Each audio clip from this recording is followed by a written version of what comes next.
Go ahead. Good morning, ladies and gentlemen. Today is Monday, February 7th, 2022. Commissioners Court is meeting in regular open session. This morning, we're joined by ASL interpreters Dario Garcia and Leslie Joseph. Commissioner Holguin, would you like to introduce our pledge students this morning?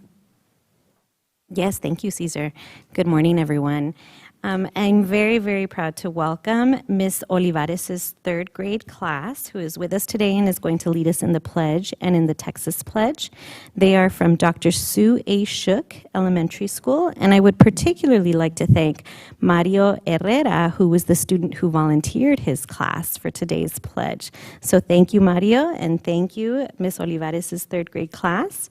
We're ready whenever you are. We are ready for you. Thank you. If I can have you unmute, please.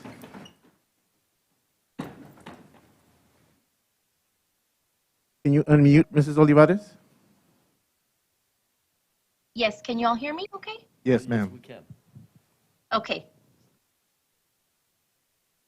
I pledge allegiance to the flag of the United States of America and to the republic for which it stands, one nation, under God, one indivisible, with liberty and justice for all. Honor the Texas flag. I pledge allegiance to the Texas, one state, under God, one and indivisible. Great job. Thank you. And Mario, thank you for trying to coordinate this, and your teacher and everyone. You have a wonderful day. Thank you. Thank you. Thank you. Next, we'll receive an invocation from Rabbi Levi Greenberg. Welcome, Rabbi. Good morning. Thank you. Before I say the invocation, I'd like to do an act of charity. Master of the universe, look favorably upon the county judge and the county commissioners of El Paso, and bestow upon them the joy of life, good health, and prosperity. Bless these people who have been chosen to make laws and decisions for the citizens of our county with wisdom and understanding in their noble pursuit of justice and equality. We live in uncertain times, marked by the real threat of conflict in many areas of the world. Judaism teaches that every individual is a microcosm of the world, and when there is conflict in the world, it's a reflection of the fact that the possibility for conflict exists in our private lives as well.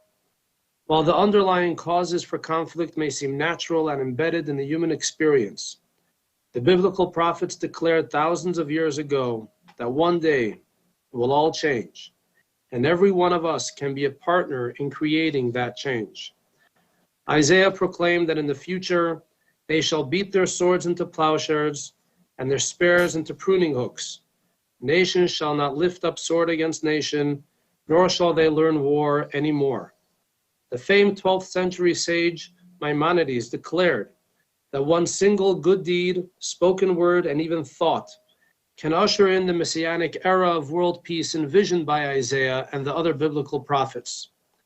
Through being generous with compliments, spreading good cheer, seeking opportunities to be helpful and gracious, and most importantly, by inspiring others to do the same, we can play an integral role in eradicating conflict from our world from forever. Please, God, give strength to our elected officials to be cognizant of your presence, and they have the ability to elevate the quality of life for everyone in our region and to inspire us all to come together in unity and peace. That we truly care for our peers, for society, our environment, and work together to make our world a better place for all. May our borderland region serve as a beacon of light, strength, and moral courage as we do our part in preparing the world for an era of global peace and tranquility. May this occur speedily in our times. Amen. Thank you, Rabbi. Thank you for your friendship and for your always invitations to the Jewish community and everything that you do for our community. And I know we'll be talking about your initiative on the Ark, and I look really forward to it. I believe it's something. The Rabbi has always said that if you're charitable, the chances of you being kind later on in life, and that was how he addressed the situation of August 3rd, is that we sort of not look at it with hatred, but find out why someone would ever get to that point. And so he wants to start with young children being charitable, and if you give every day, the chances of you being kind and considerate are going to be much greater. So, Rabbi, thank you so much, and I look forward to our discussion. I look forward to it as well, and thank you again for your invitations. Thank you. Caesar. Do you have any opening remarks for us this morning, sir? Yeah, I just want to welcome everyone. We have two exciting resolutions. I also want to thank Commissioner Holguin for the initiative she's been coordinating, having the children say the Pledge of Allegiance, because it really sort of, we forget it when we're in this room, we forget what's out there, and that we're all about getting our children to be successful. And so having them as part of government at an early age is so important, and so that roots us all to do this. So on behalf of myself and the commissioners here that are doing a great job on all their precincts, we thank them for that, and we thank you for being here and being part of Commissioners Court. So thank you.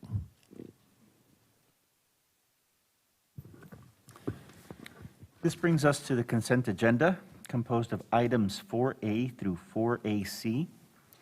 We do have a correction to read into item 4AC. It's actually to the travel manual list that is in your attachments.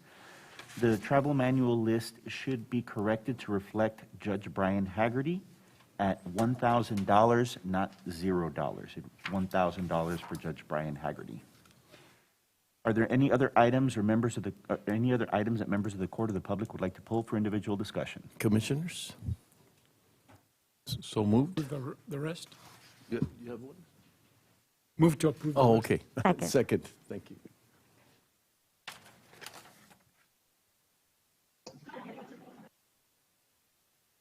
Commissioner Holguin. Aye. Leon. Aye. Commissioner Stout. Aye. Commissioner Robinson. Aye. Judge Samaniego. Aye. Motion carries. Caesar, on the resolutions, we're going to do something a little different. There just so happens that each one of the resolutions has a topic attached to it, and so we'll be doing that. So we'll be doing, our first will be item Resolution A, and then I'll be having Judge Vasquez would do item 20, I believe. It's item 20. Sure. So we'll wait for the resolution, and then we'll have her come up as well. Thank you. Item number 5A, resolutions. Approve and adopt a resolution proclaiming February 2022 as Teen Dating Violence Awareness Month in El Paso County, Texas. Commissioner. Thank you. Good morning, Judge and Commissioners. Good morning to everybody in the public. I have the honor of reading this resolution into the record, and then, of course, we'll hear from the judge and anybody else. Whereas dating violence is a crime that violates an individual's privacy, dignity, security, and humanity due to systematic abuse and control of a dating partner, regardless of gender identity, race, ethnicity, sexual orientation, religion, or socioeconomic standing. And whereas approximately 1.5 million high school students nationwide experience physical abuse from a dating partner in a single year, about 1 in 9 female and 1 in 36 male high school students report having experienced sexual dating violence in the last year. And whereas 43% of college women and 28% of college men report experiencing either abuse or controlling behaviors in a dating relationship. And whereas only 33% of teens who were in an abusive relationship ever told anyone about the abuse. And whereas over half of adult women and men who have been physically or sexually abused or stalked by a dating partner first experienced the abuse between the ages of 11 and 24. And whereas young people victimized by a dating partner are most likely to use drugs, and alcohol are at greater risk of suicide and are much more likely to carry patterns of abuse into future relationships. And the experience may disrupt normal development of self-esteem. And whereas by providing young people with education about healthy relationships and relationship skills, and by changing attitudes that support violence, we recognize that dating violence can be prevented. And whereas the Center Against Sexual and Family Violence and Jennifer Ann's group, in partnership with area school districts, raises community awareness and provides training for teachers, counselors, and school staff so that they may recognize when youth are exhibiting signs of dating violence. And whereas the establishment of Teen Dating Violence Awareness Month will benefit young people, their families, schools, and El Paso community because everyone has a right to a safe and healthy relationship and to be free from abuse. And now therefore be it resolved by the El Paso County Judge and Commissioners Court that El Paso County does hereby proclaim February 2022 Teen Dating Violence Awareness Month. And in commemoration of this 11th year, it urges all El Pasoans to work toward ending teen dating violence by empowering young people to develop healthier relationships, assisting victims in accessing the information and supportive services that they need, creating better and more resources for young people in need, instituting effective intervention and prevention policies in schools, and engaging in discussions with family members and peers to promote awareness and prevention of the quiet epidemic of teen dating violence. Signed this 7th day of February, 2022. Second. Commissioner Holguín, Aye. Commissioner Leon, Aye. Commissioner Stout, Aye? Commissioner Robinson, Aye. Judge Samaniego. Aye. Motion carries. Do we have somebody from CISSB here or Sandra Garcia. is she here? Yes, Sandra's Oh, online. she's online. Okay. There she is. Okay, sorry, Sandra, I didn't see. Go Well, ahead, it's go ahead. we live in the world of little squares, so it's okay. Welcome. So good morning, commissioners. Thank you. Good morning, commissioners, and good morning, Judge Samaniego. We're really, truly honored to be with you here this morning virtually. As you know, and you've highlighted, teen dating violence is an extremely important topic for us and really for our community, in the sense that we want to be able to build awareness, education around the topic, make sure that there's open conversations and that there's continued conversations without judgment, because as mentioned, it is very difficult to come out and say that this is happening. We want to make sure that we're a community that's non-dismissive of the issue, because it is extremely important. And it's imperative that these individuals and young adults feel that they can come forth with their issues that they're having, and how we can better help them as they develop these healthy relationships. So I did want to introduce Ms. Clarissa Brito. She's our primary prevention coordinator, just to share a few words of the actual work that we're doing out in the community. Thank you. Good morning, everyone. Clarissa Brito here. I'm also joined with my partner in crime, Giselle Ramirez. We are primary prevention for CASV, and what that means is that we're out in the community trying to educate young people about what healthy and unhealthy relationships look like, trying to shed light on the fact that, especially if we're raised in households where abuse is normalized, maybe we are raised where yelling is often a thing, and we teach young people that, you know, if we find that our partner is yelling just as our parents are yelling, that doesn't necessarily mean that's a healthy pattern. And so that's what we're out in the community trying to do, is trying to shed light on what a healthy relationship should look like, starting with the relationship with ourselves. And so beyond education, we also work to guide our young people to also be a safe person that they can come to, and not shame them if they find themselves in these situations that are that we're all not immune to experiencing sometimes. And so beyond education, beyond guiding, we also work to empower our young people to use their voice out in the community. And so a lot of our program is ran by having the youth lead all the things that we do. So we have social media accounts, which if any of you here have Instagram or TikTok, I would really encourage you all to follow us so you can see the amazing work that our young people are taking the lead in doing. And so throughout this month of Teen Dating Violence Awareness Month, you can definitely see a lot of what we're doing out in the community through our social media platforms. And so I really encourage all of you to take a look, and I thank you all so much for allowing us the space to speak. And so, yeah, that's about it for now. Well, thank you, Clarissa. Excellent. Thank you. Thank you very much. And I think we have Ms. Richardson also in the audience. would you like to come up and say a few words? Thank you so much. Thank you. I'm Dr. Elizabeth Richardson, and with me today is Dr. Beth Abbott, and we work with Jennifer Ann's group. Jennifer Ann's group has been in place now for 16 years. It's marked the anniversary of the murder of Jennifer Ann Crescenti by an ex-boyfriend. What we have worked for in the last 10 years is using pro-social games, which engage young people about the issues that we're talking about, the prevention, the awareness and prevention. Unfortunately, most parents and most schools do not teach healthy relationships, so we really work hard to get people drawn into our organization. We have a wide following internationally as well as nationally, and of course, we're really so excited that we get this opportunity here in El Paso County. We offer all of our services free of charge, and right now we're offering the honeymoon game, which is one of, again, the pro-social games, that to the schools we've even hired someone to write curriculum for that, and the schools can use that in the classroom during their health classes or any time that they see advisable. So we're really looking forward to having more awareness through these resolutions, and we're profoundly thankful, because without getting the word out, no one can really have this information that can ultimately not only keep them safe as young people, but keep them safe as they're going into their adult relationships, and hopefully to lower the incidence of domestic violence. Thank you. Thank you, Dr. Richardson. Thank you, Dr. Richardson.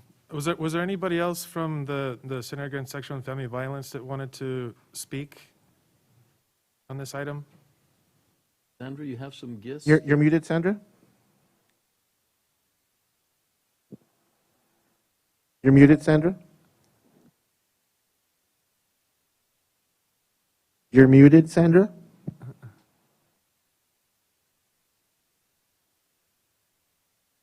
Anybody else online that would like to speak?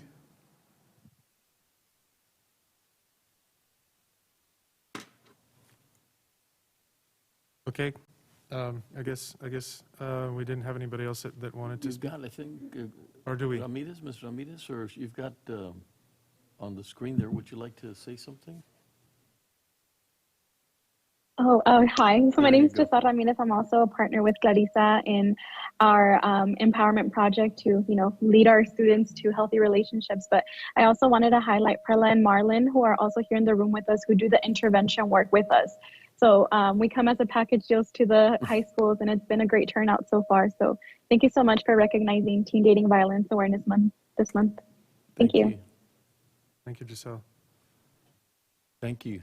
And I did want to highlight just one last thing that the preventioneers are doing. So they came up with this really neat package that they gave out, and it's essentially a toolkit for Teen Dating Violence Awareness Month that they went out. And obviously there's a group of 4, right? We can't cover all the schools at the same time, but what we can do is spread the information as quickly as possible.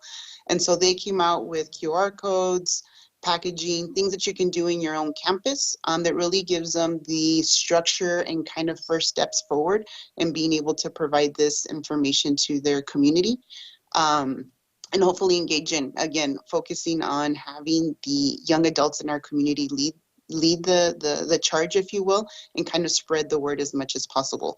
So that was a really huge accomplishment that they were able to do this past month.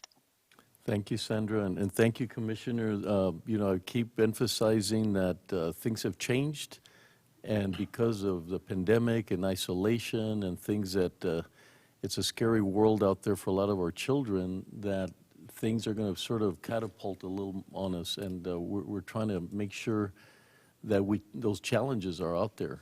And so whatever has happened, it's going to go to another degree, another level. And so we're very conscientious of that, the commissioners and myself, on the mental health component of that. And so that sort of leads me into, if you're completed, I would like to introduce. No, I just want to thank the CASFV for your help with this. Also, Dr. Richardson for always being here to remind us of the importance of this month and recognizing teen dating violence and just all the work that the CASFV does for our community. I know firsthand what great work you all do, and so thank you very much. Thank you. And if you could read item 20 so that we could, there's one of our items relates to this, and I think it'll be a great enhancement as well. So go ahead. Item number 20 from Judiciary and Corrections. Approve and authorize the establishment of an El Paso County Specialty Court titled Domestic Violence Treatment Program by County Criminal Court Number 4 as a mental health court program pursuant to Texas Government Code Chapter 121 and Chapter 125. Further authorize the county judge and commissioners court to sign the resolution as required by the Texas Office of Court Administration. Opinion number 211214. Thank you. Go ahead, Judge. Good morning, all. As I know most of you, but my name is Jessica Vasquez. I'm the judge of County Criminal Court at Law Number 4. And I am here today, and thank you very much, Judge Samaneo. I do think that this was a very good segue from the previous, because I think it's absolutely true, right? Unfortunately, domestic violence is endemic in our country. El Paso is no exception to that.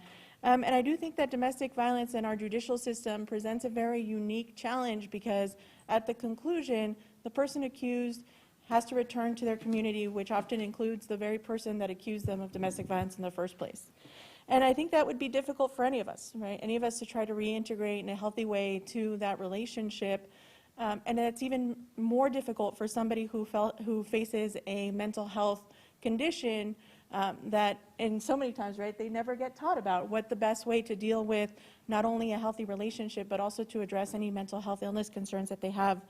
And so I'm here to request permission to establish the Domestic Violence Treatment Court Program as a way to help provide treatment to those people who are identified as having a mental health condition who have been accused of misdemeanor domestic violence offenses.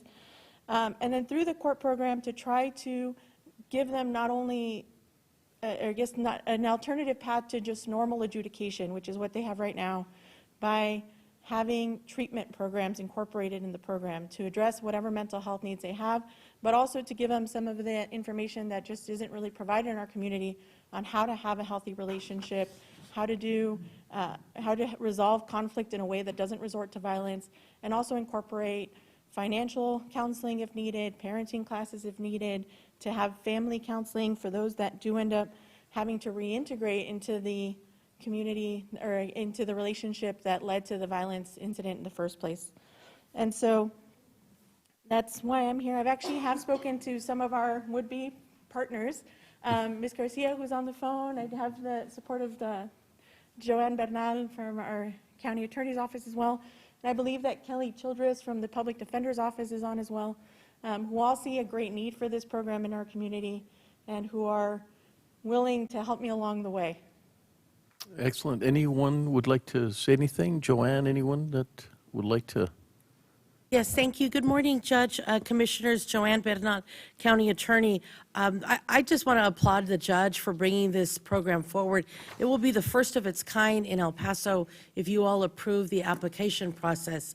And I think as a prosecutor, I am acutely aware of the need to have holistic treatment. We can't just treat from one end. We can't just treat the victims. We also have to do something to stop the cycle of violence, and it starts with the abusers. So I just want to lend my public support to Judge Vasquez for applying for this grant. Thank you.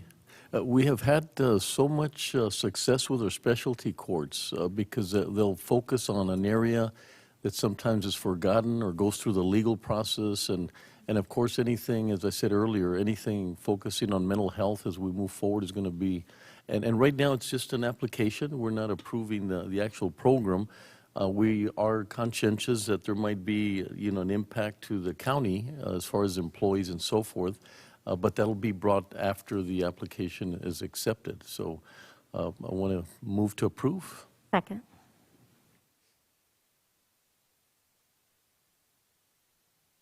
Commissioner Holguin? Aye. Commissioner Leon? Aye. Stout? Aye. Commissioner Robinson? He stepped out. Sorry, Commissioner Robinson is absent. Judge Samaniego? Aye. Motion carries. Well, thank you, and thank you so much for being here, Dr. Richardson, and helping us understand. You said a magic word that people forget, and that's awareness. That's the first step. And you mentioned earlier, Doctor, that when they address a teen situation, you're also preparing them and maybe, sort of diverting them away from this domestic violence because they'll become more aware of what's natural and what should be happening in a relationship. And so it all leads into this. So I know you're going to share contact information. I'm really excited that you're going to partner up, and it's a great initiative. So thank you all for being here today. Thank you, Thank Judge. you all very much. Thank you, Judge. Caesar. Yes, sir. Back to resolutions. Item 5B. Approve and adopt a resolution recognizing our local outstanding and talented journalists, writers, producers, reporters, anchors, editors, managers, and multimedia artists honored with the 2021 Lone Star Emmy Award in El Paso County, Texas. Commissioner Holguín. Thank you, Judge. So we frequently mention here on the court just how important it is to recognize individuals from our community who have achieved excellence in their field, which of course reflects positively on our entire community. So I am very privileged to be able to present this resolution today, which recognizes so many of our local television journalists, our news stations that provide very necessary information to our residents of El Paso County, and who were just recently awarded a Lone Star Emmy for the year 2021 for the various programming. And I'm so excited to see so many of them here with us today, and I look forward to hearing from them after the reading of the resolution. So I'll go ahead and read that into the record now. Whereas the National Academy of Television Arts and Sciences is the standard bearer for excellence in the television broadcasting industry and the gatekeeper of the prestigious regional Emmy Awards in Texas, the Lone Star Emmy recognizes and honors the most experienced and talented television professionals from all disciplines of the industry and from all of Texas's 19 television markets. Whereas the El Paso news media market Nielsen ratings rank in the top 100 nationally, producing the high-quality, award-winning journalism that El Pasoans deserve and enjoy. Whereas many of our local stations and journalists were recognized and honored in 2021 with a Lone Star Emmy. Whereas in the 2021 Lone Star Emmy Awards category, newscasts, morning, daytime, smaller markets, KVIA executive producer Mauricio Casillas was awarded an Emmy for the broadcast 1 year after the deadly Walmart shooting in El Paso. Whereas in the 2021 Lone Star Emmy Awards category Hard News Report, KTDO multimedia journalist Claudia Chantal Sansores was awarded an Emmy for Las Redes de un Coyote. Whereas in the 2021 Lone Star Emmy Awards category Arts Entertainment News, KTDO reporter Carlos Sanchez was awarded an Emmy for Muros de Esperanza. Whereas in the 2021 Lone Star Emmy Awards category Interview, Discussion, Short Form, or Long Form Content, KFOX host producer Robert Holguín was awarded an Emmy for Built in the Borderland, Border Wall Construction. Whereas in the 2021 Lone Star Emmy Awards category Technical Achievement, KTSM Operations Manager Ozzy Carrillo was awarded an Emmy for Tradition in Resilience. Whereas in the 2021 Lone Star Emmy Awards category Crime News, KINT reporter Stephanie Cordova and KINT photographer Cesar Contreras were awarded an Emmy for Recordando la Masacre. Whereas in the 2021 Lone Star Emmy Awards category Writer, News, Short Form Content, KINT writer Viridiana Solano was awarded an Emmy for Palabras del Alma. Whereas in the 2021 Lone Star Emmy Awards category Outstanding Newscast in Texas, KINT executive producer Uriel Posada, KINT anchor Hector Urrutia, KINT producer Brenda Reyes, KINT producer Cesar Contreras, KINT producer Alejandro Saldivar, KINT anchor Viridiana Solano, KINT reporter Luis Hernandez, and KINT reporter Carla Valdez were awarded an Emmy for El Paso Strong 1 year anniversary. Therefore, be it resolved, the County of El Paso officially recognizes and applauds our local outstanding and talented journalists, writers, producers, reporters, anchors, editors, managers, and multimedia artists honored with a 2021 Lone Star Emmy Award. In official recognition thereof, the Commissioners of the Court of El Paso County hereby affix their signatures this February 7th in El Paso, Texas. Second. Commissioner Holguín. Aye. Commissioner Leon. Aye. Stout. Aye. Commissioner Robinson. Aye. Judge Samaniego. Aye. Motion carries. And I'm not sure who would like to come up first. I know I see folks from KVIA, KINT, I think KTSM, if everyone wants to come up and say a few words.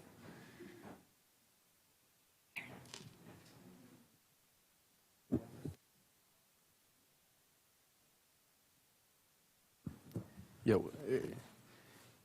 Commissioner Holguín, are you going to have anyone speak on their behalf? Or? Leave it up to them. I'm not sure. Maybe Alejandro, I don't know if you want to speak. I see also Uriel and Luis on Teams. I think it would be nice if we could hear from someone from each station, maybe. Buenos días. Good morning. I'm Alejandro Saldívar, and I'm the news producer for Univision El Paso. And I would like to thank the court and Commissioner Holguín for this proclamation that recognizes the good journalism that my fellow journalists and I exercise every day in the border community. El Paso is home to great journalists, and our compromise will remain the same: to give a voice to the voiceless and to ask the right questions to those in power. Thank you very much, y muchas gracias. Anyone else that would like to?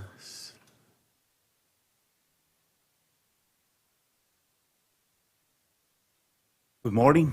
I'm so glad to be here. I feel like very happy among friends and family. And I don't feel like I'm out of place, because I used to be covering the Commissioner's Court in the old times when we used to have Pat O'Rourke, the father of Beto O'Rourke, here as the county commissioner, county judge. County judge. And also in the times of Alicia, Chacon, Wow. In the times of Orlando Fonseca. I used to be one of the first MMJs, multimedia journalists, except that we used to carry very heavy equipment.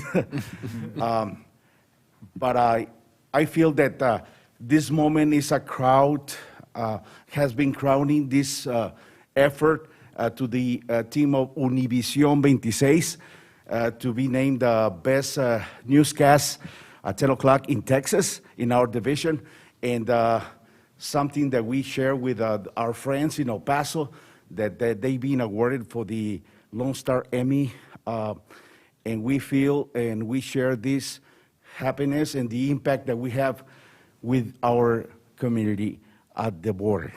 Thank you very much for this proclamation. Thank you, Commissioner Ileana Holguín, and I would like my news director, Brenda Reyes, to share some words, por favor, en español o en inglés. Gracias. Gracias. Ya me puso aquí Héctor, así que thank you so much. Muchas gracias a todos, de verdad, para mí es un honor de parte de todo mi equipo de Univision 26, de todo mi equipo, también de colegas, porque salimos día a día, principalmente con el corazón en la mano, para informar, para encontrar esa noticia que va a beneficiar a nuestra gente. Ustedes saben muy bien que somos el medio para gritarle al mundo lo que necesita saber nuestra comunidad, principalmente para que tengan esas herramientas y logren salir adelante. Así que todo mi equipo lo hace con el corazón en la mano, y gracias por ese reconocimiento. Gracias. Anyone else that would? También tenemos a Uriel Posada, que nuestro exdirector Hola, de noticias, Uriel. que ahora está en Houston, y también a Luis Hernández. Saludos. Hola. Y también me da mucho gusto de que estén aquí nuestros amigos de Telemundo. De veras, gracias. Can we just have everybody come up to the mic and say their names so we know? Yeah, we heard the names read in the resolution, but just want to. Muy buenos días, soy Carlos Sánchez de Telemundo 48 El Paso. Pues agradecer al juez Ricardo Samaniego, a todos los comisionados por esta oportunidad que nos dan de reconocer el trabajo que hacemos todos los días. Y bueno, pues estos reconocimientos de los Emmys es un trabajo que realizamos diariamente, y es el compromiso que tenemos con nuestra comunidad aquí en El Paso para mantenerlos bien informados con esas historias que son importantes para la comunidad, sobre todo en este tiempo de incertidumbre. Con la pandemia, la gente necesita estar informada, necesita saber cómo cuidarse, cómo protegerse. Y bueno, es una gran oportunidad que los comisionados nos den la oportunidad de que nuestro trabajo que hacemos todos los días sea reconocido en inglés, y en nuestro idioma también en español. Muchas gracias. Gracias a ustedes. Hi, good morning. I'm Chantal Sansores, also with Telemundo El Paso, and I just want to thank you all for this resolution. What a privilege to be honored and recognized while we are doing what we love the most, while we are following our passion, and also while we have the opportunity to serve our community. So thank you so much. Thank you. Ozzy Carrillo with KTSM. Just pretty much thank you for doing this. And and congratulations for everybody and my colleagues. And just a reminder that this was something they all achieved. It was a competition against the entire state of Texas, not just a local recognition. So just remind everybody that there's a lot of talent with journalism. I mean, Emmys are not necessarily for LA, San Francisco, Houston. You know, El Paso has great talent. And again, thank you for doing this, and congratulations, everybody. Thank you, Ozzy. Thank you. Just introduce yourself if you'd like, and just so we know who's here. Morning, Judge and Commissioners. Mauricio Casillas with morning, ABC Mauricio. 7. Appreciate you doing this early. You know, I wake up super early, so the sooner the better.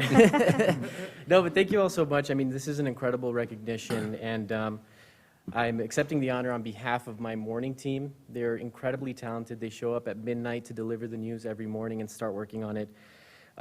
Incredibly fortunate to be here with amazing colleagues of all different stations. They do an incredible job, whether it be English or Spanish, of informing El Paso and El Paso County. So it's such a privilege to be here, and I really thank you all for the recognition. Congratulations. Thank you, Mauricio. I see Robert. Okay, how come all these journalists that are on the TV are being so shy about coming up to a microphone? What's going You're on on the here? other side of the camera, right? Buenos días a todos. Viri Solano de Univisión 26, que he trabajado y he entrevistado a varios de ustedes a través de los años. Son ya casi 15 años de periodismo que he hecho aquí. Y primero que nada quiero agradecerles por este nombramiento. Para nosotros es muy importante. Y yo que he trabajado en más de 10 años en medios en español, recuerdo cuando antes los medios en español no eran tan tomados en cuenta. Batallábamos mucho para adquirir entrevistas y era muy difícil para nosotros el poder comunicar a nuestra comunidad cuando había una comunidad de autoridades locales que a veces no hablaban el idioma español.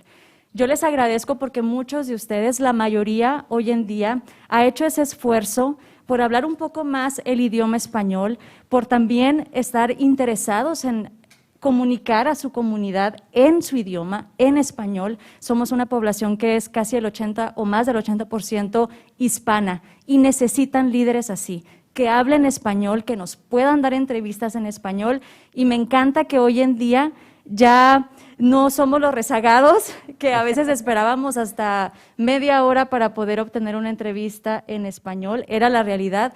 Hoy en día a veces hasta nos dan la entrevista primero a nosotros, los medios en español, y yo agradezco muchísimo por eso, porque realmente la comunidad se los agradece también de escuchar a sus líderes en español, y es nuestro trabajo. Así que yo agradecida con todos los medios, porque siempre hemos sido un equipo muy fuerte, tanto inglés como en español, pero específicamente yo que me dedico a los medios en español, gracias. Gracias porque han hecho de los medios de comunicación algo todavía el doble de mejor. Gracias. No, muchas gracias. Creo que es muy cierto.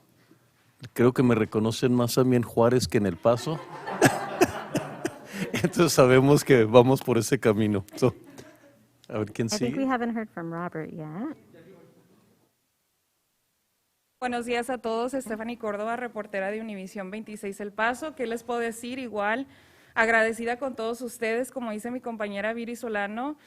Cada vez que les hacemos una llamada, si nos pueden colaborar con una entrevista, están disponibles, nos regalan su tiempo, porque saben también el impacto de estas historias que da a la comunidad del Paso. Entonces también quiero agradecerles por este reconocimiento. Gracias. Gracias. Felicidades.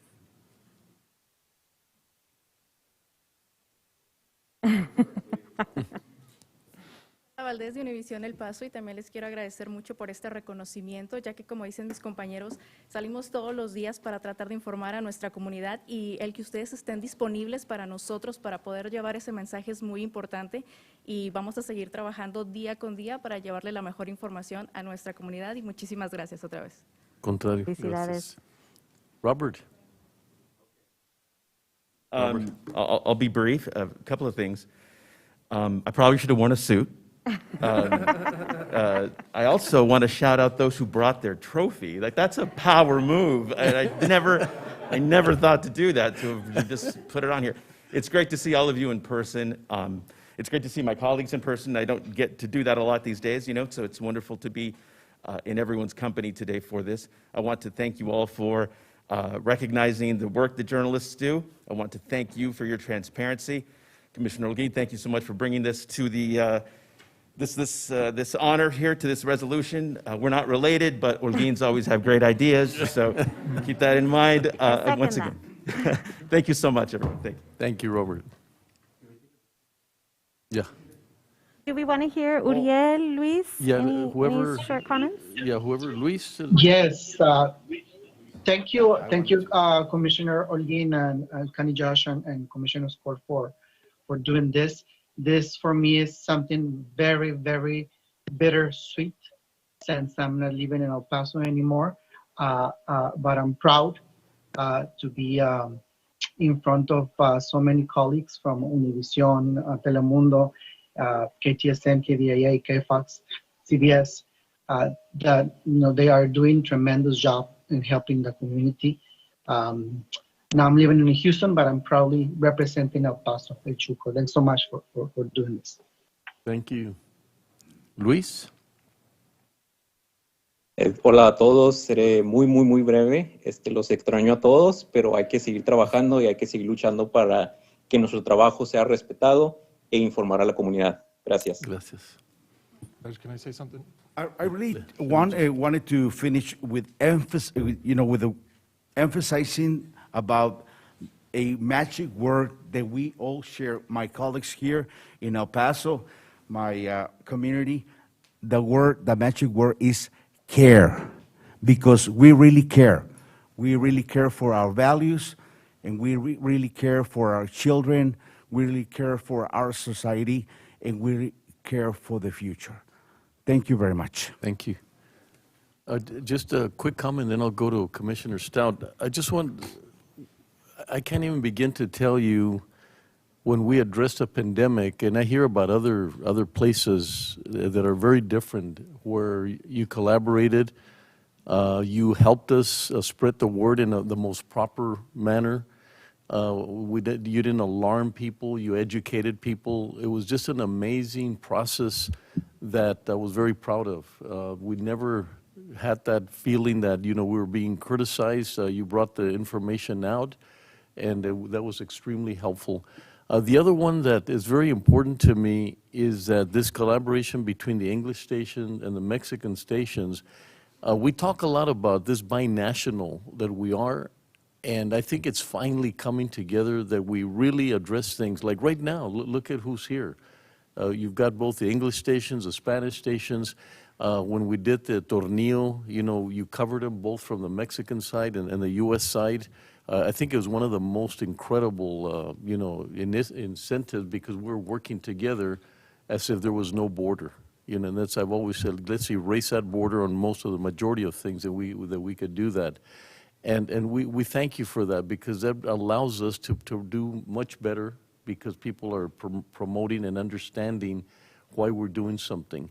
We can no longer see this, I think going forward, if it doesn't have binational on it, I think we're missing the point. Whether it's the Fiesta de las Flores that we're trying to bring back and make it a binational, or anything else, it's going to be this collaboration between the stations working together, and as you called yourself, colleagues, and that's what you are. So I'm very proud, and I know commissioners are very proud of the way you handle the media and the way we do things here in El Paso. So once again, thank you for that. Commissioner Stout? Yep.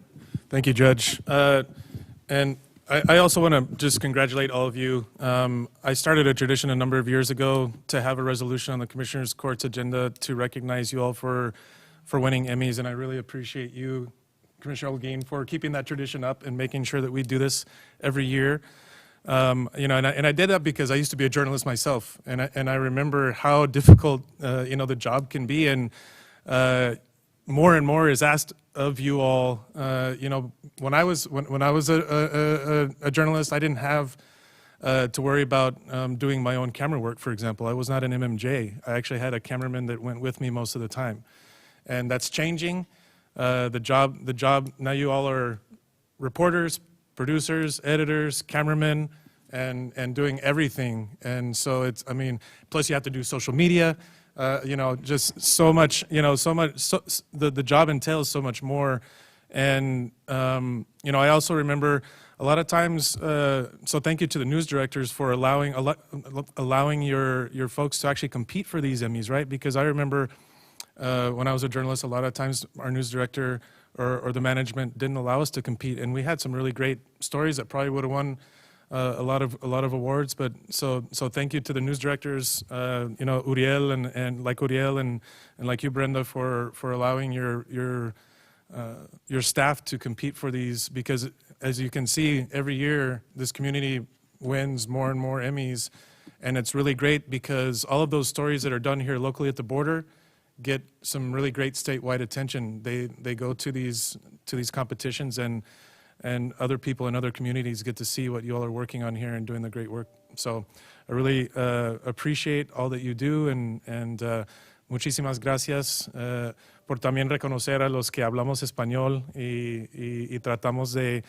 hacer las cosas ecuánimes para ustedes que están cubriendo las noticias en español. Se me hace que es muy importante.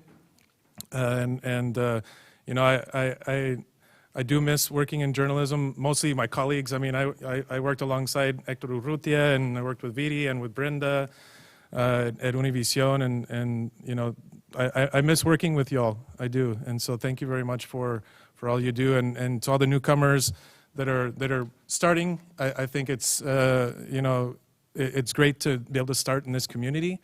A lot of times people leave because it's not the biggest market, but it's great to see people moving to other places, like my friend Luis. I've run into him a couple of times out in DC, you know, covering some events that I've been able to participate out there, and congratulations to Uriel also for moving up and out to Houston. You know, that's a great sized market, and you know, I think that we have to recognize just the caliber of people that El Paso is sending out into the rest of the country to the other stations. So I'll shut up now. Thank you very much. Bye.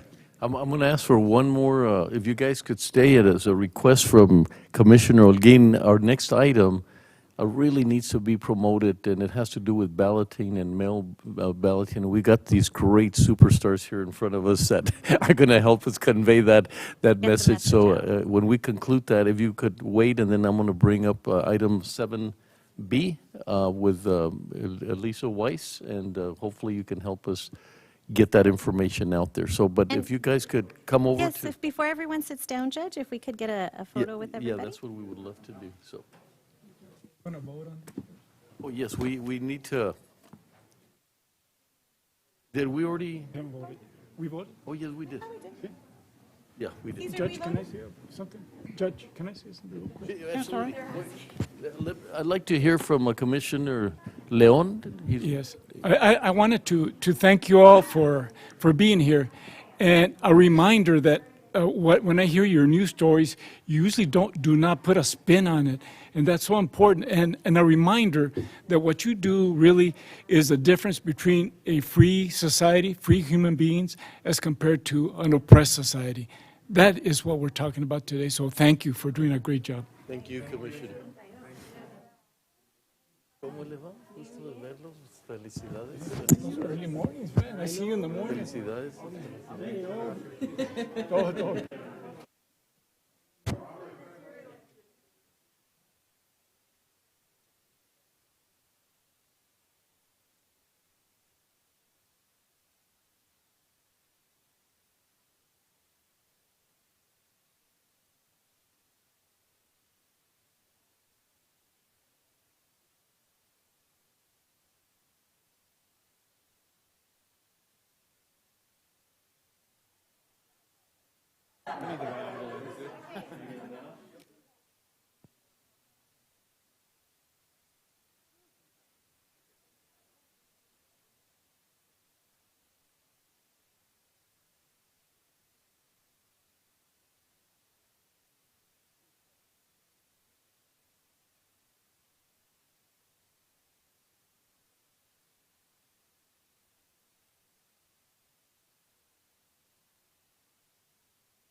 put them all on Commissioner Olguin's page.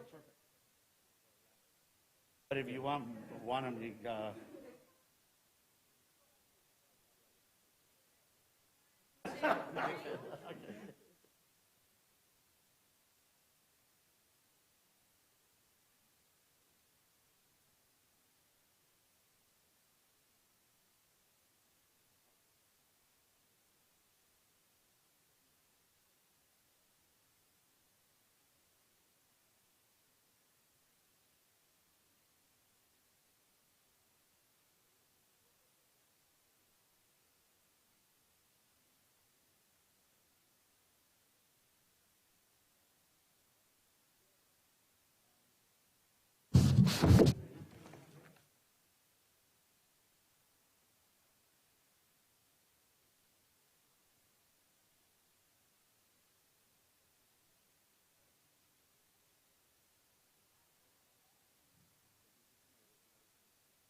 Good job, big guy.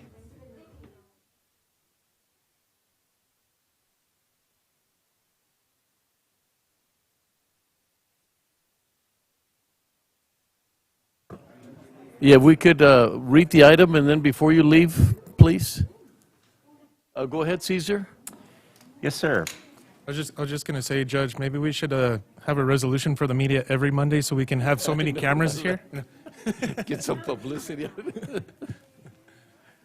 Item number 7B, receive a presentation from the El Paso County Elections Administrator regarding the March 1st, 2022 primary election to include general information about ballots by mail and runoff dates. Lisa.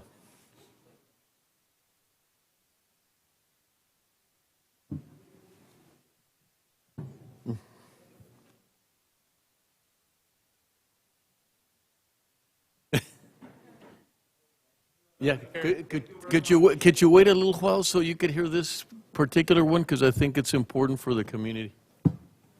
Go ahead, Lisa. Morning, Judge, Commissioners. Lisa Wise, El Paso County Election Administrator. I'm here today to give a little bit of information for the upcoming primary election. I have a presentation. I'm going to go over some things that are new and some things that are the same, and I'll take any questions or anything at the end of that. Did you read the item? I didn't. Caesar? Yes, sir. Read the item, right? Yes, sir. The item's been read in. With all the confusion I didn't. So the first part I'm going to talk about just a little bit about the upcoming primary, which is March 1st. It's just around the corner. And a lot of the questions we get have to do with the partisan nature of the primary. We get questions from people that, what if I don't want to affiliate with a party? How do I affiliate with a party? So pursuant to Texas Election Code, the primary in the state of Texas is a political party event. Therefore, you must select a party when you vote. We have two recognized parties here in the primary election, and that's the Democrat and the Republican Party. You will be required to align with one in order to vote in this election. If you want to remain nonpartisan or an independent, then that election will be in November for you. So that's something we really try to get out there, because people call us asking how they can vote. And because it is a political party event, you will need to align when you select a ballot. Election day, polls are open 7 to 7. That's the same. We still are a countywide vote center, so starting in 2020, we moved from precinct-based. Now you can vote at any location. Just a reminder about that. We'll have 138 countywide locations on Election Day. You'll be able to see our new I Voted sticker, which we talked about a month ago, and we're still going to be doing our Vote Safe El Paso procedures. Everybody will get the Vote Safe El Paso kit. We're doing the 6 feet social distancing, as well as team members will be disinfecting each touch point after each voter. So going on to early voting, which is again starting a week from today, Monday, February 14th. ending February 25th. No voting on President's Day, the 21st. Voters can vote at any of our 34 early voting sites. We'll have both Saturday and Sunday voting hours available. Again, you'll see the new I voted sticker, and all of the Vote Safe El Paso procedures will be in place. So if you want to access our website, epcountyvotes.com, we have all of the sites for Election Day and early voting up on that location, up on our website. So most of that is the same that we've had in the past. Our biggest change comes through our ballot by mail process. Last legislative session, there was a large election bill passed, SB1. It's complex, it's long, there's many sections to it that have changed how we do specifically ballot by mail in our office. The deadline for requests is February 18th. That's in our office, not postmarked. The change that we're getting the most calls on and the most concern about is the new identifier required. Prior to SB1, when you turned in a ballot by mail application, if you're registered to vote and you filled out everything completely, we were able to process it. Now a voter must put an identifier on it, which is either their driver's license, their Texas state ID number, or the last 4 digits of their social security number. Because this is new, we have a lot of voters who aren't putting either on, and those requests must be rejected. Or they're using the identifier, let's say that 20 years ago they registered using their social security, the last 4 digits, now they're using their driver's license. If those don't match what we have on file with the voter registration, then they're rejected. So we're seeing a much higher rejection rate. We're encouraging voters to use both, to put both their social security, the last 4 digits, and their driver's license so that we can ensure acceptance. I have some numbers here, however, these are not the most updated. This was what was as of the date of the presentation. As of now, we have about 4,400 total ballot by mail applications with 975 rejected. 833 of those are no or missing ID. So you can see the majority of those come from that new component of SB1. We are required by law to send a notification to them, letting them know that their ballot application was rejected and why. We give them a new ballot by mail application. We highlight where that information is now required, and we're now enclosing a little letter from me stating some information about the SB1 changes and that why they are required and the importance of making sure to fill that out. There is an opportunity for voters to go on the Texas Secretary of State's ballot tracker to update their application. However, they need both forms of ID to do that. So we're seeing more people choose to return the application by paper.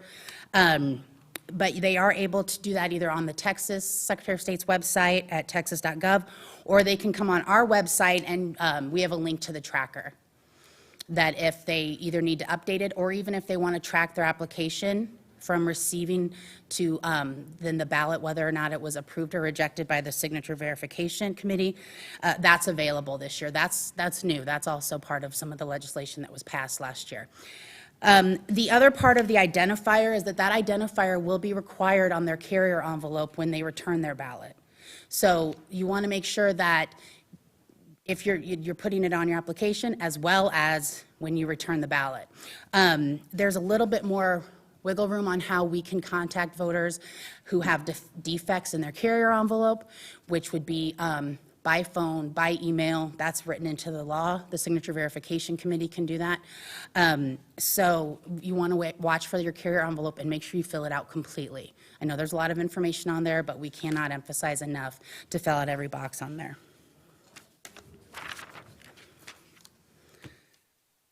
Following this election right away in May, we'll have actually 2 elections. However, I'm just speaking about the election runoff, which will be May 24th. So I'm sure we'll be dealing with a lot of the similar issues we have now. Early voting is only 5 days, so it'll be the 16th through the 20th. If you vote in the March primary and you select a party, that is the party you must vote for in the runoff. So we have people who maybe select one party in March and then come in May and want to vote the other party. That's not allowed by law. You'll want to consult our website, as the runoff locations may be different depending on what races make the ballot. And all of this information can be found on our website. We're getting information daily from the Secretary of State's office that's trickling in, new forms, new requirements, and we're keeping as updated as we can on our website. So I would recommend people visit that, epcountyvotes.com, as often as possible, or call our office at 915-546-2154 so we can assist if voters have any questions.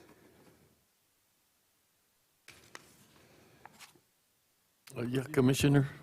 I was just going to ask, when you're mailing stuff back to folks, is it in Spanish as well? Yes, Okay. it's both languages. Yes, Commissioner Leon, please. Lisa, just for our folks listening at home, one of the questions that I'm asked several times is, we understand about early voting, you can vote anywhere. On election day, must you vote in your own precinct? No, you are allowed to vote at any location now. Starting in 2020, we became a vote center county. So any of the 138 locations you can use on election day. If you see a vote here sign, you're able to vote there. You don't need to return to your precinct. And we've seen an increase. The first election was about 30% voted outside of their precinct. Now we're about 50-50. So people are choosing that option. Well, thank you very much. And that's, I'm glad that some of the media remain because that's so important for the public to know. Thank you. Judge? Commissioner Yeah, Ugin. Thank you, Ms. Wise, for the presentation. I think this information is so important. People need to understand how the recent changes in the legislature are affecting them. So I just want to repeat, just to be absolutely clear, it sounds like a little over 20% of applications for mail-in ballot are being rejected, and 85% of those rejections are having to do with this identifier. Folks either not putting the last four of their social or their driver's license, and that maybe not matching the identifier that they used 30 years ago when they actually registered to vote. So I think it's important, and thank you for pointing this out, that your office is sending out notices to folks in Spanish and in English to try to get them to correct that. So I would just like to remind the public, anyone who may be listening, if you do receive that correspondence from the Elections Department, please return it as quickly as possible. As Ms. Weiss said, the deadline is the 18th. The applications for a mail-in ballot must be received by the 18th. Now, have ballots already started going out to individuals who did fill out their application correctly? So yes, they've been trickling out. The majority of all of the ballots will be out by the end of today. We had a little issue with just some envelopes, some supply chain issues with our vendor, but all of the ones up to today will be out today. Great, wonderful. Well, thank you so much for your efforts to trying to educate the community about these changes because they're very important. They're clearly affecting a lot of the residents in El Paso. Judge. Commissioner Robinson? Lisa, you guys do a great job of getting information out. But the question I have for the voter registration card, how soon prior to the election does the voters get their new card? The new cards were mailed out on the 13th of January, so everybody should have that. Now, if you update anything, the new blue cards should be on your mailbox already. If you update anything, you have 30 days for us to send out we send a file every month to the vendor. So if you change anything, you'll get a new one within 30 days of changing. However, now that we've hit the deadline for this March election, we don't make any changes in the system until after these election results are canvassed. I received mine, but I just want a general question as far as the public is concerned to make sure that they understand that the card has been mailed out, so they should look for it in their mailbox. Yes, the whole file was mailed out, almost 500,000 cards. So everybody who's a registered voter should have gotten theirs already. Okay, and if they have not received it? Call our office and make sure we can send out a replacement. Thank you. And Lisa, can you just explain really quickly what folks should do if they receive a ballot but they decide they want to vote in person? Sure, so if you do receive the ballot and you change your ballot, if you bring the ballot and surrender it on site, you're able to vote regular just like any other voter.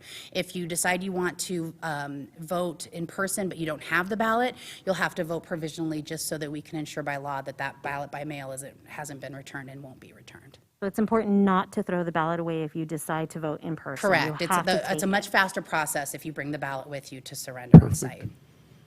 Commissioner Stout?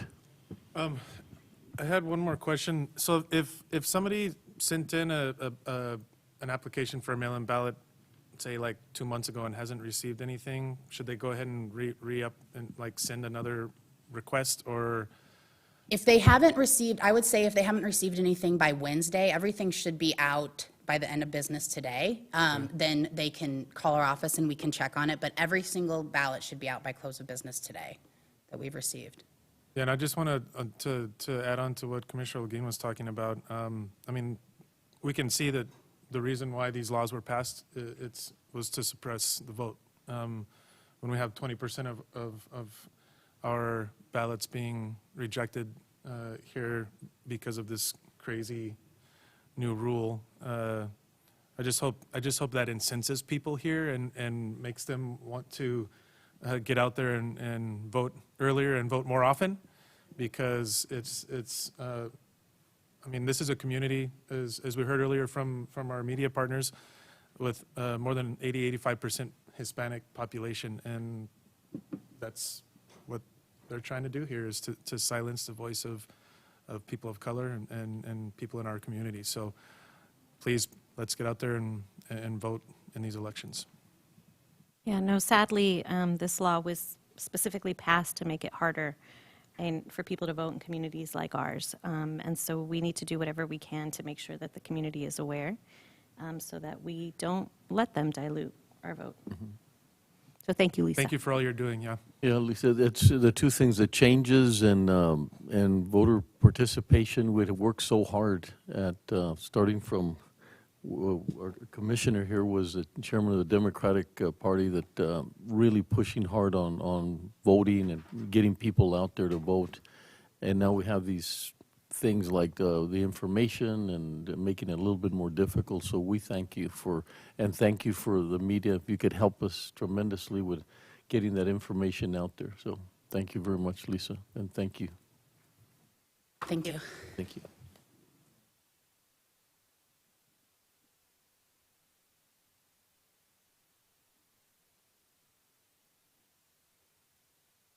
Moving back to the item 7A presentation, receive a report and discuss the annual update from the Council of Judges.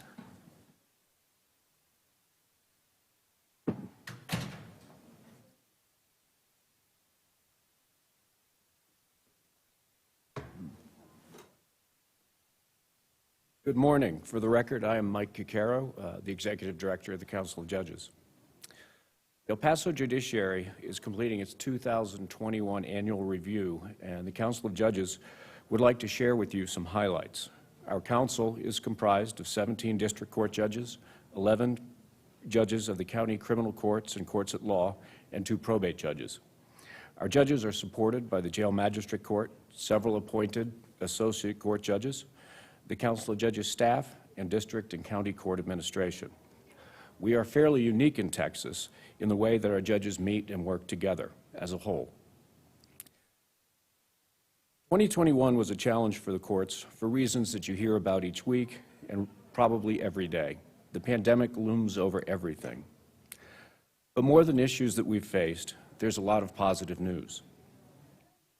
Judge Linda Chu was reelected as the local administrative judge this year, and Judge Ruben Morales was reelected as the presiding judge of the county courts.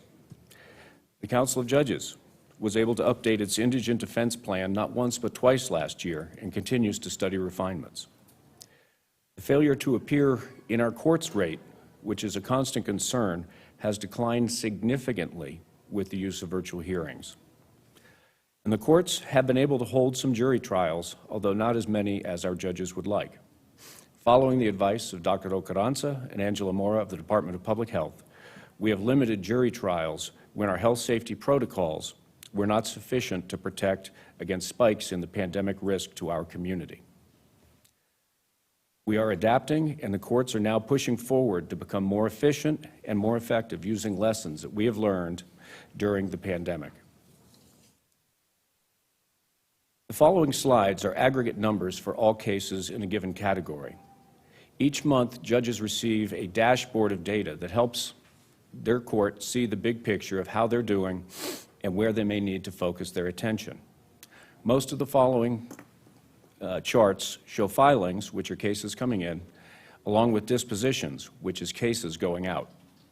It is important to note that these numbers reflect more than the work of the courts themselves. Justice agencies, law enforcement, prosecutors, and attorneys all contribute to the success and timeliness of court events. The first slide you will see shows our criminal courts had far fewer filings this year. Dispositions can be the result of a verdict, a plea agreement, or a dismissal by the prosecutors. Between the fewer filings, an uptick in dismissed cases, and the activity of our courts, we are keeping the number of active pending cases down.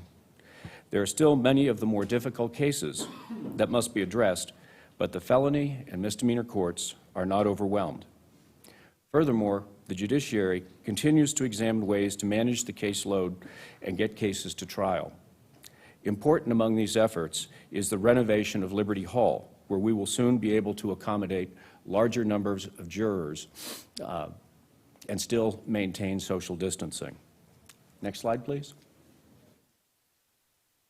Overall, our civil courts are managing well. The number of cases in our family courts, we believe, needs to continue to be monitored, and we are planning to use state-paid visiting judges along with ARPA-funded staff to help correct caseload imbalances that have existed for years and to reduce the pending caseload. Next slide, please. The Jail Magistrate Court has been extremely active. It is on the front lines of adjustments to the changing requirements of the federal courts and bail reform, and they have also adapted to changes in case processing that have occurred over this past year. You'll see there's been an increase in warrants. The increase in warrants issued by the Jail Magistrate Court corresponds with the drop in the pre-screened cases that are filed, known as DIMS cases. We've also continued to have a large number of bond hearings with the 48-hour bond hearing process expanding. In particular, with respect to the Magistrate Court, I would like to acknowledge the efforts of our presiding magistrate judge, Penny Hamilton. She helped construct and teach the new Texas magistrate training, and she has, along with Judge Alma Trejo, spearheaded the El Paso Court's efforts to comply with the sweeping changes to the bond process under Senate Bill 6. Judge Hamilton has served the courts in El Paso County with both insight and passion. She will be retiring at the end of this month, and it's a bittersweet moment for our criminal courts. I am pleased to report, though, that the Council of Judges has selected Magistrate Judge Humberto Acosta to succeed Judge Hamilton as the presiding judge of the Magistrate Court. Our probate court, I don't have a slide for this next two, but our probate courts have been a remote conferencing success story over the last 2 years. Judge Gamboa, Judge Patricia Chu, and Judge Strelitz have adapted to meet the responsibilities for mental health commitments and probate matters in what has been a particularly busy time for our probate courts. These courts have nimbly turned to our remote conferencing options to minimize disruptions. Judge Vasquez earlier presented on her efforts to start up a specialty court, but that's one of the growing, and I say growing over the last 20 years, but we have a number of specialty courts within the county, and the specialty courts are, again, to repeat, a way for courts to help participants access treatment and social programs under the supervision of a judge and local agencies. The program is very intensive, but the purpose is to help reduce recidivism and help these people become functioning members of society. Judge Anchondo's DWI court is another example of one of these problem-solving or specialty or treatment courts, where his court is nationally recognized as a program and serves as a model for other courts across the country. What we are seeing is that grant funds seem to be decreasing while our overall number of participants this year has increased dramatically, and the number of specialty courts is in fact going up, partially under pressure from the state. Finally, I'd like to conclude with our plans for 2022. My parents often told us, don't let your eyes get too big for your stomach at dinner time. Ignoring that advice, the courts and court administration have an ambitious program of improvement for the coming year. Efforts that we are undertaking include technology improvements for our courtrooms and equipment to improve the ease and quality of remote conferencing and the speed with which we can replace defective equipment. And I want to thank Wally Hargrove for that suggestion that we are implementing. But we're also working on new processes to incorporate efficiencies gained during the pandemic, as well as cross-training, flexible schedules, and telework that allow us to focus resources while remaining employee-friendly. The judges have proposed a new draft of our local court rules, which will be submitted to the Texas Supreme Court this year to update and streamline the guidance on how our courts operate. We continue to collaborate with Joel Bishop and the Justice Leadership Coordinating Council on data improvement and analysis. We're initiating a review of space needs among the courts and the court administration with Public Works. Jury management is being studied and reimagined. New ways to cooperate with county departments through improved processes and information sharing are underway. And finally, a major security enhancement through the Access Controls Project is taking place, which involves courts, facilities, information technology, and human resources working together. The project is scheduled for completion before the end of this year. El Paso is blessed to have a government that works together. Commissioners, county judge, court clerks and other elected officials, county administration, members of our judiciary, and court administration. We thank you all sincerely for your support this year. As the county has grown, so have the responsibilities of our judiciary. And with you, we are meeting the challenges of today with integrity, compassion, perseverance, and an eye to a better future for our community. Thank you. Stand for any questions if you have them. Michael, just want to thank you. The alignment during COVID, I can tell you, had you even deviated a little bit from what we were trying to accomplish, it would have been extremely difficult. And you know, when we have any situation, we call you or Judge Chu, and next thing you know, it's getting better. Then you know, it makes things better for us to be in this collaboration. I too want to thank Judge Hamilton and the retirement, and you're absolutely right, amazing. We've seen her in action in a lot of different things and has become a leader. The specialty courts, you know, what they're doing, and, you know, Judge Anchondo, how he's been recognized.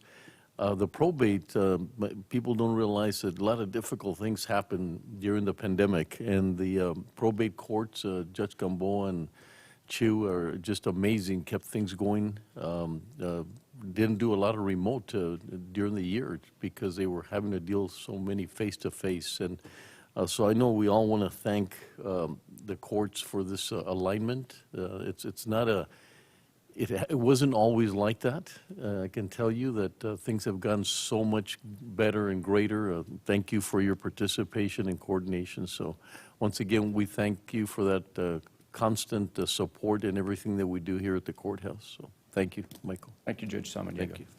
Yes, Commissioner Stout. Thank you for the presentation, Mr. Caro. Can you remind me, are all courts going back to in-person jury trial, or what's going on with the jury trials, I guess? Absolutely. I'll give you the quick rundown. Currently, all jury trials have been postponed through next Monday. So Okay. the next time we will have jurors here would be Tuesday, the 15th. The courts work from what we call a master calendar. So under our procedures, courts send in a request to Judge Chu to have a panel come in. And what happens is we filter through our procedures to say, you know, there's room to accommodate you here, or you can do this in your courtroom. So that's all triaged before it's placed on our master calendar. So that's how we work. We've been limited to essentially Commissioner's Court when you're not meeting as a place where we can have a capacity of up to 57 jurors. Hopefully as soon as next week, we will have Liberty Hall coming online where we'll be able to have panels socially distanced of 80. Which is going to be a huge help, especially for some of those more serious or complex jury trials where we're going to need more jurors. It's also going to help us long-term. We'll see fewer jurors coming back and forth to the courthouse as we were able to use Liberty Hall some more. There's also changes underway to make things more efficient, and we really learned a lot during the pandemic about what makes jury service better. Being on time, making sure that they feel like things are moving efficiently. So we're working to implement those. So are the juvenile courts different than what's regularly happening? Because I've been called a couple of times to jury duty at the juvenile court. Only twice? Yeah, like in the last 2 months. And I went down there both times and it was canceled. And so I guess my line of questioning is, if we're going back to the jury, to the in-person jury trials, what is the process for advising people that trial date has been canceled? Because both of the times that I had jury duty, I had to basically go down there and then I found out about it. I didn't get an email or a letter in the mail or a phone call. Either of those times. And so I'm just wondering, I'm a person who has access to transportation. I can get to and from places easily.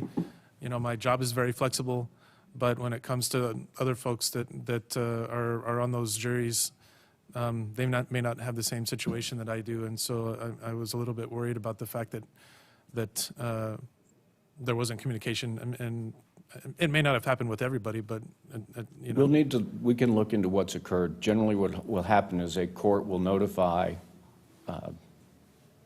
So there are times when, because of pandemic spikes, Judge Chu alerts us on the advice of Dr. Ocaranza that we're going to postpone jury trials, and so that's one that we can tell our central jury management, please excuse all these jurors. So those go out with the communication methods that we have to alert them that that's happening. Judges also, say for instance, when a case settles, can also notify our jury management staff to cancel things. Sometimes texts don't go through or emails, but if there was a wholesale failure to identify two jurors at juvenile court, we'll have to track that down and make sure that we complete that process to let people know. It seems to me that there wasn't.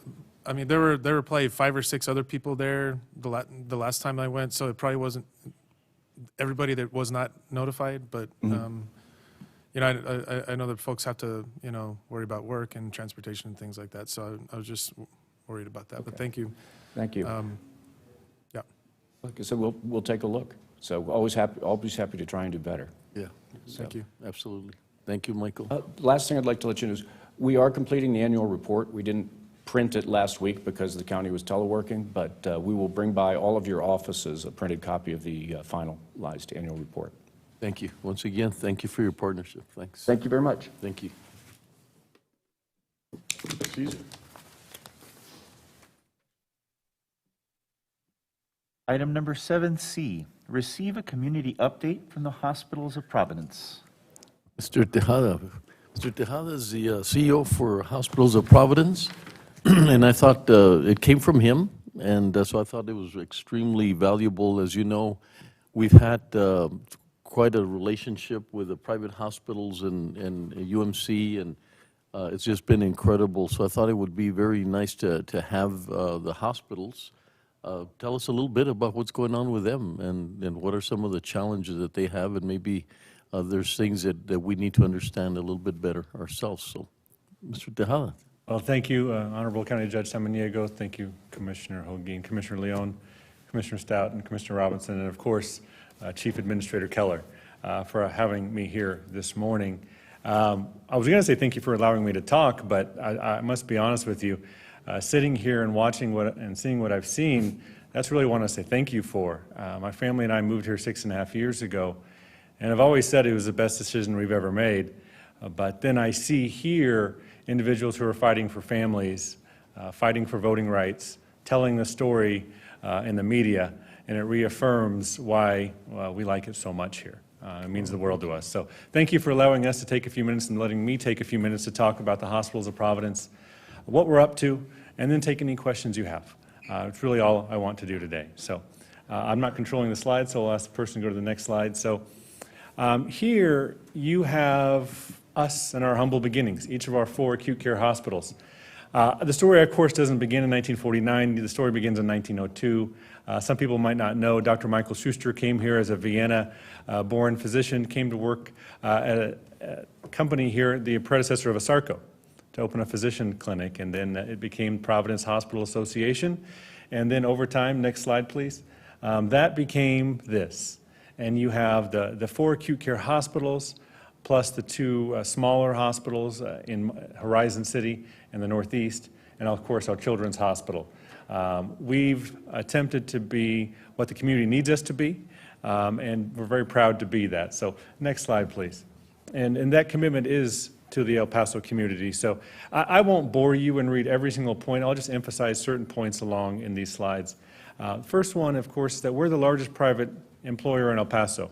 I once said that to somebody and they chided me, our goal shouldn't be just simply large, it should be to be the best.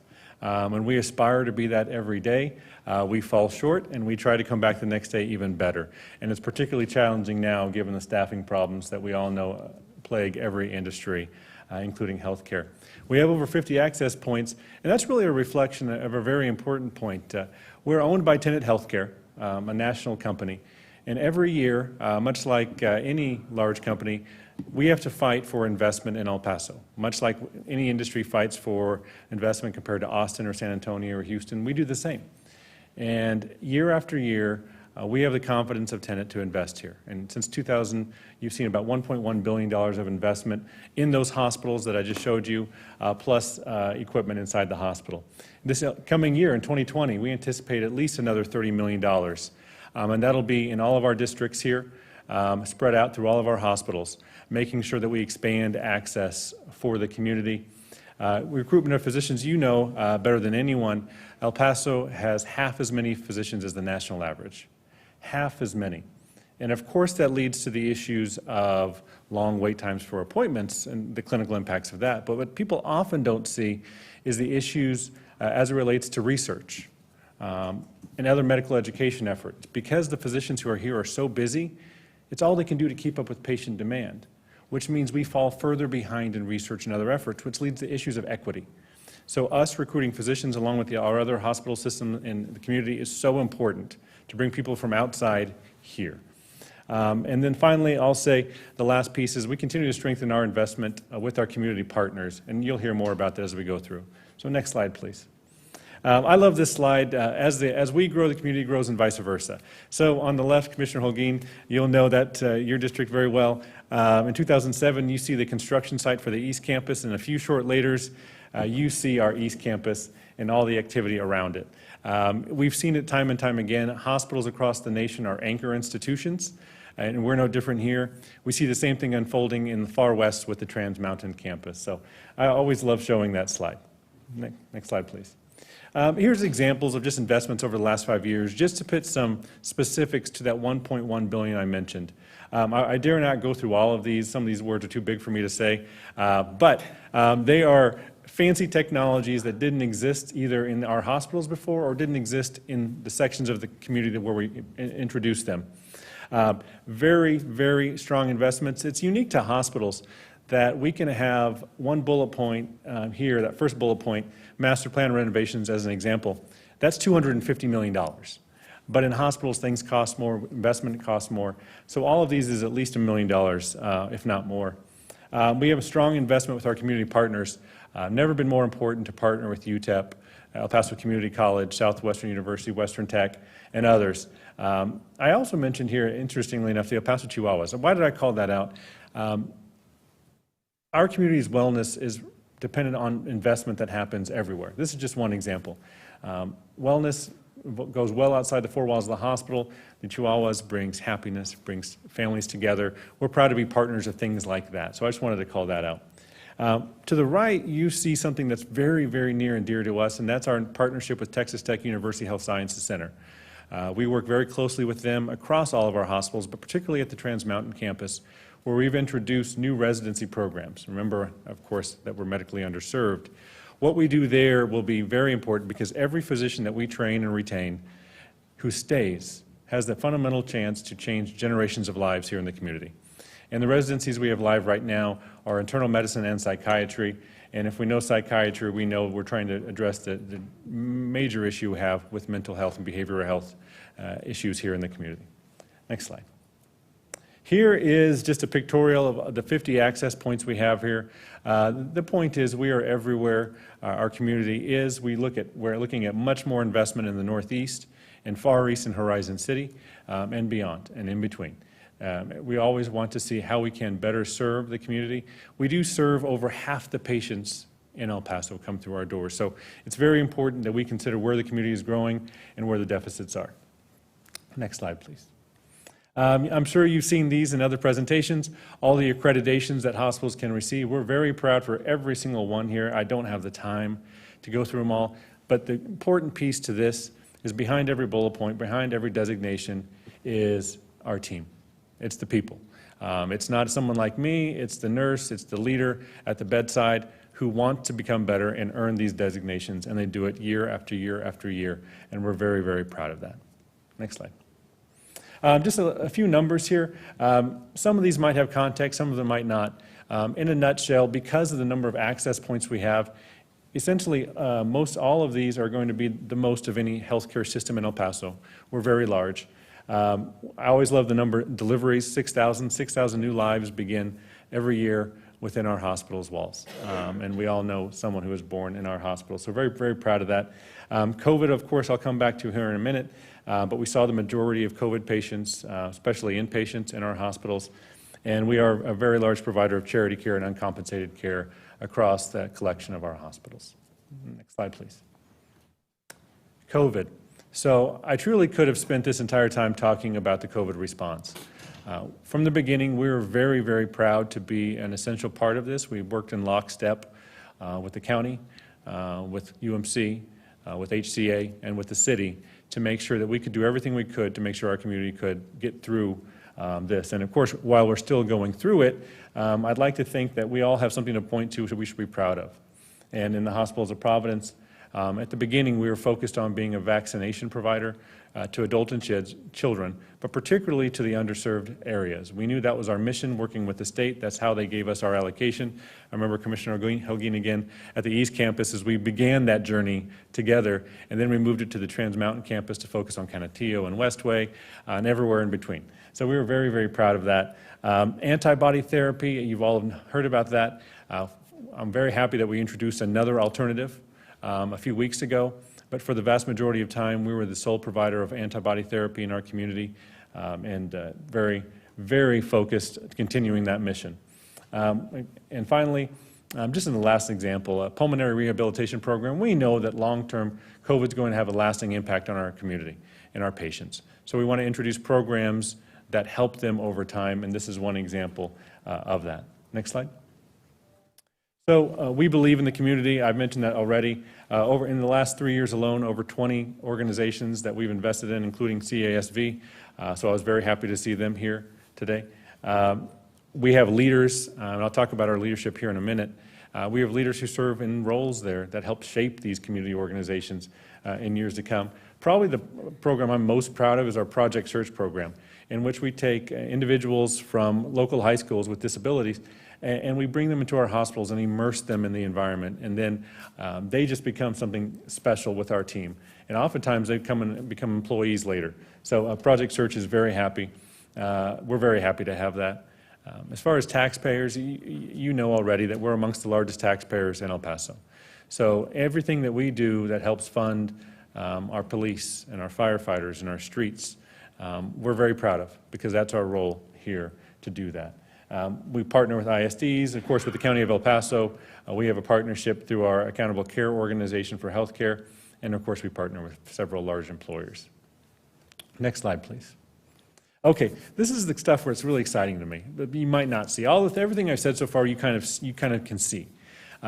This is our leadership team. So I just did a quick number crunching to give you an example of, this is basically, you would call them chief executive officers, chief nursing officers, chief operating officers, chief financial officers, et cetera. This is the breakout for our team across all of our hospitals.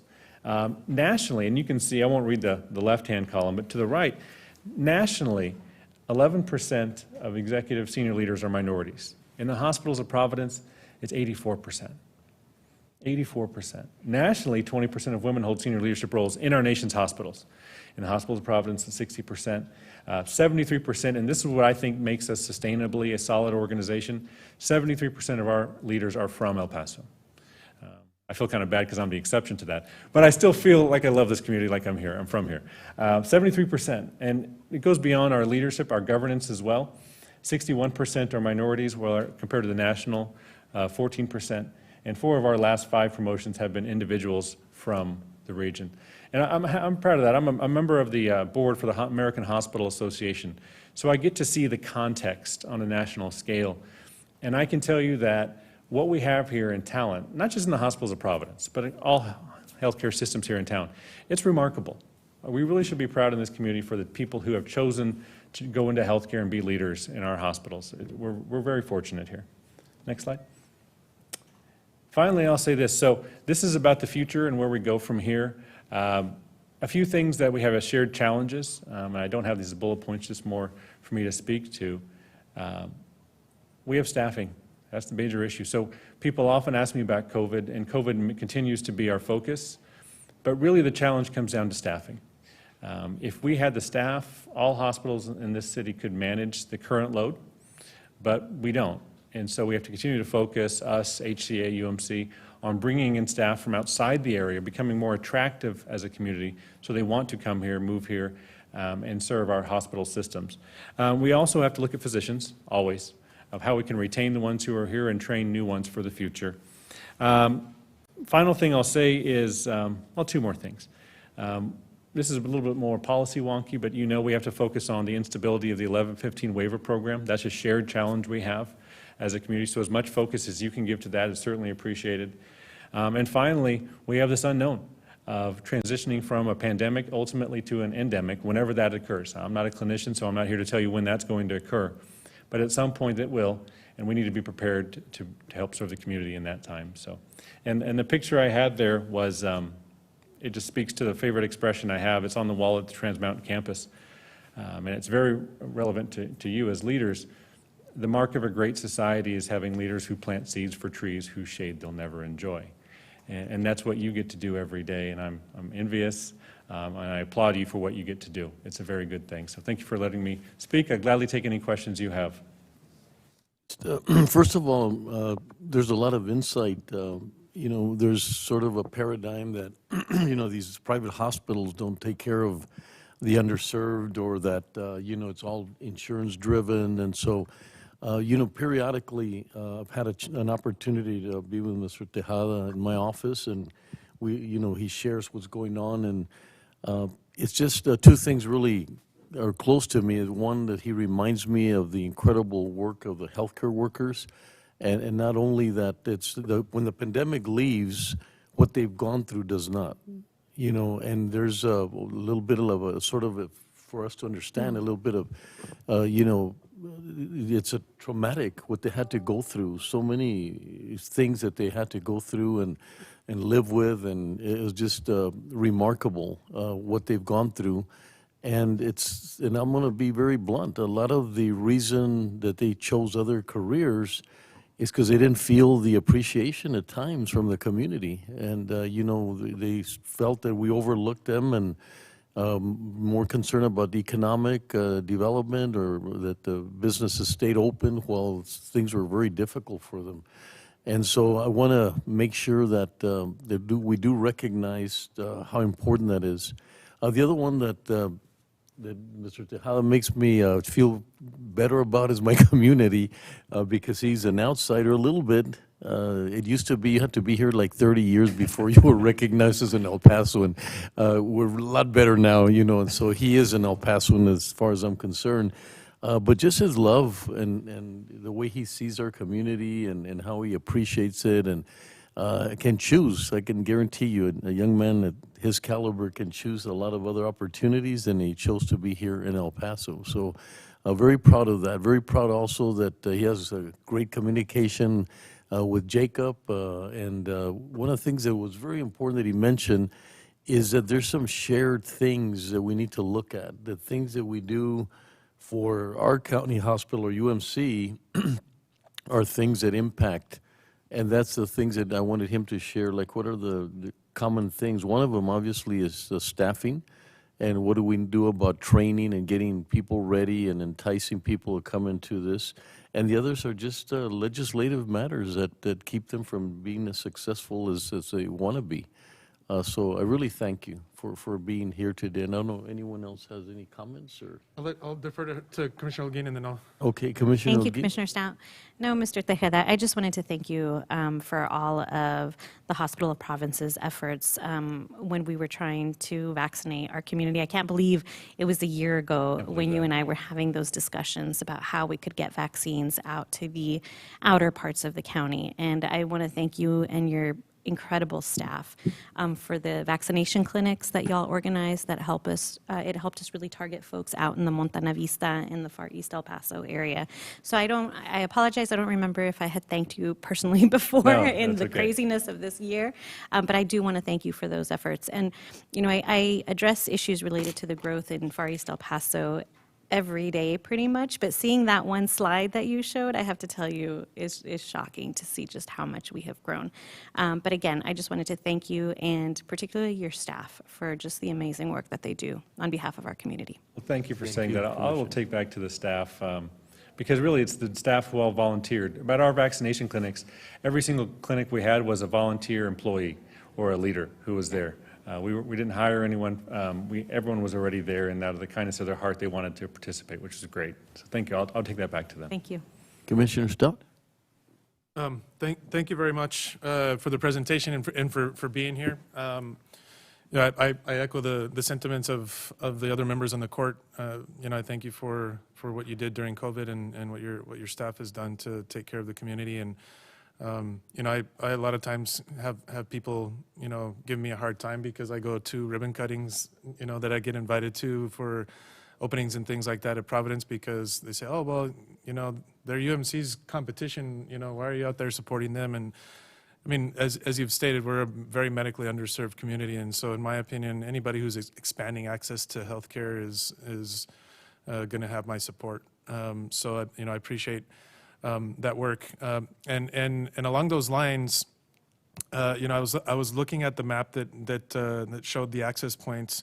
I didn't see any below I-10 though, south of I-10, and so you know, I was just wondering what Providence facilities may service those populations that are south of I-10, and maybe what the opportunities to bring more services to them are in the future. You know, because I think at this point, UMC is probably the only hospital that has a big footprint south of I-10. No, it's a great question, and as I look at the map, I always think that to myself too. Not just there, though, also the Northeast and Horizon. And certainly we have a large number of patients who come to us from south of I-10, and we are looking at a location that could be closer to it. Nothing that I have a lease signed yet for you. Sure. But absolutely, those patients, those individuals, those communities are as much a member of El Paso as anyone else. And when they come through our doors, we want to make sure we take the best care of them possible. So you're spot on. We have to look at how we can look at expanding access there, but also in other communities. If you look at that map, we don't have enough in the Northeast either. So we owe that to the community. Yeah, I think there's some opportunities. Unfortunately, you know, recently UMC reneged on a proposal to actually build a clinic in south of I-10, and you know, I think that folks that live in those areas, if you look at the income level and the poverty level of those folks, you'll find that it's the lowest income, highest poverty ratings in the county. And so they're folks that really need to have closer access and more affordable and better access to healthcare. So there may be opportunities there. So thank you very much for keeping that in mind. Appreciate it. Commissioner Robinson? Thank you for your presentation, and thank you for thinking about Northeast, because, you know, for years, because of the military, people assumed that everyone that lived in Northeast were military, or affiliated with military, so which means they went to William Beaumont, which was totally not the case, because there are considerable people who are not affiliated in one way or the other with the military, as far as military privileges, that is. But we appreciate, you know, you thinking of Northeast as far as a place where we need more additional medical care to serve entire population and not just the military. William Beaumont has moved to a new location, which kind of takes it a little bit further away than what it was before.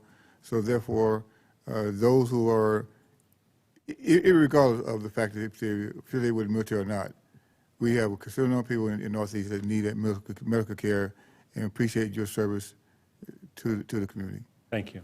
Appreciate it. Thank you, Commissioner. Commissioner Leon, please. Mr. Tejeda, it's not that I feel compelled to say something since I'm the last one, but I've got to tell you, when you look at about $250 million in expansions that you're planning, I mean, we have so many businesses that come into town that we help them with their taxes, that far less. So that's really appreciated. And my office in the Sheriff's Department went out to Providence East about a year ago to thank your frontline workers for all they do. And one of your directors said that it's so nice to have somebody from outside the hospital recognize that it's not as easy as it looks, that it's so hard to continue working. And some of those are rough conditions, especially when we had the COVID explosion a couple of years back. So it's much appreciated. And as I look at the map, I'm also astonished with the growth that we had from that slide that you had, from one slide to the other. I mean, it's tremendous, and it's continuing. So thank you for the work that you all do and the expansions that you're planning for El Paso. Thank you for saying that, and also thank you for you and your team for coming out, and Commissioner Stout, thank you for coming to some of the recent groundbreakings. It does make a huge difference to our team when they see anyone other than the normal faces there, especially see you as leaders believing in them and saying thank you. It means the world to them. They get very excited. They get a chance to show off. So as much as you can, you'll be invited, and love to have you there. Thank you. Great presentation. Thank you. Thank you. Thank you. Have a good day. Thank you. Judge, before we Yes. let him go, Nico, just one other thing. The court also really has expressed appreciation to the Hospitals of Providence for allowing Linda Lawson to be on the task force. She's been a really active participant and has provided a lot of information that the judge and the courts used in preparing a report on our response to COVID. And then also, Judge, you've mentioned before the appreciation to Hospitals of Providence. When we were in some of our worst times and we needed help making sure the process with decedents was moving forward, you all really stepped up and helped us contacting families and making final arrangements. And it made a really big difference, and we appreciate it. Really did. Thank you for saying that, and of course, I'll pass it on to Linda. I love Linda. I'll say it to her right after I leave here. Okay, great. All right, thank you very much. Mr. Howell, thank you so much. Have a wonderful Appreciate that. We hope to see you real soon. Thanks.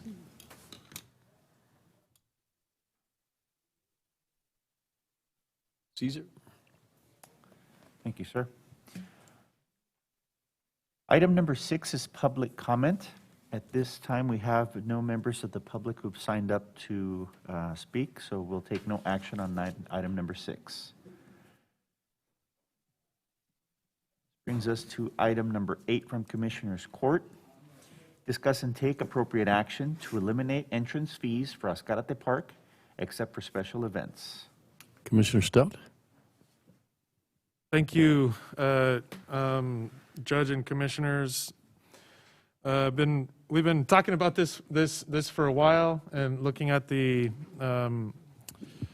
entrance fees at Ascarate Park, and so I had a conversation recently also with Commissioner Leon about whether we were going to pull the trigger or we were going to work on it, and so I wanted to bring this to you all and see what you all think. And so I have my staff, Cito Negron, that is going to be presenting this morning on some of this information. And so I will hand it off to Cito, and then we can have some discussion afterwards.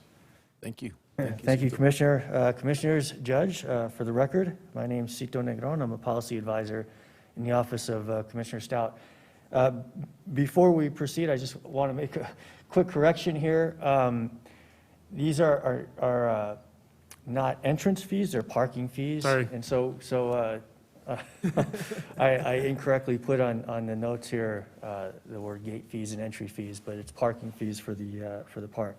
So I'm grateful for this opportunity on behalf of the Commissioner to present a brief explanation of this proposal to reduce or eliminate the number of days for which the county charges a parking fee for autos. I'll provide an outline in the presentation. We also have Parks Director Veronica Meyer, I believe, on Teams as a resource, and County Administrator Betsy Keller as well, to answer some of any questions that you might have on, on this. So the first slide, can we go to the first slide? Some basic information on Escalante and on parking fees, and some important points to consider really is that 400 plus acres, this is El Paso's central park, so it should be as accessible as possible to the public, especially given the light the pandemic has shined on the importance of health and wellness and equity. It's also worth noting here that this was before my time, but the county has adopted the National Parks Association pyramid methodology on reviewing cost recovery. I believe that we were at 36% in 2019. The industry standard is 26 to 30%. And for services that have a general public benefit, there is not expected to be any cost recovery. And so that's what we're talking about, is folks that are coming in to enjoy the park and its general access, things like, for example, while the park has an overall identity, right? It's known as Escalante Park. Everybody knows what it is. But it has internal places, too, that are very specific and well-branded. At the same time, a lot of people just come in there to sit under a tree, to have a picnic, to enjoy the picnic areas, and just generally hang out. So the county charges a parking fee of $2 at the park on Saturdays and Sundays, and it also charges at special events.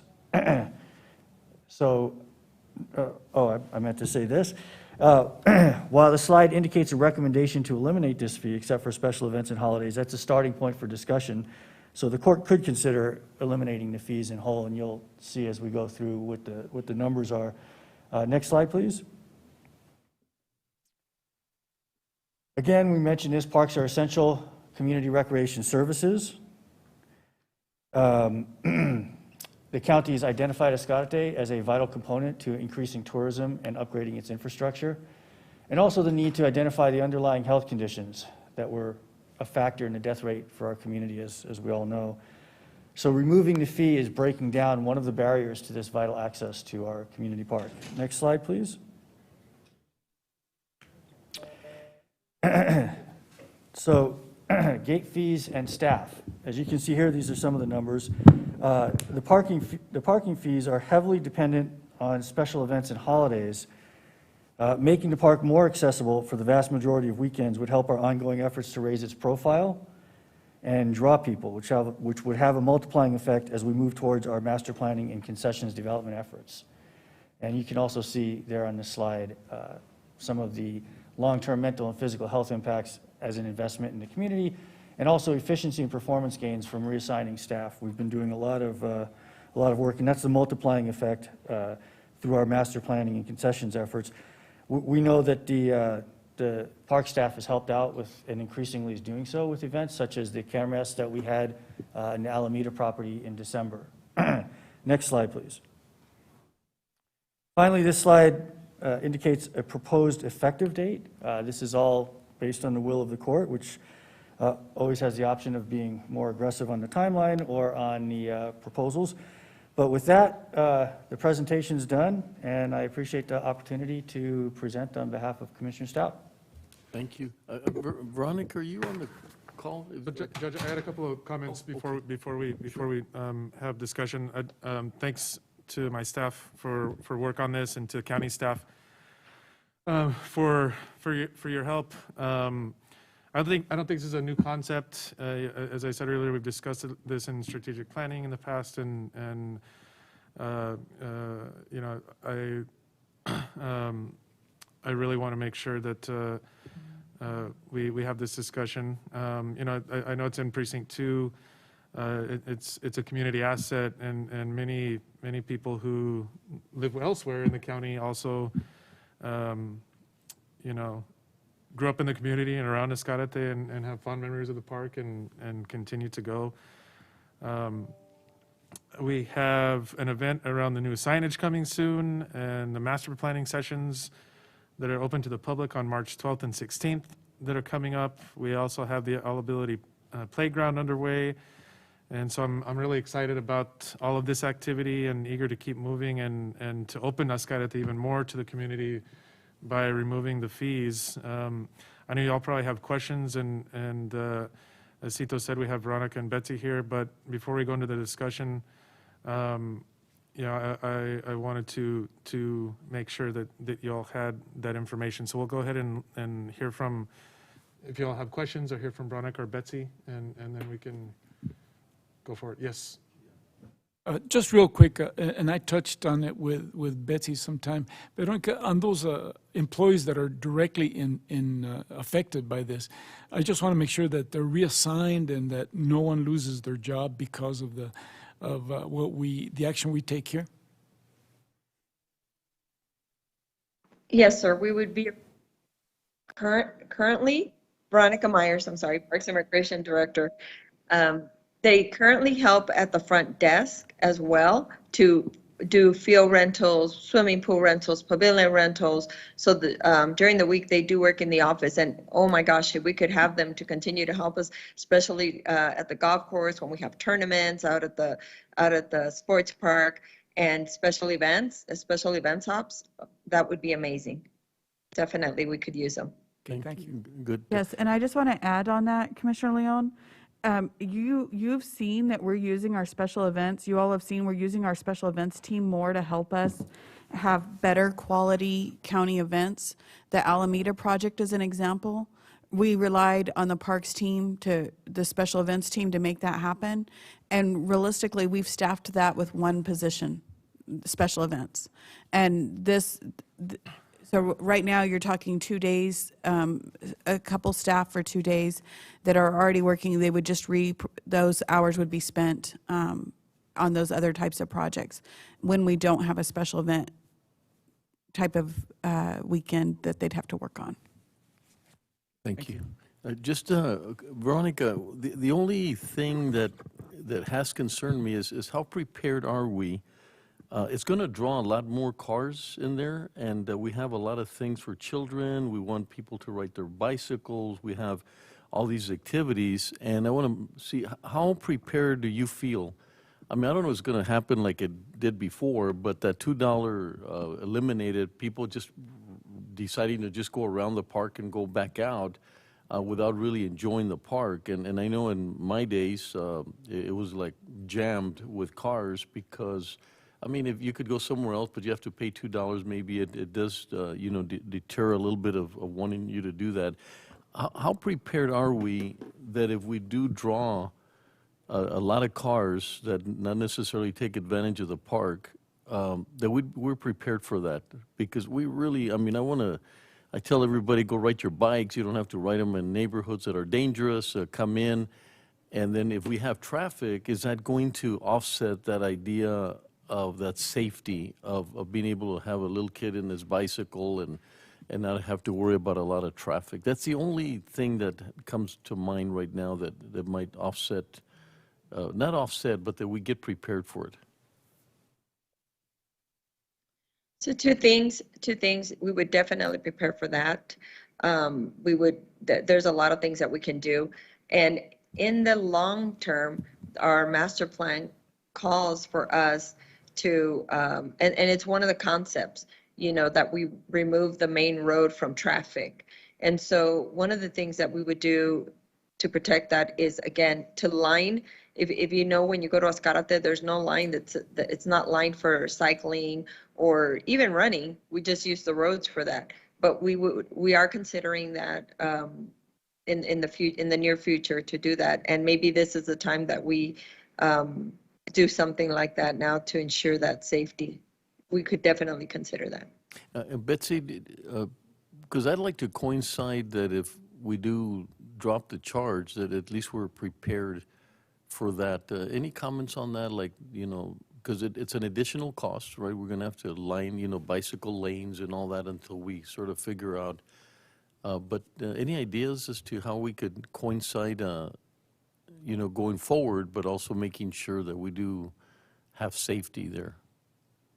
Judge, I definitely think that the team will be very conscientious to that, but I do think it'll take the public a little bit of time to also realize that the fees have been dropped, and that I think we'll see a gradual increase in usage and vehicles into the park. And I think over time we can, during that same time that that's happening, we can be working on these improvements to the safety of the. As long as we, like I said, I think it's a great idea, but as long as we don't create something that goes against it, and I had forgotten about the master plan, sort of eliminating that main street, and that to me would be excellent, because I know that a lot of people, there's two things. People tell me they don't go to the park because we charge $2, so they'll go to the park, and we want them to go. But others say they love to teach their kids, to ride their bikes, when early on. And I just wouldn't want that traffic to be a deterrent to that. And we also, we're looking at other ways too, like in the parking areas. There's some parking areas that don't get utilized as much during certain times. And there's things that we could do to direct people to park in other areas as well. If an area is getting too crowded, or we just see an influx in traffic, we can definitely respond. The parking area that is kind of southeast of the Healing Garden is often underutilized. Yeah. Almost every time I go to the park, it's very underutilized. So we could always close off the route around the lake if we started seeing a problem. We could close it off and direct parking, overflow parking to that area. Excellent. And not allow people to park right up against the lake, if that's a concern for pedestrians. So even if we didn't have like major lanes painted, and we did see an unexpected large influx, we could have a plan for immediate safety measures. And I've seen some areas that have no cruise zones, maybe that we could begin to, because it could be very attractive for cruising. I know from my days. No. Yeah. Judge. Commissioner Robinson?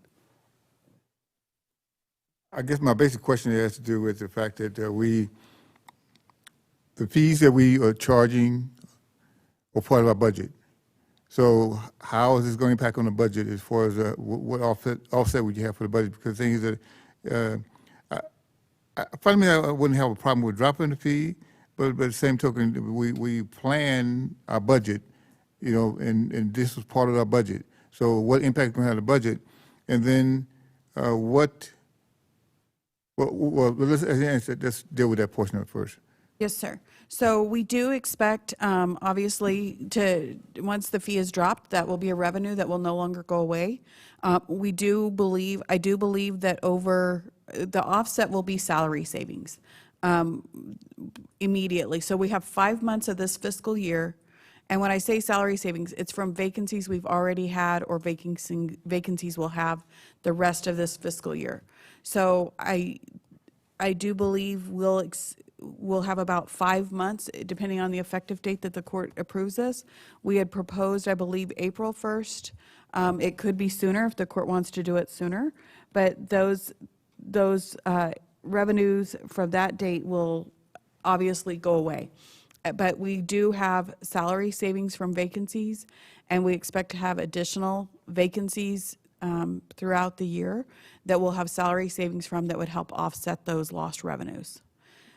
Going forward, what we are also expecting is, I've heard people say this before, like when I've said, why don't you go swimming at the pool at Ascarity? And they're like, well, there's an entrance fee. And so we may see increases in revenue in certain other areas because we're not charging that entrance fee. So more people using our swimming pool, more people coming to the golf course. That's some of the offsets that we also expect to have. Veronica? Go ahead, Veronica. Additionally, we're working with promoters so that we now, instead of charging per vehicle, we will be charging per ticket for venue events. And they're used to that because anytime you go to a concert, somewhere else, you pay a venue fee. And so concert goers and special event visitors are used to a venue fee. And so that's something that we want to present to the court in our new fees schedule. Well, and the increase of events, right, special events, now that we're more prepared for them, that should help offset quite a bit as well. So I think the idea is exceptionally well. I mean, I like it. It's just to be careful that we know what we're getting into. So I would like that we don't do it earlier, but give us, April I think would be good to give us a little bit of time to make those adjustments and make sure that everything's on track. It also gives us a lot of time to make the public aware that this change is coming, that, you know, for people who might not have been going to the swimming pool or the golf course, or to make them more aware and get it in their mindset that, okay, I can go golf on a Saturday or Sunday at Escarate, that I can take my kids swimming this summer. You know, it gives us a time with our communications team to really get the word out. And it was a lot, but it was based on principle. It wasn't like the $2 was the deterrent. It was more like, why are you charging? And that offended a lot of people that I've talked to about. So I think it was based more on principle. So we might have a large increase, like you said, in other areas. By then we'll have a great, concession at the golf course that people will want to go in and, during the weekend and entice them to go in. So I think the concept, Commissioner, is well taken. So. Yeah, and just to reiterate something that Cito mentioned in the presentation that he gave, is that we're already above the national average for cost recovery. It's at 36%, and the national recommended standard is 26 to 30%. And it's a public service, right? This is a public service, and I think it's worth absorbing for the time being through the salary, savings that we're going to have, and really working hard to push more folks to come to the park. I mean, we're going to have that big marquee up here pretty soon, Commissioner Leon, and hopefully that'll help us to announce those things and get more people to come to the park. And I think it'd be a great idea. So I don't know if there's any other discussion, if Commissioner Holguin, if you have anything that you wanted to add, but I'll go ahead and make the motion that we remove the gate fees for all weekends, but for special events that draw more than 1,000 people and holidays, and beginning on April 1st, and making sure that we also take direct staff to take into account the safety issue. I think it's a great point, Judge. We don't want cars antagonizing the folks that are trying to bike and walk in the park, or cycle and walk in the park, and then also direct staff to look at ways to capture revenue directly from the event attendees. Second. And it's parking fees, not gate fees, I'm sorry. Parking fees. Commissioner Holguin? Aye. Commissioner Leon? Aye. Commissioner Stout?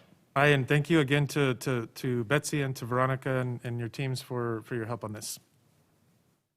Commissioner Robinson? Before I vote, fundamentally, you looked at this from the short term and the long term, so you have no problem with it. Yes, sir. Yes, sir. We do believe that and Commissioner, we also look at it from the court's perspective on access to parks and for the health reasons. Judge, you've mentioned this to us several times about people getting out into the parks, that we do believe that there will be long-term benefits. Also want to mention the salary savings this year are 5 times more than the loss of gate fees. Okay, so come budget time, we will not have this discussion. Correct. Okay, I'll vote aye on that. Thank you, sir. Judge Samaniego? Thank you. Veronica and team, as always, thank you. Aye. Motion carries. Thank you, Judge. Thank you, Commissioners. This is a big win and for our community, and it's also you know, I mean, that's the title of our new County Parks and Recreation Master Plan, great parks for everyone. And so everyone having access to it, no matter what their economic or social background is great. Yeah. This is one of the things that is being used in surveys to judge livability of communities. And also it is one of the you know, our trust for public lands, the voter approval rates for bond measures when it comes to acquiring more parks and conserving open space is 75%. So it clearly states how important parks are for a community, for the general community at large. So thank you so much for your support. And we already, you know, our special events team does an amazing job. And so we already cone off areas when we have runs and any type of run or cycling events, we cone them off for safety. So they already have a plan and they're good at that. They're amazing at that. And so thank you so much for your support on this item.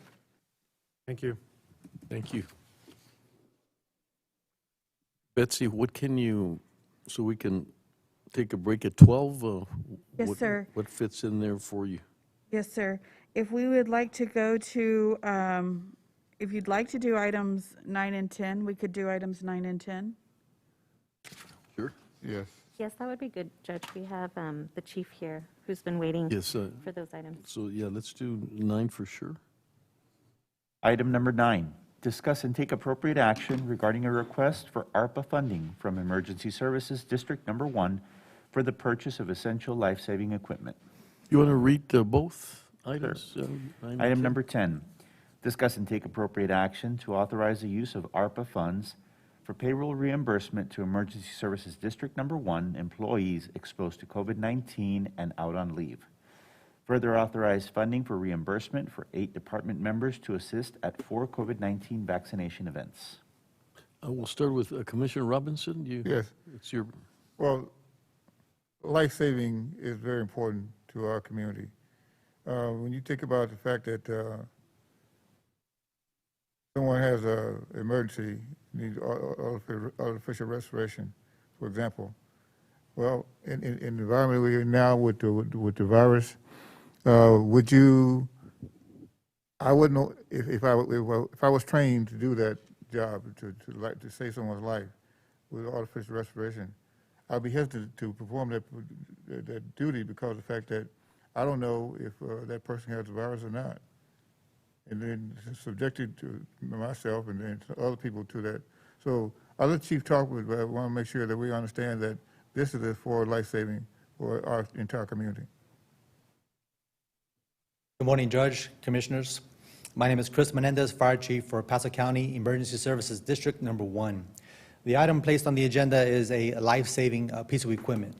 Over the past several months, we have seen an increase of about 2% in cardiac arrests, whether it be traumatic or medical in nature. This device would allow us to do compressions without having an additional person there to assist with CPR.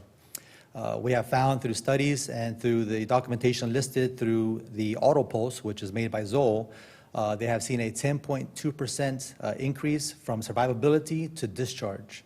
So what that means is the chances of surviving a major event, a cardiac arrest, increases by utilizing this device. This device is pricey. It would alleviate the need for additional manpower. Right now we're running 3 firefighter trucks, meaning we have a crew of 3 on the scene, and when they encounter this situation, they're very limited on what they can do, being that there's a multitude of items that have to be done prior to the ambulance arriving on the scene. So today I'm asking that the board, Commissioners Court, approve the request for 6 auto pulses. This would allow us to improve the services provided to our community. Betsy, you know, we discussed the, my concern, Commissioner, is that, like, is it part of the process? In other words, it's not an isolated request, but that it comes through as part of the process. And then also, you know, Chris, I was going to ask you, Chief, that,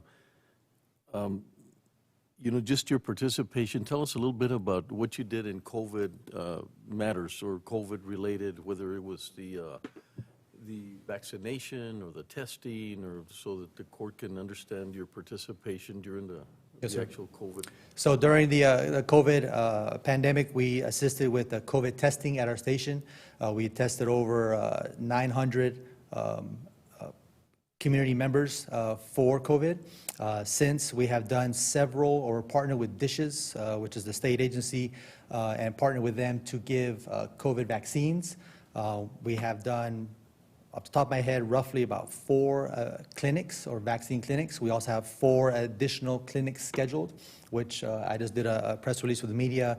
We are doing on the first Saturday of every month, and so that we can give the initial vaccine or boosters to follow, depending upon what the community needs at that point. We are offering these vaccines from 10 to 3 on the first Saturday of every month.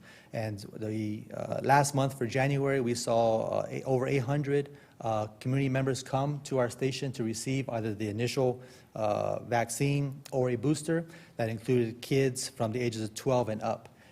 We just had one this past Saturday, we had about approximately 256 community members. And again, this could be anyone, anywhere that can come to our clinic and receive either the vaccine itself or boosters that would go hand in hand with that. Thank you. Commissioner Holguin, any from your perspective? I've been aware of the vaccination clinics the ESD one has been having there in the Horizon area, and as we know that part of the county is growing tremendously. We had ESD 2, of course, Judge, who was able to help us with the vaccination events south of the freeway and in Montana Vista, but that middle kind of area that we're talking about still has a lot of need, especially because there is so much growth. So I have been aware for some time now of the chief's efforts in that area, and I'm very grateful for that. Very necessary.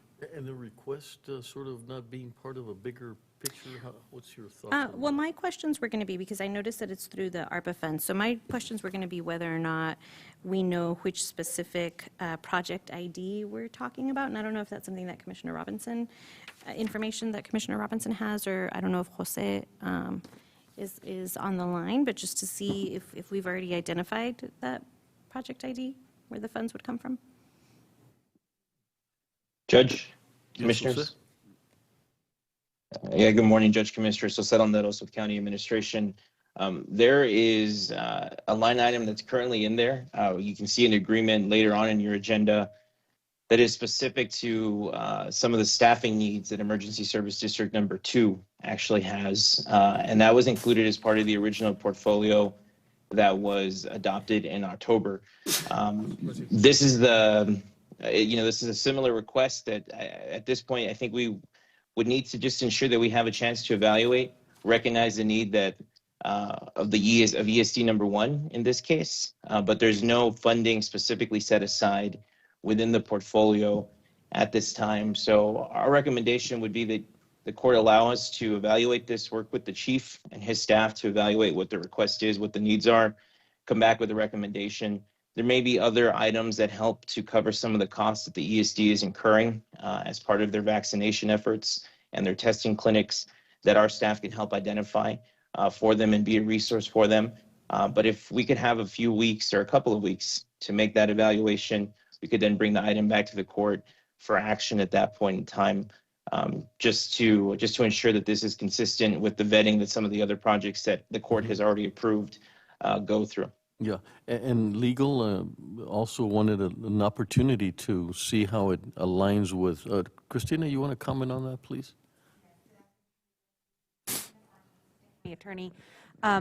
Yes, there have been lawyers with the county attorney's office that have been working very closely with Jose to vet some of these issues.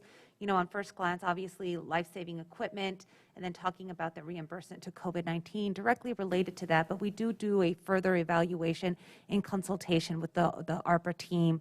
And then at that time, once we review, determine whether or not a formal agreement needs to be in place, what kind of agreement needs to be in place, and then of course bring it back to the court for any final review and approval. Yeah, Betsy, comments? And we do need some direction before we go down that road, because previously we've had a request, I believe, Chief, correct me if I'm wrong, but one of the requests that you all have in the backup to agenda item number 10 is to reimburse the ESD for cost related to employee paid leave related to COVID.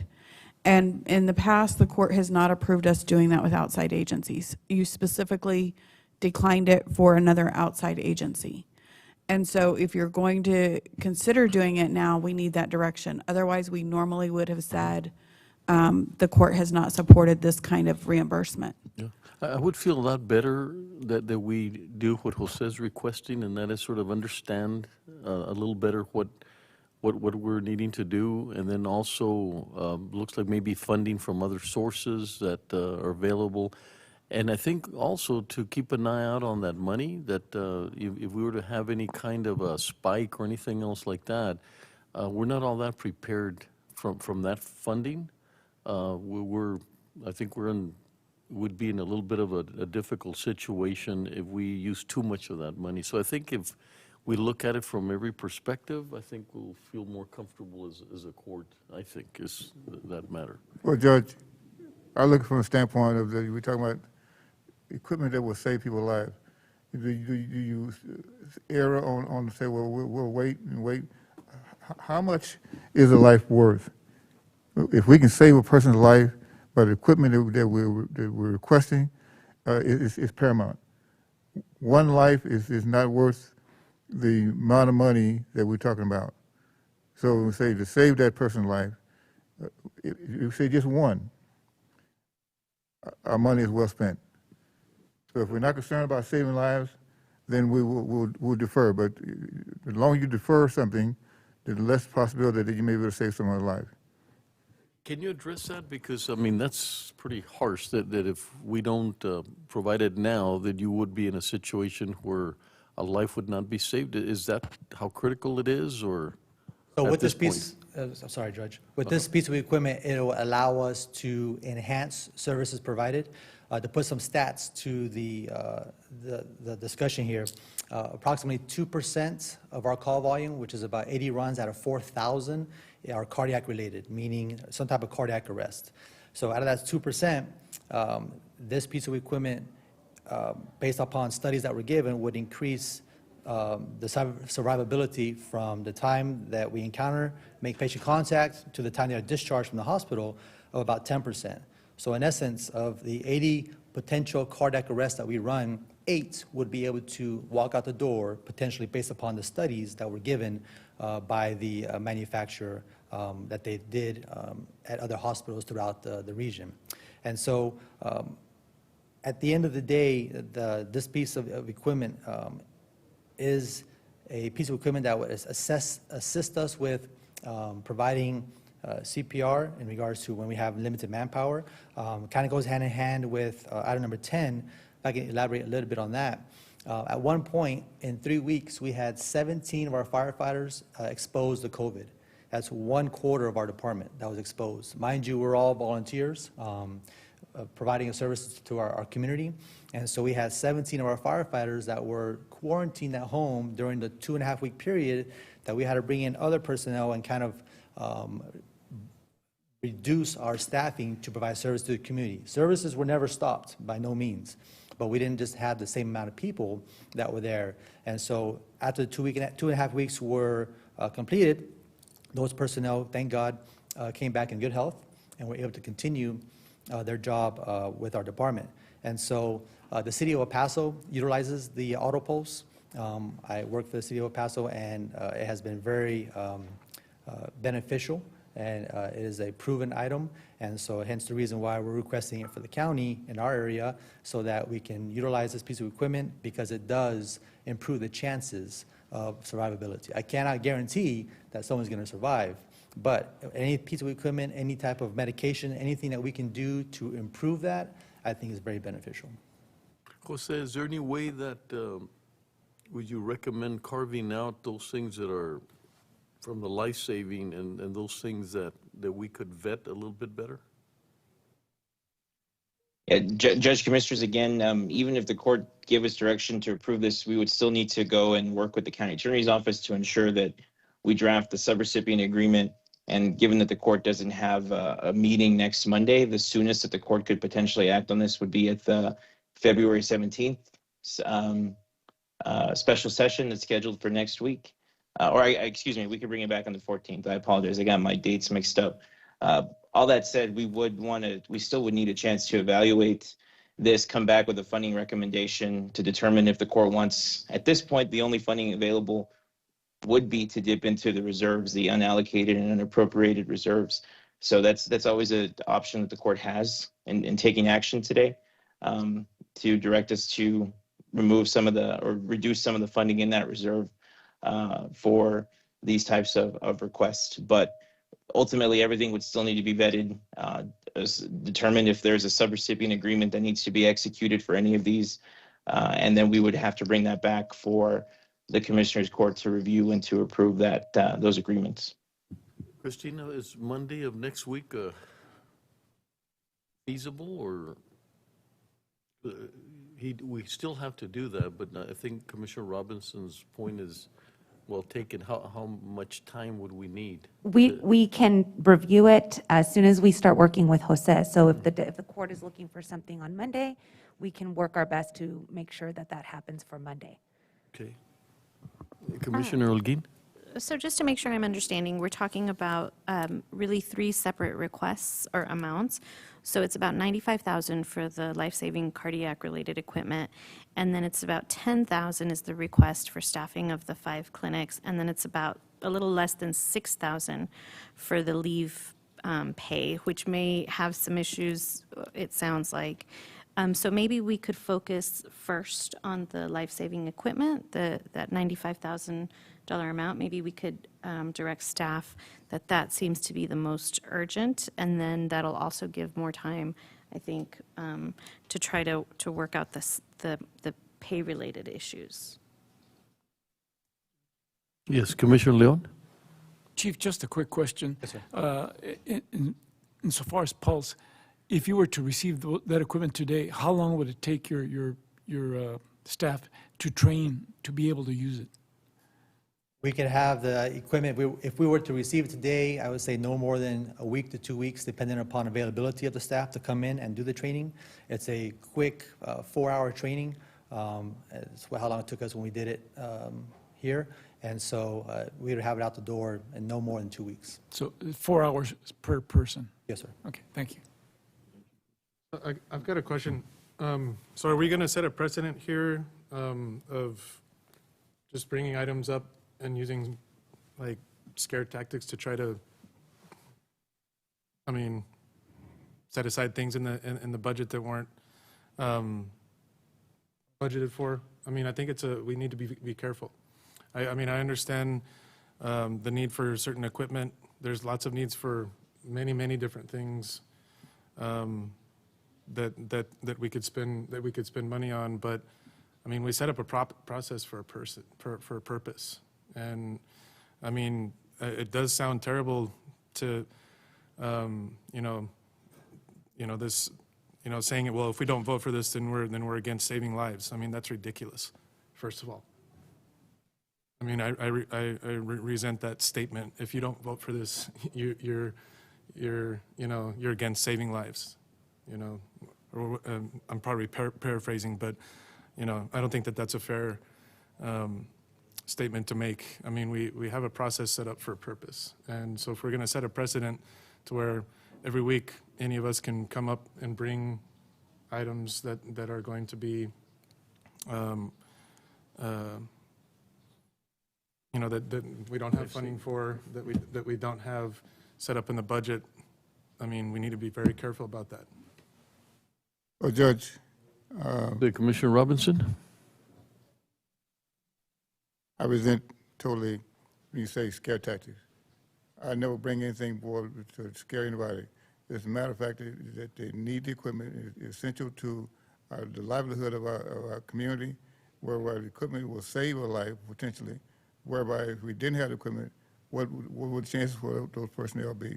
So to say it's absurd, I resent the statement, the fact that I don't bring anything before this body every week. When I feel I need to bring something to the body, it's a decision that the body makes, not that I make, not that you make, that the body makes. So if you choose not to go that direction, then we'll deal with it accordingly. But scare tactics, that's not my style. Yeah, and I think we also discussed this morning that we could put it in, the nonprofits are also sort of asking us for some of that money, and we're wondering if they should be part of that process as well. At least consider that, because it is a over and above kind of request. And as I said at the beginning, I worried about the process of doing it this way, random versus sort of part of a way of addressing the big picture. And so I'm still convinced and would encourage what Jose said, is to give them an opportunity, give legal an opportunity to see, what they're able to do, and then determine, bring it back if we could for Monday, bring it back a little bit more vetted than it is right now. I don't know if that's Commissioner Holguin? Yes, Judge, thank you. No, I'm actually glad that you brought it up, because I too have received calls from other governmental entities wanting to know how they can apply for some of the county's ARPA funds. And one of the thoughts that I had is that perhaps through the grant-making process that we're going through, that does seem like the fairest way for other entities, outside entities, to apply for funding. And so I know I had brought that up to Jose, and I don't think we ever really reached a conclusion. I don't think that that's anything that had been actually specifically discussed or contemplated by the court. But that would be something that I would like to contemplate, that the grant-making opportunity not just be limited necessarily to nonprofits, but to any other entity that may need that additional assistance and want to have access to some of the county's ARPA funds. So I would be in favor of that. Personally, I would like that. So Judge, one other comment. So based on the previous comment that was made, I guess what I'm hearing is that if it's not on the budget, we shouldn't be bringing it forward. So something that's not budgeted, henceforth, that we will not entertain the discussion, regardless of the fact that it's something that's essential and critical to the needs of the community. I think it's not so much that it's not in the budget, but I don't think we fully understand what we're able to, and sort of legal's looking at from that perspective, what qualifies. Am I right, Christina? I mean, there's a part of it that we need to fully understand what we can and cannot do at this time with it. Sure. I mean, the process that the court has used before, and Jose can clarify, is, they allocate the funding, then we come back with the formalized agreement. In this instance, of course, this is a proposal that's been brought before the court, so we're working the other way, right? And so the proposal, the court makes a determination if this is something you're interested in. If yes, we then have to come back with an agreement in place. And then, of course, we also have to do the evaluation and make the determination as to whether or not it qualifies. As I mentioned earlier, on its face value, as posted on the agenda, it appears to be, but we do need that additional information, because that's information that's in a subrecipient agreement. And so there's certain rules and criteria that is used. We've done this before with other agreements, and so we have that in place. I will just note it is a 40-page contract. The turnaround time on our end, we do move pretty quickly, but it also depends on the other party. And so we will work very closely with whoever the ESD attorney is, but it's also on their part as well to provide feedback and any issues that they may have with some of the terms on the contract. But we would work for that. So in terms of it being on for Monday, certainly can aim to do that. But of course, it's both parties that are working together to make sure that that contract one can happen. But of course, before the contract, the internal determination as to whether or not this does qualify as an allowable expense under ARPA. As we could see, I mean, we still have some, and that's a lot of pressure for 1 week, but maybe what we could do, Christina, that by Thursday when we put it on the agenda, if you feel comfortable that we're close to it, and if not, I think that we will respect that we need a little bit more time for that. Sure, we can certainly post it, and then, we'll take it on Monday if we are not ready, not delete it, or we'll let the court know. We're still working through some issues with the with the ESD, but as soon as the contact person with the ESD could perhaps get in contact with Mr. Landeros, provide the attorney name, we can start at least that process going, and then, of course, simultaneously doing the evaluation as to whether or not it qualifies. Okay, you feel comfortable with? And I just, sorry, I just ahead. also wanted to clarify, what I heard earlier from Commissioner Holguin was prioritizing, or from the judge as well, perhaps, it was prioritizing the equipment item, which was item 9. Item 10 is a separate request. So obviously, I think they can go all in one if it's an ESD type of agreement, right? We're working with one entity, but I don't know, was a direction to bring them both back for Monday, or prioritizing the equipment piece? Yeah, no, and I was just trying to see what would make it easier, just because I know we are at a time crunch. This is obviously something that's very important to the community, and that we need to resolve as quickly as possible. So I was just thinking about it, but if it's actually easier for the county attorney's office to address all 3 of the items, then that's perfectly fine with me. I was just trying to think through of how we could more quickly resolve the issue that Commissioner Robinson is worried about, which of course we all are worried about, is making sure that that we do everything possible for our community members who are experiencing these cardiac events.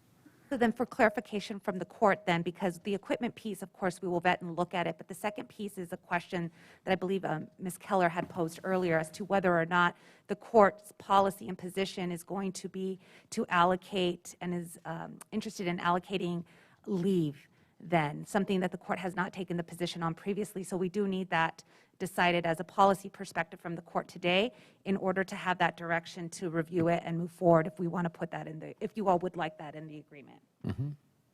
That's the question for you all.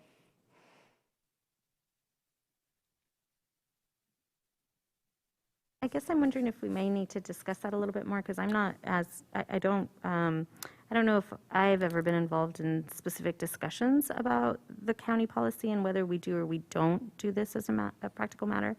So I don't know if the other commissioners are more familiar with the issue, but I'm wondering if that may merit a little bit more discussion. I don't know if that would be an executive session or where that would happen. If I may just share with the court, you have not, right now, your leave for your employees that's COVID related, you're paying out of the budgeted general fund, because you basically budgeted for those people to be on staff. I do believe that would be the same for the ESD, but I don't know. So that would be, you'd be basically offsetting their budget expense if you pay for the COVID leave. We have not used ARPA funds to offset our own salary expenses. And you may remember the update, we had over 200 employees with COVID last month ourselves. And so you have not applied that rule to yourself. Earlier on, we had a request, I believe it was from ESD2, to look at that. And at that time, you weren't doing it for yourself either. And so we declined their request for the same kind of funding. Yes, Commissioner Leon, you've got a comment? Thank you, Betsy, for that information. I think this is the type of information that I'm looking for, like you just mentioned, that we can bring it back in a package and discuss all that, give us the history, what we've done and haven't done. And I've got to agree with, there will be times, Commissioner Robinson, that we need to bring out some stuff that doesn't fit neatly into our budget. We just have to do it. But I agree with Commissioner Stout that sometimes if we can stick to our budget and our budget process, it's great. But sometimes we just need to stray away from it because of the needs that we face. But if we're talking about a week and it doesn't put undue stress on the county attorney's office, you can say, yeah. You need to do, we work fast. We know that these are critical issues for the court and for, of course, the county, so we work fast. But I want to be clear, at least on what we're going to bring back to the court, that that's what you want, instead of, and that's where I need the direction. I'm not 100% clear if you want to include that leave portion in your agreement. We can always bring it back and amend the agreement, right? We can work on the equipment piece if you're not ready yet to make that decision today or want something better vetted, if you will. But I do need that help so that I know what I'm drafting. My thoughts is that we have historical information like you just gave us, Betsy, and that you do include it all together. Then we have a better arena to make a decision in.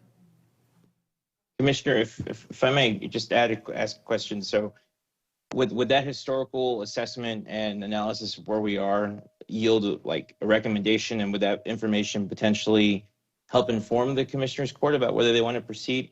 And I'm only asking because if that information, when presented to the court, helps the court make an informed decision that may support or not support this request, would not want the county attorneys to use their capacity and their bandwidth on staff to draft an agreement that may ultimately not be approved. So I'm just trying to make sense of the direction, so it's clear what we're asking the county attorneys to proceed with, what we're asking with our staff and county admin to proceed with, and that would be helpful so that we know what to bring back exactly to the court. Are we asking for that historical context and the agreement, or one before the other? I think the alignment, to what I'd like to see is the alignment. What have we done before, and not offend anyone if they've asked those requests and we've denied them. I want to know about them as well. So I think that's what you're referring to as historical, was the alignment. Yeah, really, the whole package, because I'm not sure which way I should go or can go. And this way, I see it in black and white. Okay, this is the way we've done it in the past. We haven't done this. We can do this. We cannot do that. So Commissioner Leon is asking for us to bring back the request in a presentation after we've vetted it. Yes. And Commissioner, I believe, Olguin, and correct me if I'm wrong, and Commissioner Robinson want us to bring back the contract.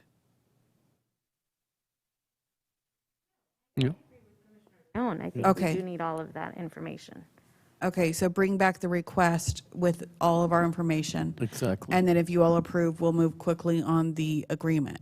Exactly. Yes, I'm just thinking that to me, the equipment piece of it seemed like it was more urgent, the more urgent request. And correct me if I'm wrong, Chief, but it seemed to me that was the more urgent request. So I was just hoping maybe we could focus on that one first, considering there are kinds of other issues and related to whether or not the leave pay is something that the court's allowed before, or hasn't allowed before. It just seemed to me that the equipment was maybe more urgent. So Christina, maybe it's a little different because we're not working on the contract yet, because we really don't understand what we'd like to say yes to and no to. So I think we would reverse it. I'd rather hear and get it vetted, and then at that time say, this is what we would like to see in the contract.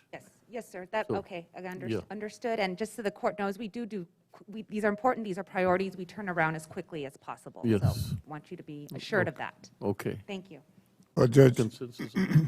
that's fair, but I want to reemphasize the fact that the equipment is very, very critical. Yes, I think that's our consensus. Yes. Okay. Okay, That's thank the you all. direction. Thank you. Thank you. Thank you, Chief. Thank you, Judge. Appreciate it. Thank you, Thank you. Chief. Thank you, Chief. So we'll take no action on items 9 and 10.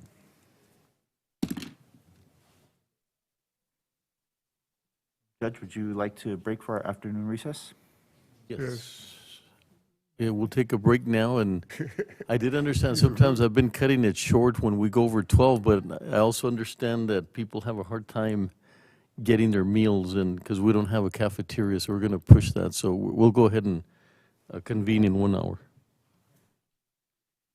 Commissioners Court will recess for 1 hour. It is 12:20 p.m. We'll return at 1:20.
We're so happy it's finally here.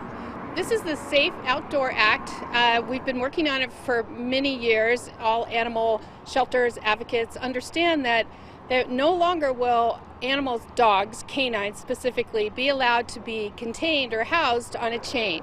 People use chains because they're so inexpensive, but chains belong on trucks, not animals. It's inhumane and it hurts them.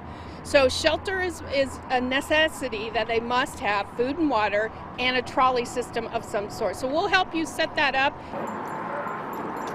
This act gives us a little more teeth to go in, gives us stronger law enforcement. The fines are severe.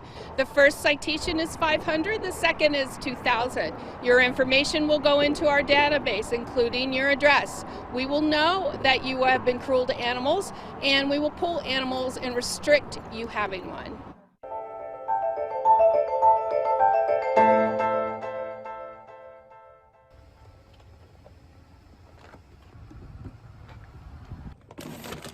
Rene Herrera is getting ready to start his shift as an animal welfare officer, a job that he has done for 6 years. The reason why I do this is because animals don't have a voice, and I feel the need to be there to protect them. But today is not just any day, as the new Safe Outdoor Dogs Act has come into effect in Texas. Which means that canines cannot be restrained with industrial chains, and also to adequate food, water, and shelter, and shade as well. And to put the dogs inside when this is in extreme weather, which is cold or very hot temperatures. Renee is responding to the report of a pit bull that could be in an inappropriate space. Yes, so the lady allowed us to see behind the property to see if the dogs were restrained. They give us a call of the canine not being contained properly. What's up, baby? So he checks out okay. He looks alert and active. That was one of my main concerns. Although everything is in order, Renee reminds the owner about the new law. So like I said, ma'am, it is an issue. Your dog's being out loose at large, so you could tie him up, but it cannot be with an industrial chain. Violations of the Safe Outdoor Dogs Act are considered a Class C misdemeanor, punishable by a fine up to $500. Hey, this is one of our dogs that we picked up today.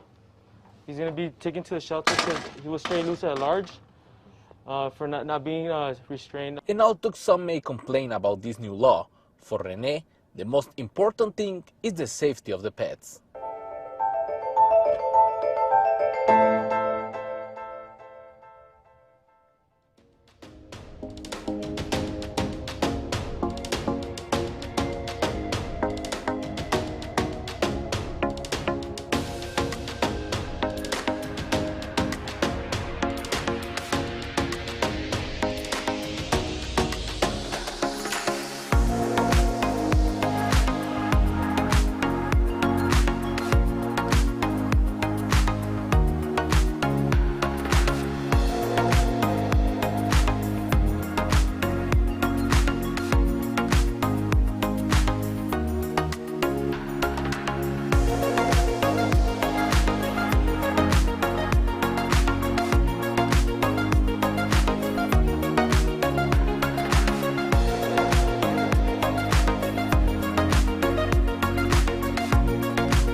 We have the vaccines here. We've got the kids getting gifts. Free food, the games. I mean, it's just a great event. The event is made to see how the neighborhood associations and the residents around here want to do with these 3 properties that were proposed to us by the county. We have 4 options. We're doing what we set out to do, which is try to get as much community participation and ideas as to what we can do with the properties. Well, I came out here in support. Hopefully we could do something better with this area. I remember this area being really beautiful when I was a kid. And the old theater here, the Azteca Theater, was really nice. It started off as a beautiful theater, and then it was a dinner theater. The Valley Theater from the 1940s till about the 1970s. If you ask anybody, they remember it as a naked harem. They don't remember it as a theater They remember it as a naked harem, and we need to take that stigma off this neighborhood. It was a criminal situation. We're going to turn this into a beautiful mental health opportunity. We're asking all the families to come in, answer the survey. Los últimos dos, ¿cuál le gusta menos? Salud. Pues el evento nos gustó mucho porque es muy familiar. Luego, aparte de que hubo comida, juegos, también adoptamos We're limited, but because of Chapter 59. But depends on how we handle it, how we word it. We can get a lot of things done for this community. Yeah, if they could turn it into something that's going to help the community, of course. Anything would be fine. I'd like to see this torn down, all 3 properties torn down, come in with a community wellness center. We needed to keep it within the restriction of mental health. And then mental health has a lot of things like well-being, a community center, everything's related. The other thing is education. That's going to be a very important component. And we've got not only this property, but the next 2 properties are part of this situation. So looking forward to something great that we do in the area of mental health. I'm very optimistic. I think that this site will be something really nice, something that our community desperately needs. You can give us the survey. With all of us putting our little minds together, we're going to have something beautiful for this community.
We stocked the lake on Thursday.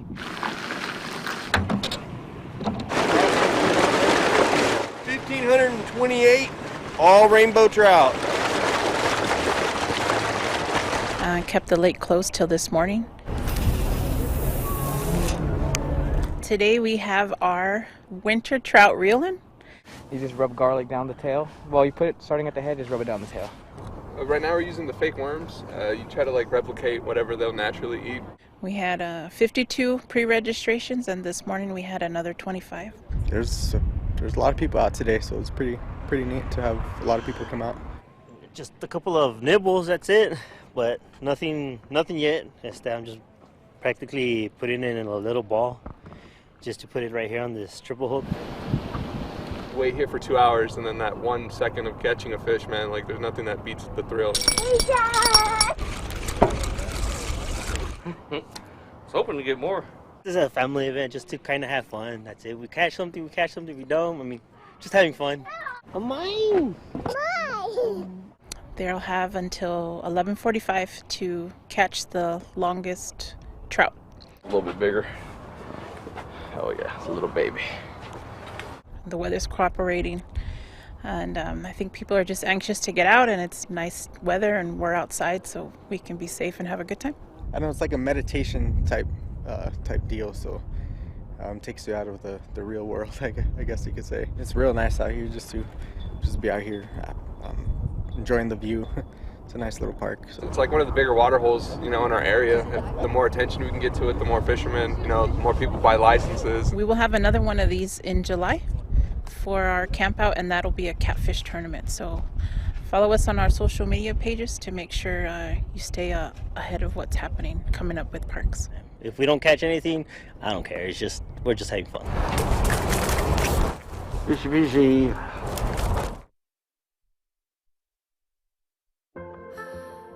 El Paso goes by many names. Sun City, 915. We are known for history, culture, food, and art.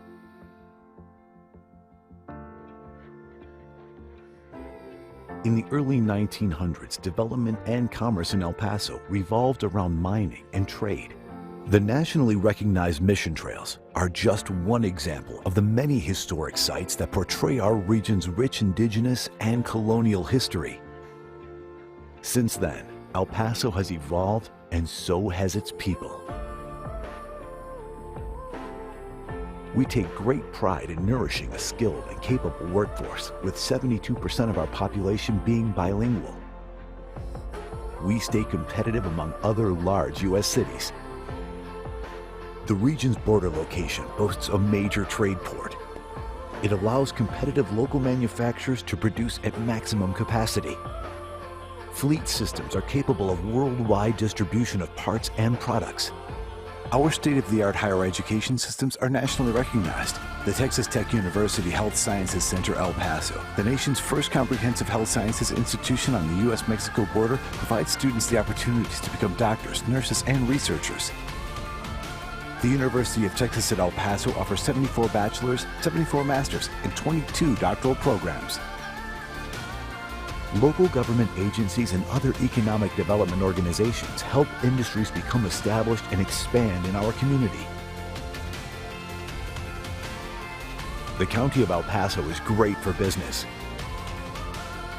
but we also keep true to our southern hospitality with plenty of outdoor recreation options. It's easy to keep active in El Paso.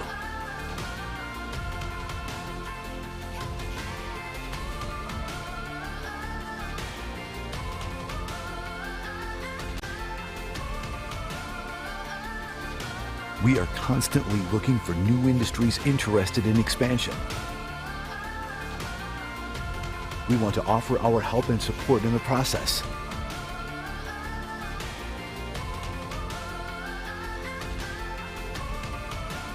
No matter the name, El Paso is proud, strong, progressive. We are El Paso.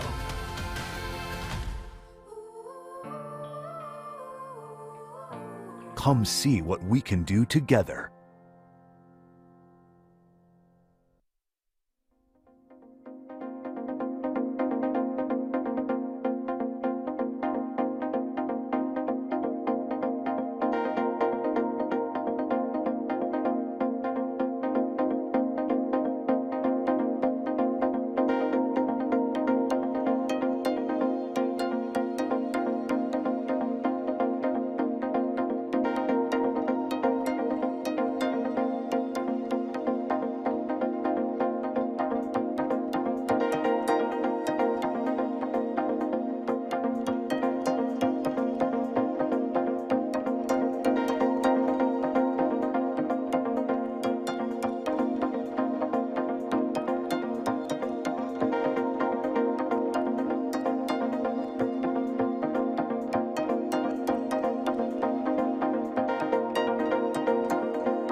We're so happy it's finally here. This is the Safe Outdoor Act.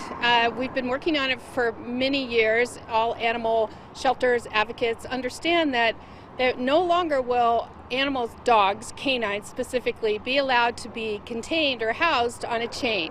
People use chains because they're so inexpensive, but chains belong on trucks, not animals. It's inhumane and it hurts them. So shelter is a necessity that they must have, food and water, and a trolley system of some sort. So we'll help you set that up. This act gives us a little more teeth to go in, gives us stronger law enforcement. The fines are severe. The first citation is $500, the second is $2,000. Your information will go into our database, including your address. We will know that you have been cruel to animals, and we will pull animals and restrict you having one.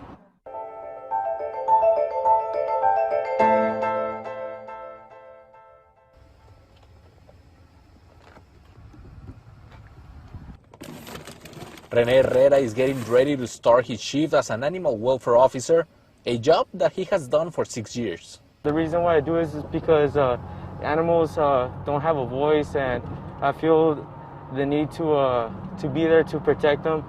But today is not just any day, as the new Safe Outdoor Dogs Act has come into effect in Texas. Which means that canines cannot be restrained with industrial chains, and also to adequate food, water, and shelter, and shade as well. And to put the dogs inside when this is in extreme weather, which is cold or very hot temperatures. Renee is responding to the report of a pit bull that could be in an inappropriate space. Yes, so the lady allowed us to see behind the property to see if the dogs were restrained. They give us a call of the canine not being contained properly. What's up, baby? So he checks out okay. He looks alert and active. That was one of my main concerns. Although everything is in order, Renee reminds the owner about the new law. So like I said, ma'am, it is an issue. Your dog's being out loose at large, so you can tie him up, but it cannot be with an industrial chain. Violations of the Safe Outdoor Dogs Act are considered a Class C misdemeanor, punishable by a fine up to $500. Hey, this is one of our dogs that we picked up today. He's going to be taken to the shelter because he was stray loose at large for not being restrained. And although some may complain about this new law, for Renee, the most important thing is the safety of the pets.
We have the vaccines here. We've got the kids getting gifts. Free food, the games. I mean, it's just a great event. The event is made to see how the neighborhood associations and the residents around here want to do with these 3 properties that were proposed to us by the county. We have 4 options. We're doing what we set out to do, which is try to get as much community participation and ideas as to what we can do with the properties. Well, I came out here in support. Hopefully we could do something better with this area. I remember this area being really beautiful when I was a kid. And the old theater here, the Azteca Theater, was really nice. It started off as a beautiful theater, and then it was a dinner theater. The Valley Theater from the 1940s till about the 1970s. If you ask anybody, they remember it as a naked harem. They don't remember it as a theater They remember it as a naked harem, and we need to take that stigma off this neighborhood. It was a criminal situation. We're going to turn this into a beautiful mental health opportunity. We're asking all the families to come in, answer the survey. Los últimos dos, ¿cuál le gusta menos? Salud. Pues el evento nos gustó mucho porque es muy familiar. Luego, aparte de que hubo comida, juegos, también adoptamos Enrique. We're limited, but because of Chapter 59. But depends on how we handle it, how we word it. We can get a lot of things done for this community. Yeah, they could turn it into something that's going to help the community, of course. Anything would be fine. I'd like to see this torn down, all 3 properties torn down, come in with a community wellness center. We needed to keep it within the restriction of mental health. And then mental health has a lot of things like well-being, a community center, everything's related. The other thing is education. That's going to be a very important component.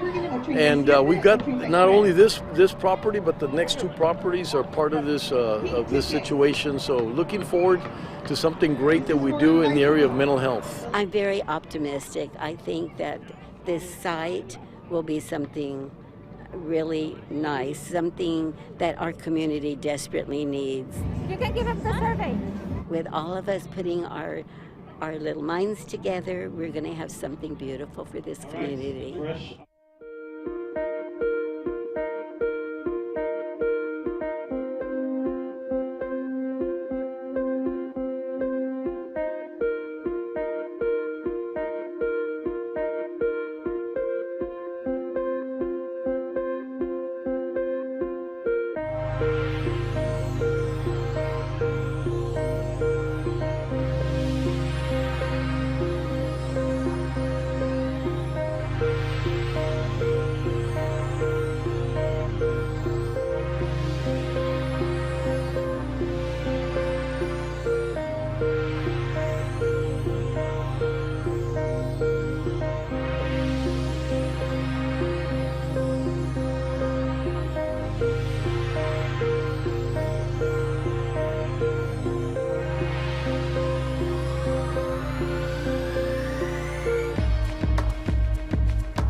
We stocked the lake on Thursday.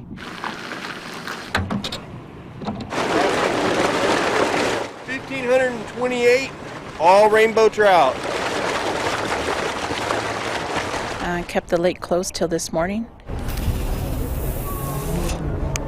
Today we have our winter trout reeling. You just rub garlic down the tail. Well, you put it starting at the head, just rub it down the tail. Right now we're using the fake worms. You try to like replicate whatever they'll naturally eat. We had 52 pre-registrations, and this morning we had another 25. There's a lot of people out today, so it's pretty neat to have a lot of people come out. Just a couple of nibbles, that's it.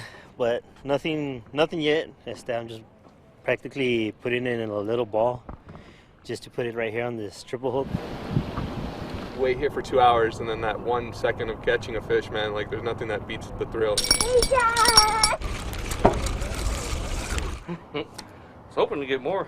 This is a family event, just to kind of have fun. That's it. We catch something, we don't. I mean, just having fun. Mine! They'll have until 11:45 to catch the longest trout. A little bit bigger. Oh yeah, it's a little baby. The weather's cooperating, and I think people are just anxious to get out, and it's nice weather, and we're outside, so we can be safe and have a good time. I know it's like a meditation type deal, so takes you out of the real world, I guess you could say. It's real nice out here just to be out here enjoying the view. It's a nice little park. So. It's like one of the bigger water holes, in our area.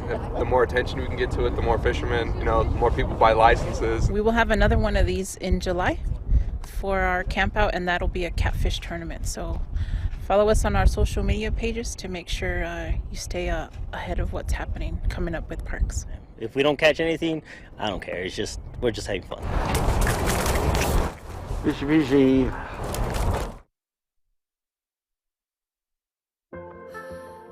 El Paso goes by many names. Sun City, 915. We are known for history, culture, food, and art.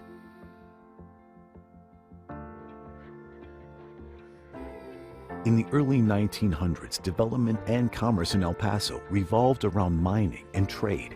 The nationally recognized mission trails are just one example of the many historic sites that portray our region's rich indigenous and colonial history.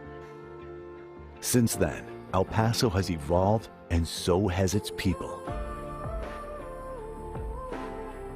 We take great pride in nourishing a skilled and capable workforce, with 72% of our population being bilingual.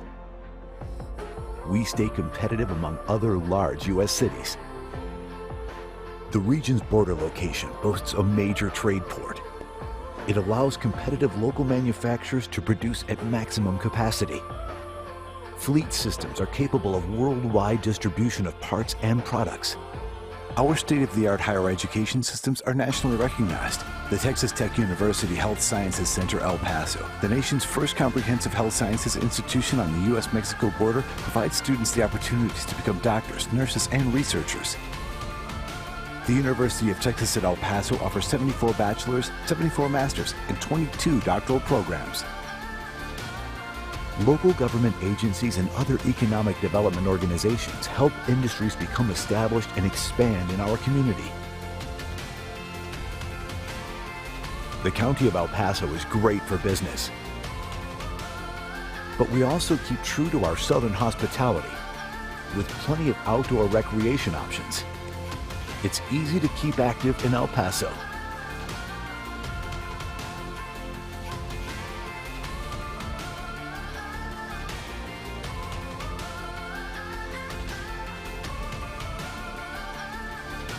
We are constantly looking for new industries interested in expansion.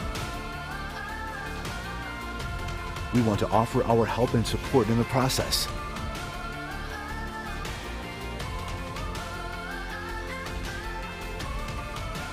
No matter the name, El Paso is proud, strong, progressive. We are El Paso.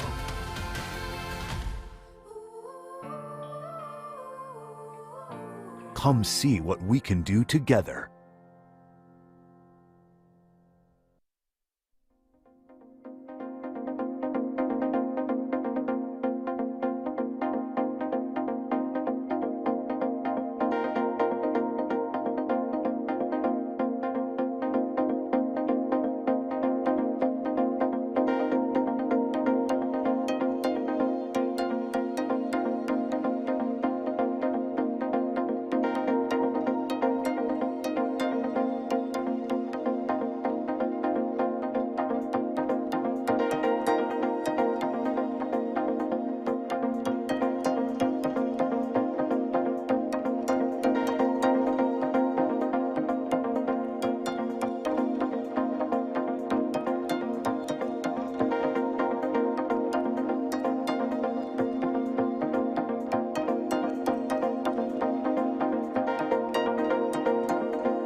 We're so happy it's finally here.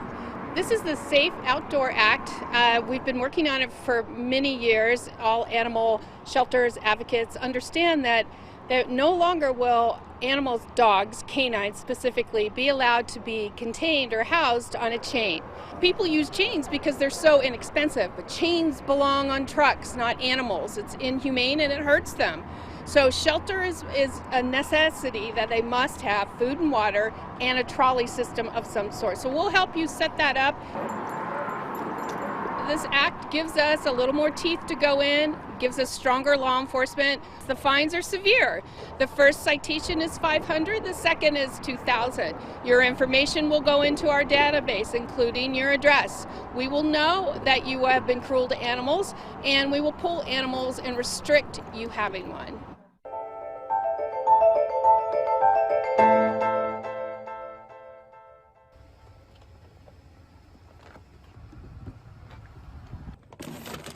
Rene Herrera is getting ready to start his shift as an animal welfare officer, a job that he has done for 6 years. The reason why I do this is because animals don't have a voice, and I feel the need to be there to protect them.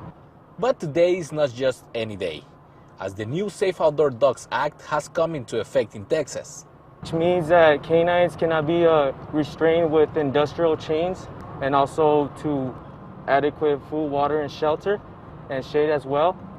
And to put the dogs inside when this is in extreme weather, which is cold or very hot temperatures.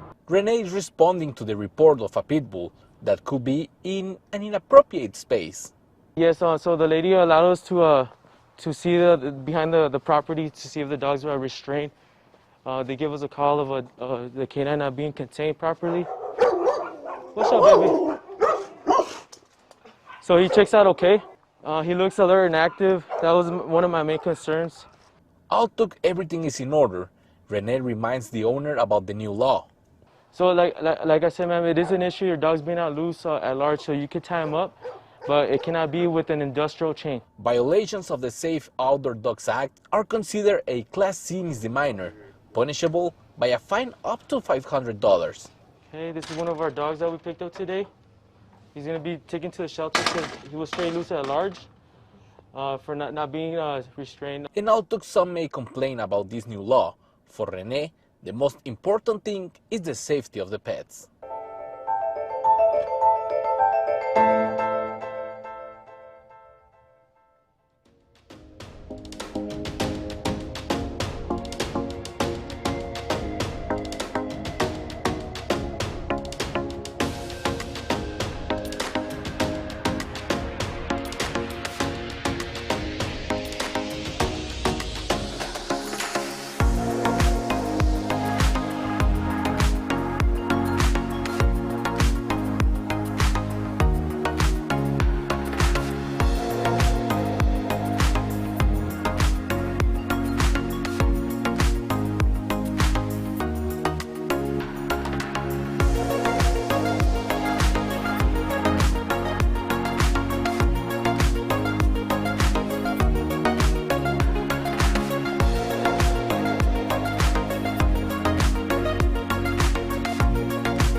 We have the vaccines here. We've got the kids getting gifts. Free food, the games. I mean, it's just a great event. The event is made to see how the neighborhood associations and the residents around here want to do with these 3 properties that were proposed to us by the county. We have 4 options. We're doing what we set out to do, which is try to get as much community participation and ideas as to what we can do with the properties. Well, I came out here in support. Hopefully we could do something better with this area. I remember this area being really beautiful when I was a kid. And the old theater here, the Azteca Theater, was really nice. It started off as a beautiful theater, and then it was a dinner theater. The Valley Theater from the 1940s till about the 1970s. If you ask anybody, they remember it as a naked harem. They don't remember it as a theater. They remember it as a naked harem, and we need to take that stigma off this neighborhood. It was a criminal situation. We're going to turn this into a beautiful mental health opportunity. We're asking all the families to come in, answer the survey. Los últimos dos, ¿cuál le gusta menos? Salud. Pues el evento nos gustó mucho porque es muy familiar. Luego, aparte de que hubo comida, juegos, también adoptamos perrita. We're limited, but because of Chapter 59. But depends on how we handle it, how we word it. We can get a lot of things done for this community. Yeah, if they could turn it into something that's going to help the community, of course. Anything would be fine. I'd like to see this torn down, all 3 properties torn down, come in with a community wellness center. We needed to keep it within the restriction of mental health. And then mental health has a lot of things like well-being, a community center, everything's related. The other thing is education. That's going to be a very important component. And we've got not only this property, but the next 2 properties are part of this situation. So looking forward to something great that we do in the area of mental health. I'm very optimistic. I think that this site will be something really nice, something that our community desperately needs. You can give him the survey.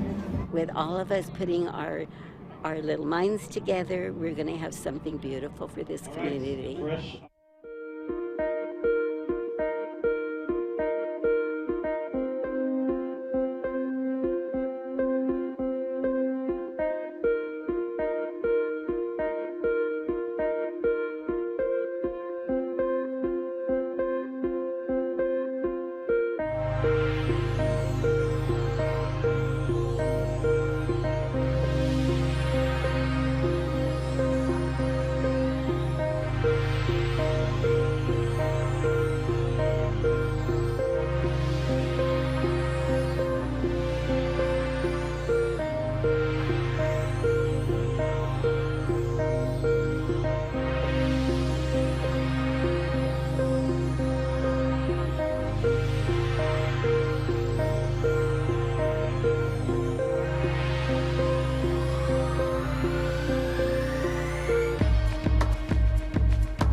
We stocked the lake on Thursday.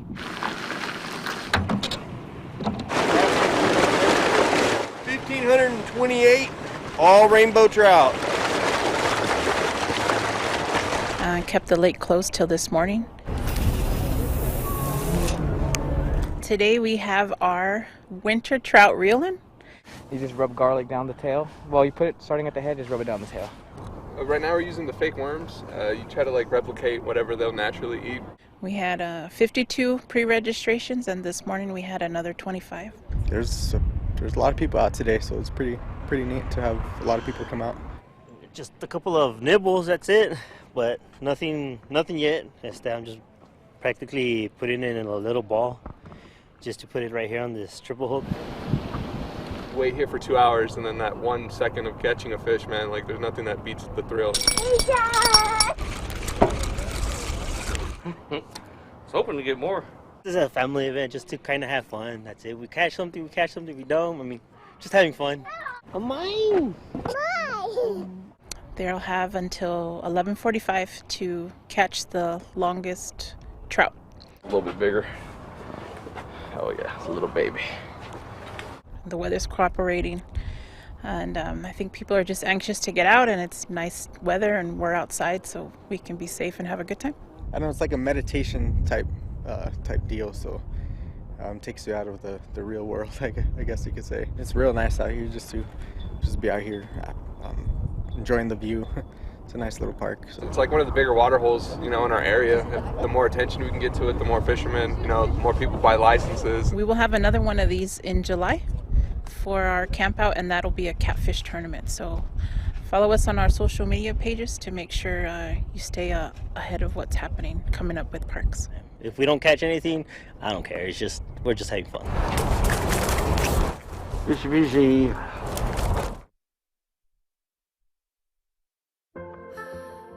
El Paso goes by many names.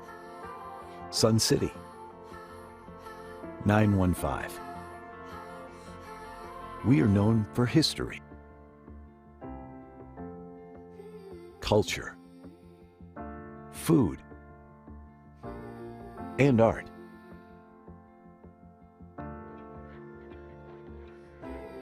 In the early 1900s, development and commerce in El Paso revolved around mining and trade.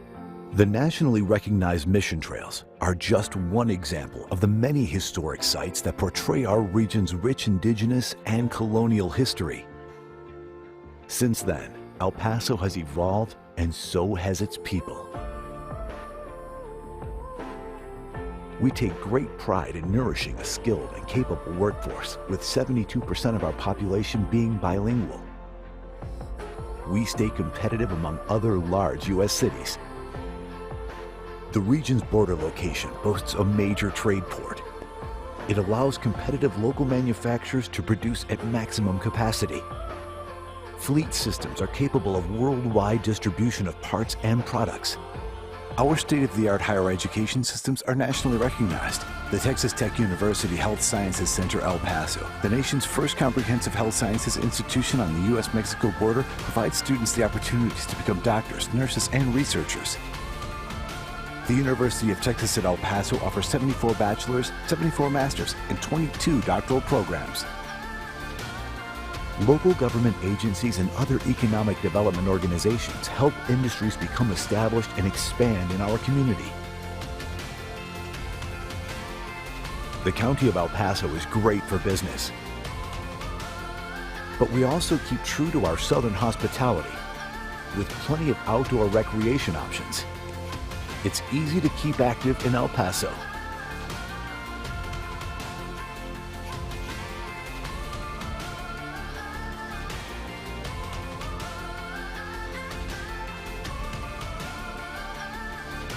We are constantly looking for new industries interested in expansion. We want to offer our help and support in the process.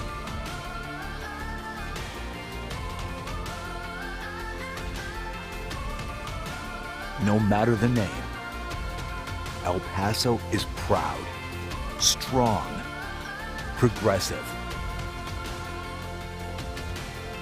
We are El Paso.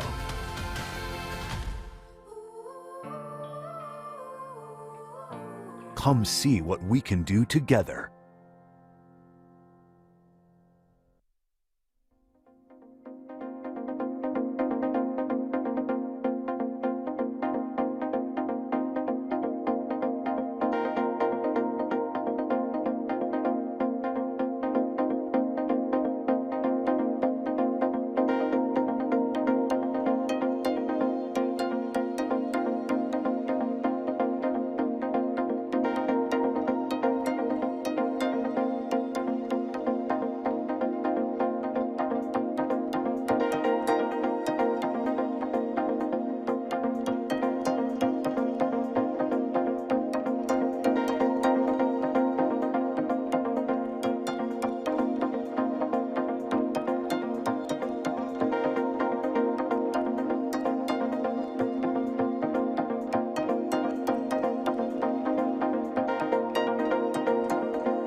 Go ahead. Good afternoon. Commissioners Court has reconvened into regular open session. We are on item number 11 from County Administration. Receive a report and discuss and take appropriate action regarding the CARES Act grant, the Coronavirus Response and Relief Supplemental Appropriations Act 2021, and the American Rescue Plan Act of 2021. Good afternoon, Judge and Commissioners. Jessica. Jessica Garza from Budget and Fiscal Policy. As of February 3rd, there's little change to the overall balance of CARES. At this time, I'd like to review some elements of the closeout process. In October, the court authorized the use of remaining balance to reimburse the general fund for fiscal year 21. $2,633,322 of eligible FY21 general fund salaries was reimbursed. Since the FY21 closed, an additional $305,000 of FY22 salaries from October through December have also been reimbursed. At this time, the CARES reconciliation is still in process. There's just over $547,000 in POs that are still open. Balances under those POs can't be moved until the invoices are paid or the POs are canceled.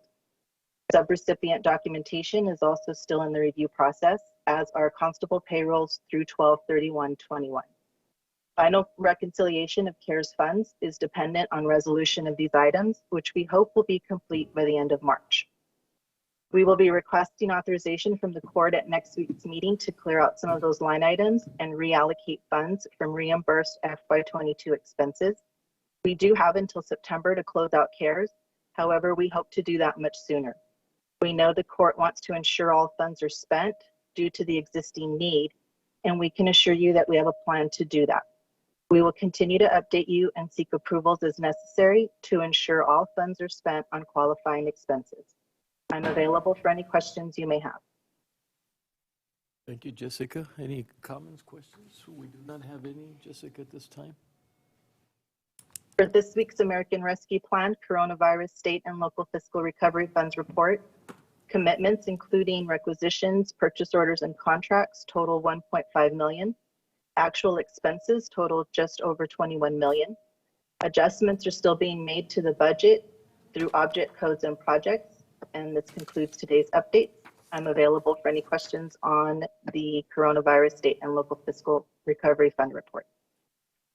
No questions, no comments. Thank you, Jessica. Appreciate. Thank you. Have a good afternoon. Best to Wally, please. Oh, he is. Hi, Wally. Good afternoon, Judge Commissioners. Just letting Jessica handle this. This is her baby now. Okay. But great to see you, everyone. Well, thank you for being present. Didn't realize you were on. Yes, sir. Thank you. The best to you, Wally. Good to see you, Wally. Good to see you as well, Commissioners and Judge. Thank you. Okay. No further action on item number 11. Item number 12, discuss and take appropriate action regarding El Paso County's preparation and response for COVID-19. Good afternoon, Judge, Commissioners. Today we're going to have an update from Dr. Ocaranza. Chief Rodriguez is not available today, so we'll get an update from him next week. Dr. Ocaranza? Good afternoon, Judge, Commissioners, Dr. Ocaranza for the record, and thank you, Ms. Keller. And unfortunately, Chief Rodriguez is not going to be here with us, but he apologizes. In our COVID situation, currently we're experiencing a downward trend in the number of positive cases and as well as the hospitalizations. This is a very encouraging trend that we're seeing, but nonetheless, we continue to know the people not to let the guard down. And for those that haven't received the booster, go and get the booster. The booster is the one that is going to continue protecting those that are still at risk of catching the infection. And Omicron, as we have seen, it is more infectious, but fortunately, with the level of immunization that we have in our community, we have seen that the number of hospitalized patients requiring that higher level of care is not as severe or as steep as we thought it was going to be, which it was very, very good. The hospitals were able to care for those with COVID along with those patients that require hospitalization for any other reason. That was the challenge that they saw coming, because hospitals continue to provide that care. And if we would have seen that large surge of positive cases and complications from COVID, then it was going to be straining those healthcare resources that we don't have in abundance. We have seen a decline in the cases of approximately 70% on the cases per capita in the 7-day average, and the hospitalization about 35%. We have seen a decline.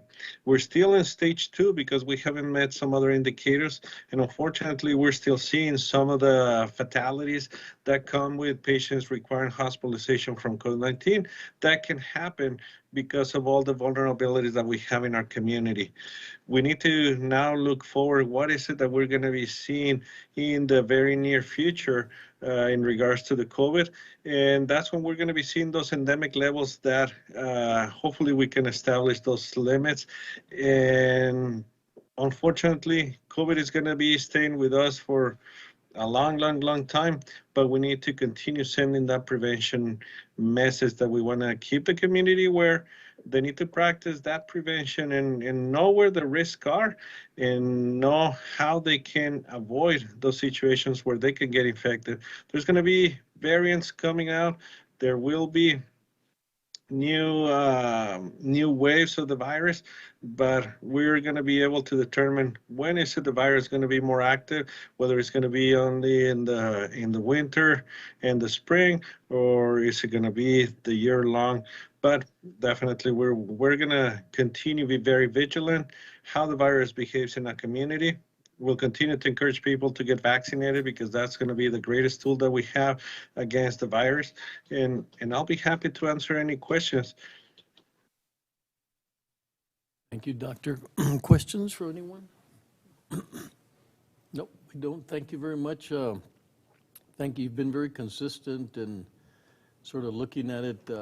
It's plateauing, but that doesn't give us all the certainty that we need at this time. But we're looking forward to a more permanent decline. Definitely, Judge. And also, you can see it in the amount of testing that we're doing, which correlates very well with the activity of the disease in our community. As soon as the COVID starts increasing and the disease activity increases, the amount of testing goes up and the demand, because of the demand that is in the community. Right now, the demand went down, and it went down very drastically, but it also is it's a good reflection at how we're seeing the disease in our community. And thank you very much for all the great efforts that have been done, and also testing in the rural communities, the vaccination that has been done. Thank you, Doctor. Appreciate it. Betsy? Judge, we'll go to the Commissioners Court for updates, beginning with you, sir. Yes, I got a call from Mauricio Ibarra, Consul Ibarra. They're in a sort of a desperate mode right now on, they don't have any vaccines that are authorized between the ages of 5 to 17. And so they're really trying to see if we could pull off the same thing we did at Tornillo, but this time it's a statewide, and the governor is very interested in supporting it.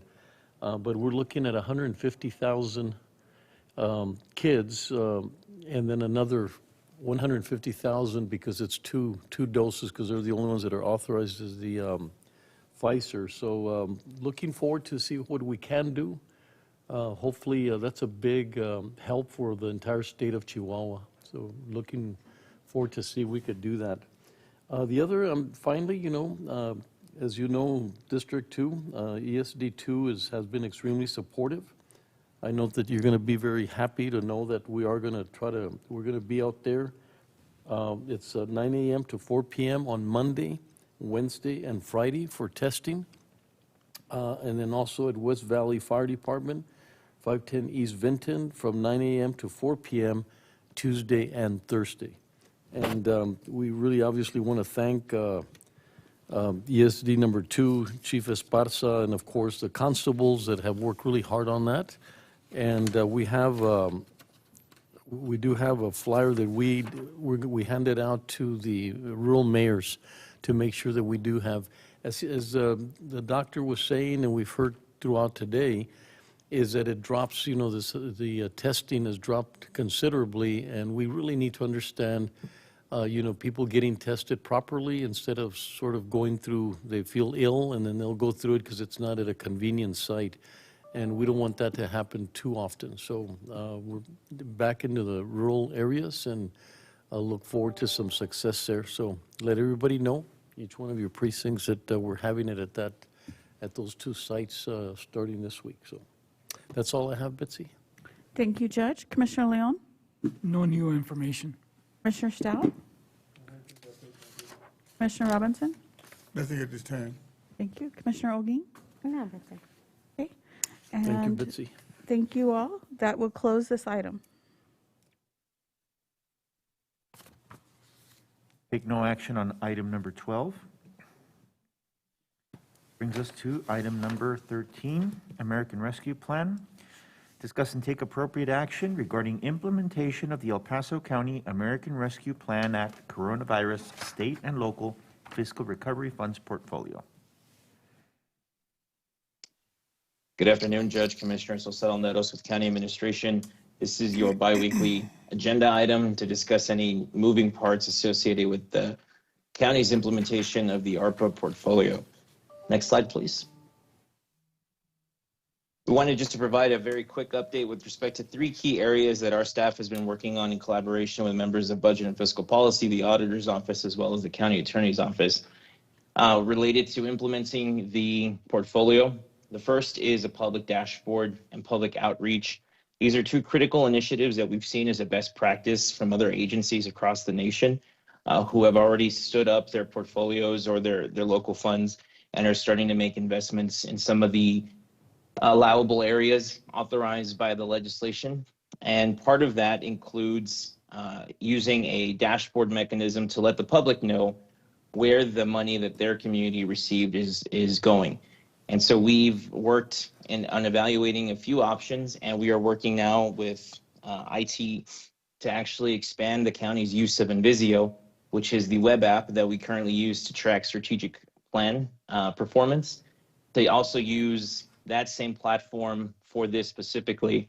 There's actually a very impressive case study that was put on by Invisio from a county working to provide notice to the public about the use of the funds and project milestones. So it helps to keep the county accountable, not only internally, but also to the members of the public on what is being funded and how progress is being made toward each of those different projects. Internally, we've worked on coordinating to ensure that we are letting the public know where these funds are going while we stand up that public dashboard. There's going to be a number of community meetings that are going to be scheduled and we'll be reaching out to each of your offices to schedule these for your assistance and schedule these with respect to the notice of funding opportunity that will be made for nonprofits. And so those meetings will allow us to go into the community to not only solicit feedback from the public about what services they'd like to see the county consider funding using the NOFO process, but also a chance to give the community an overview of what the county had, what the court has approved within the portfolio to date. We've also, at the request of the court, are working on reaching out to the local school districts, the local regional municipalities, to let them know of what we have structured, and also to solicit their input on areas that they feel that we might be able to collaborate and work together when our priorities are aligned. Moving on now to reporting. We are currently working on developing a portfolio budget book similar to what your budget department does, that outlines what the initial portfolio looked like when it was adopted. This is a living document, obviously, that was amended a few weeks after the initial adoption, but we wanted to capture that moment in time and make that publicly available as a resource, again, following best practices from other agencies that we've seen. A few weeks ago, the quarterly report was submitted by your county auditor's office on January 31st, which just tracks all of the expenses that the county has made to date. And we are currently working with Budget and Fiscal Policy on developing the annual report, which is more formal and gives a little bit more overview, also starts to introduce some data that is required by U.S. Treasury about what the funds are going toward and what the key performance indicators for certain projects might be. So that'll be a more data-driven, programmatic type of report, and those are only due to U.S. Treasury on an annual basis. Lastly, we're working on managing all the projects in coordination with each respective project management team. We are tracking the milestones that they submitted to us to ensure that those projects remain on schedule, and are working internally in county administration to reach out to any projects that may have hit some roadblocks, may not be on schedule, to make sure that we can do whatever we need to keep them on track. And at the same time, introduce data collection methods for projects that are also not necessarily required by U.S. Treasury, but for the purposes of ensuring that we can evaluate the performance of these investments so that the court and the public alike can know what the outcomes are that are associated with each of these strategic investments. Next slide, please. This afternoon, we have one major programmatic request that we'd like the court to consider, and that is specific to Project 1030, the County Employee Public Health Expenses. As you may recall, this is $3 million that was set up to help cover eligible claims that are paid out by the county's risk pool fund. A few weeks ago, the court amended the scope of work to allow for any rapid testing expenses to be paid out of this specific project. And now the Human Resources Department is also requesting that the court consider further expanding the scope of work to cover any workman's compensation claims that may come in. They work closely with the county attorney's office to determine if that would in fact be eligible under ARPA, and the county attorney's office has issued an opinion that it would be eligible. Programmatically, now the court has to agree to expand that scope of work.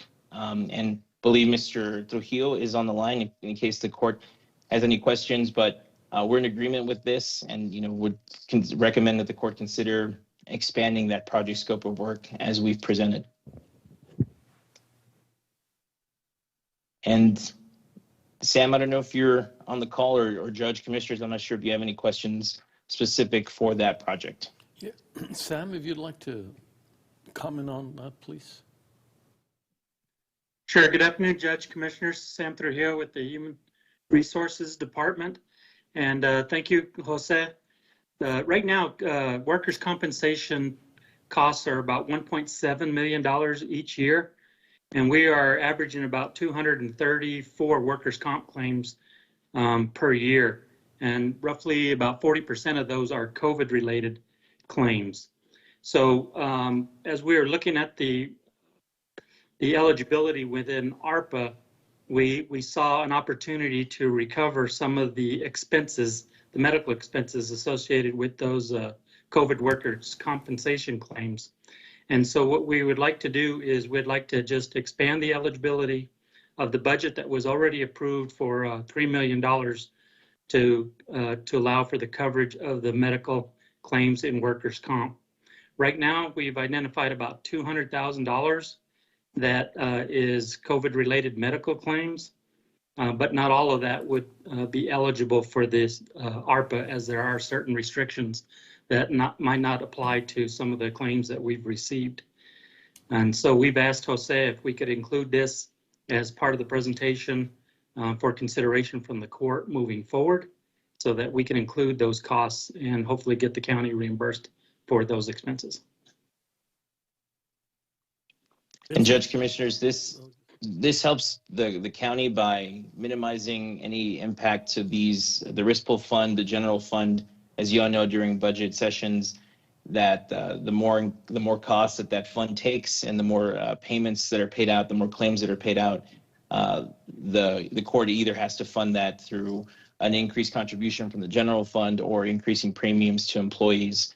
And so, given some of the restrictions that ARPA has implemented with respect to paying out into the risk pool fund, this further achieves the court's original goal of trying to provide an infusion of cash into the risk pool fund by covering as many eligible activities as possible.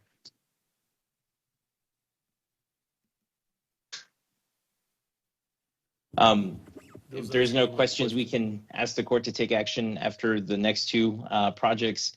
The next two are more administrative changes, nothing major, other than some structural issues that are related more to reporting. For project 1100, county PPE, we're requesting that the court effectively split that into two separate projects. One that would be titled county sanitization, and then a subsequent project that would be titled county PPE.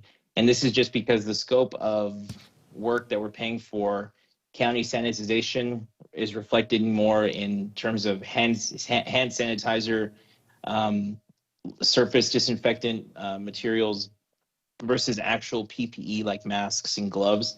And so for reporting purposes, it's the recommendation of the auditor's office that we split those into two separate projects. And so we're just asking the court to ratify that as it was reported to Treasury most recently, as it's presented here. So there's no change to the budget. It would just be about splitting them up concurrently between sanitization and county PPE. And the last project is project 1460, which includes 3 of the positions that the court agreed to fund under ARPA toward the implementation of the portfolio.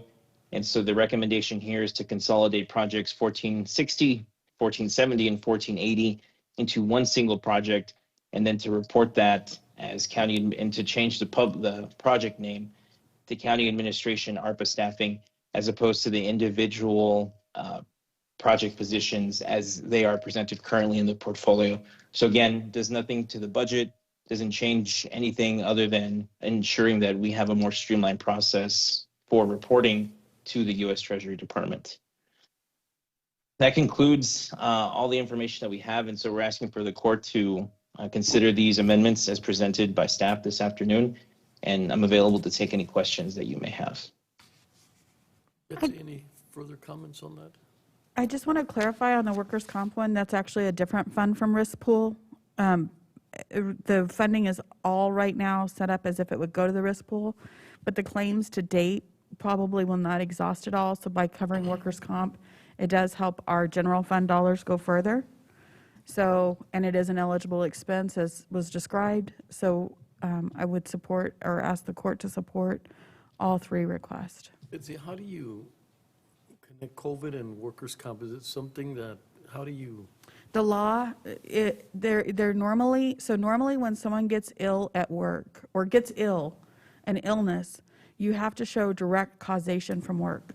But there was a statute passed that said certain individuals, they won't do that causation process. It'll be directly connected to work. So that's why there's this influx of workers' comp claims that are saying that they're COVID related. A worker for certain types of workers. Here at work, is how he got COVID. For certain fields. Okay. It was primarily law enforcement, wasn't it? Yes, ma'am. Okay, makes sense. I just had one question regarding the workman's comp claims. That's only retroactive to the beginning of the fiscal year, October 1? Or maybe claims outstanding prior to that, or? I can answer that. That's it's going to fall under the guidelines of ARPA, which would mean the claims from March until now, and going forward. Okay, thank you. So any of those claims that occurred prior to that time would not be eligible. Thank you. Hi, good afternoon, Commissioners Court, County Judge Commissioners. Yvette Uguez, Assistant County Attorney.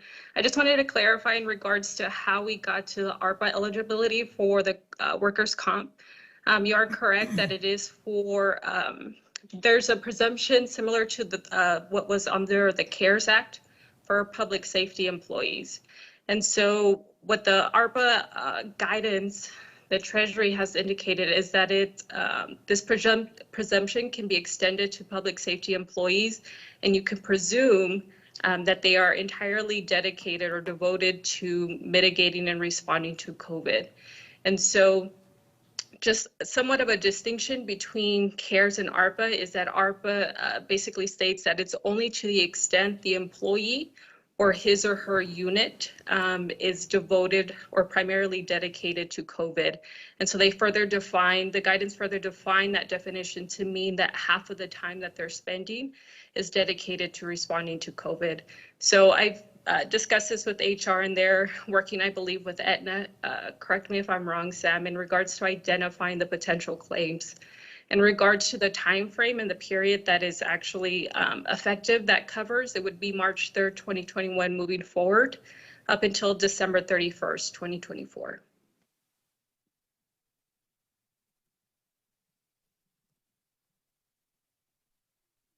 Question? Anything? No. We'll agree on that? Yes. I'll make a motion to approve and accept the staff's recommendations regarding the 3 items. Second.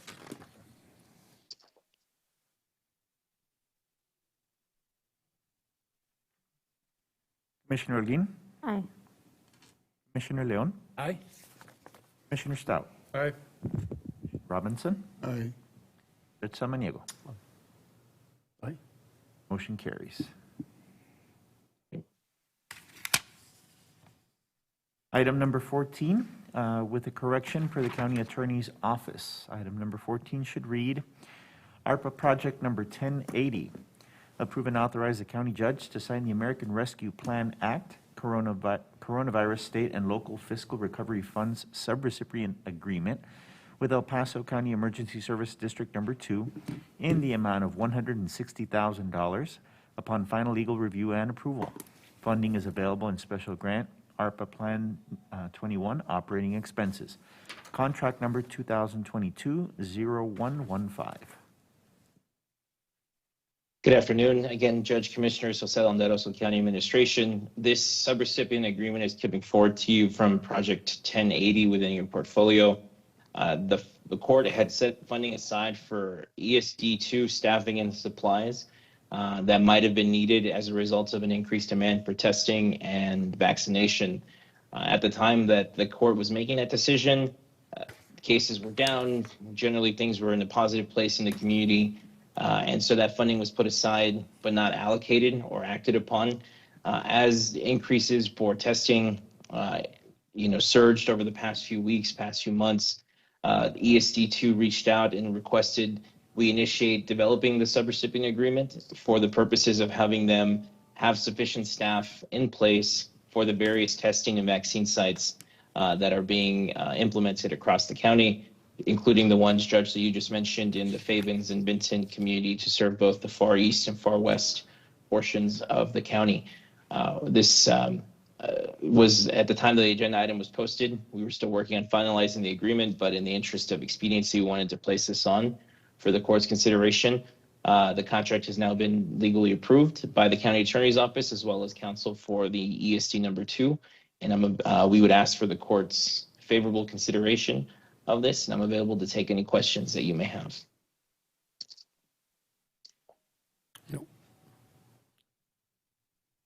Move to approve. Second. Commissioner Holguín, Aye. Commissioner Leon, Aye. Commissioner Stout, Aye. Commissioner Robinson, Aye. Judge Samaniego. Aye. Motion carries. Thank you, Judge, Commissioners. Have a great afternoon. Thank you, Jose. Thank you, Ana. Item number 15, purchasing. Authorize the single source award for the purchase of kiosks for the Domestic Relations Office to Advanced Robot Solutions of Stratford, Connecticut, in a grand total amount of $465,700. Funds are available in Special Grant ARPA Plan 21 cap outlays. Pursuant to Texas Local Government Code Section 262.024C, as a single source item, it is exempt from the provisions of the County Purchasing Act. Single source will be reevaluated as required to ensure compliance with the statute.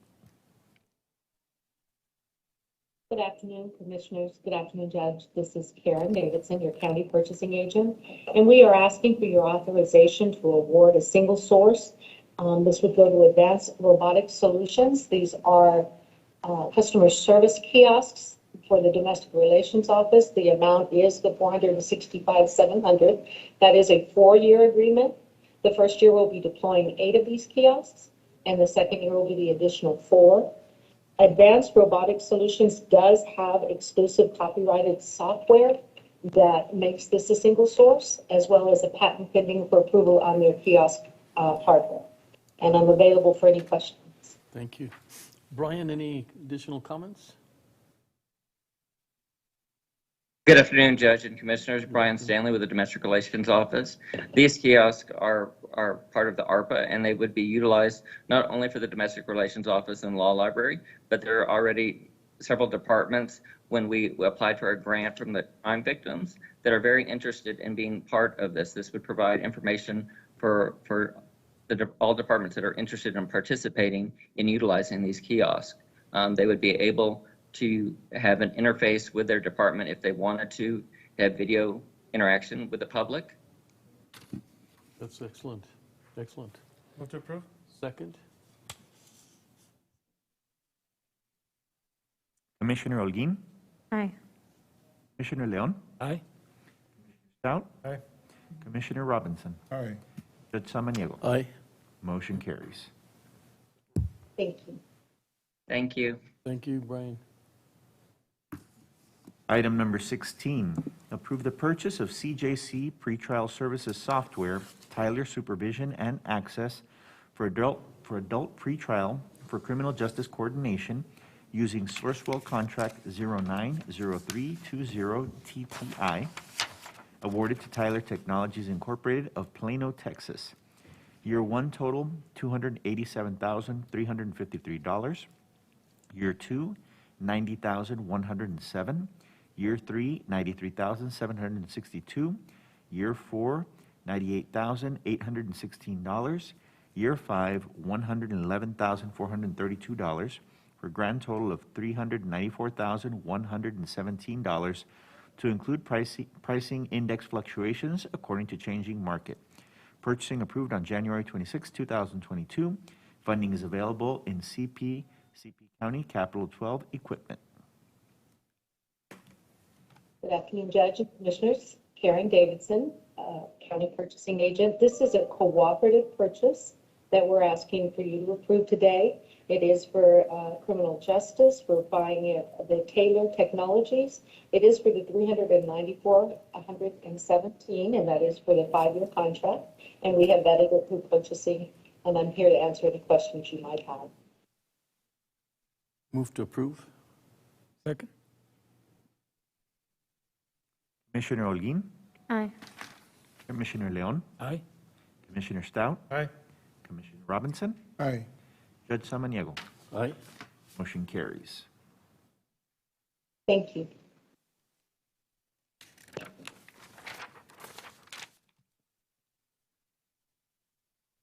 Item number 17, approve the purchase of 60-month lease for postage machine for the County of El Paso Purchasing Department using buy board contract number 65621, awarded to Pitney Bowes of El Paso, Texas, in the amount of $89,316.60.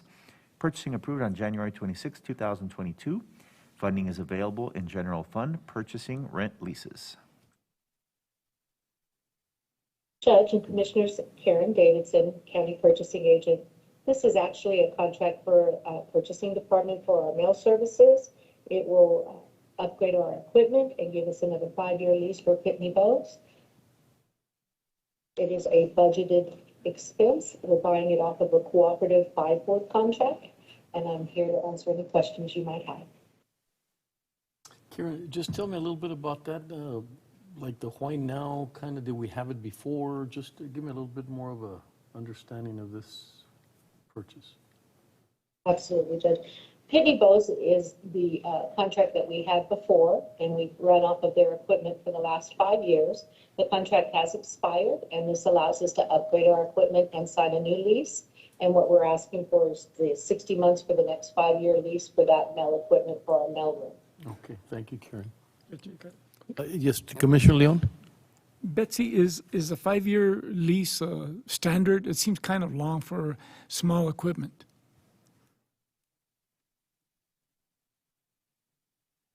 Sorry, Commissioner.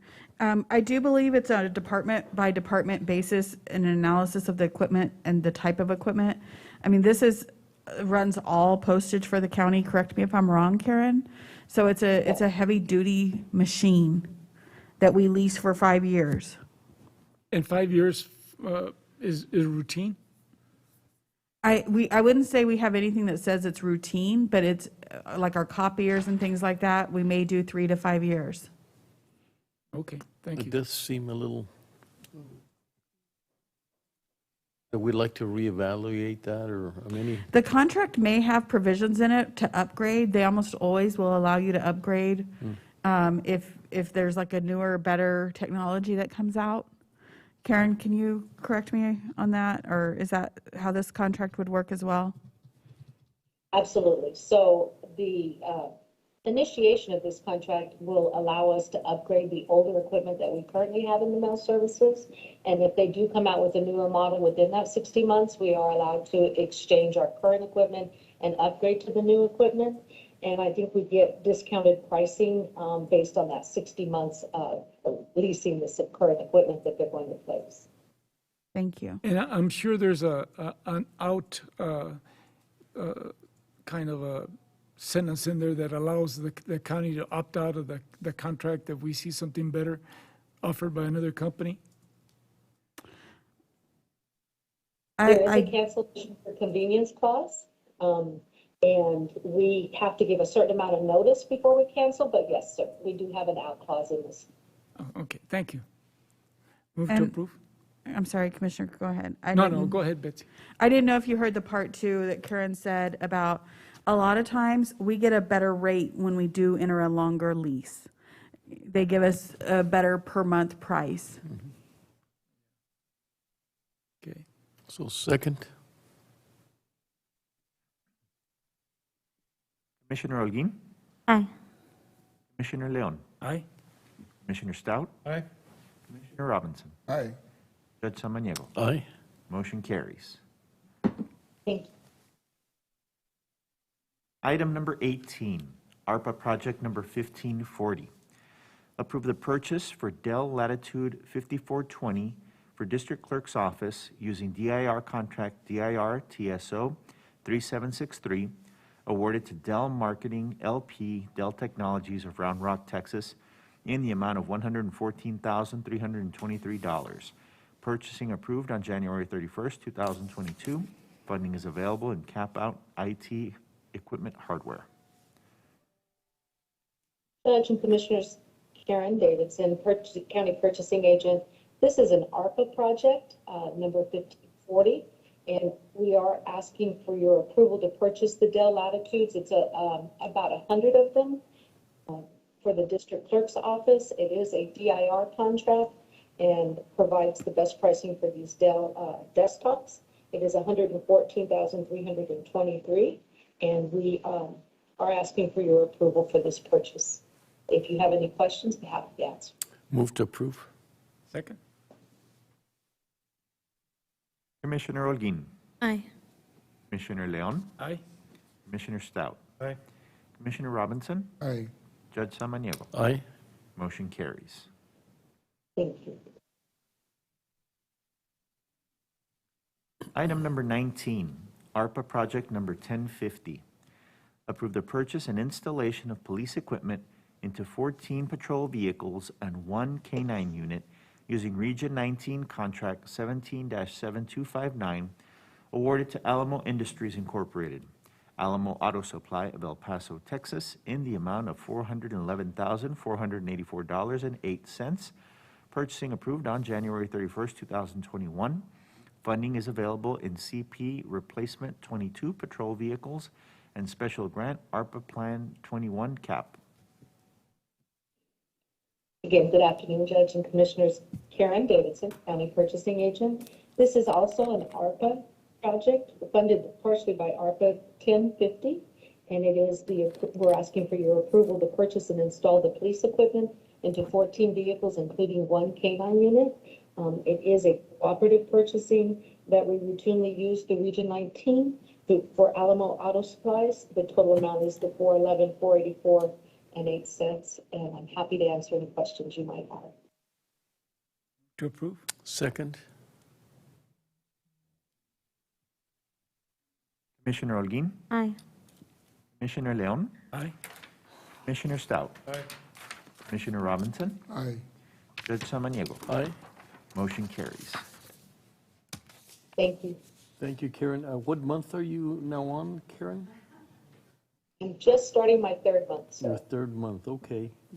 If it's okay, Betsy, later on, maybe we could hear a little bit about, some of her challenges, what's going on, and, that was a big transition during a difficult time, so just to give her an opportunity to report a little bit on the transition.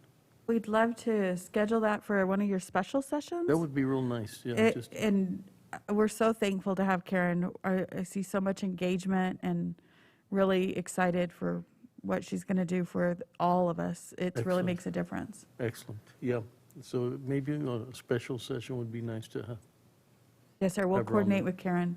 Okay, thank you, Karen. Thank you. Thank you. I'd be happy to. Thank you. Thank you. Item number 21, Public Works. Approve and authorize the county judge to sign the supplemental contract between owner and contractor with Jordan Foster Construction, LLC for the Casa Ronquillo Phase 2 construction project located in San Elizario, Texas. Funds in the amount of $789,086 are available in Special Revenue, Tourist Promotions, Casa Ronquillo. Contract number 2022-0075. Welcome, Norma.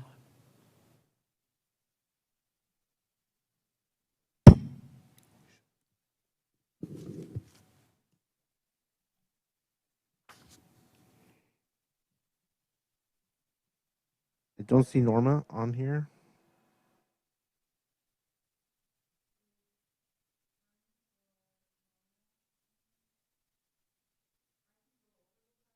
Yeah, that'd be nice, so. Oh, just one second. I'm getting a message.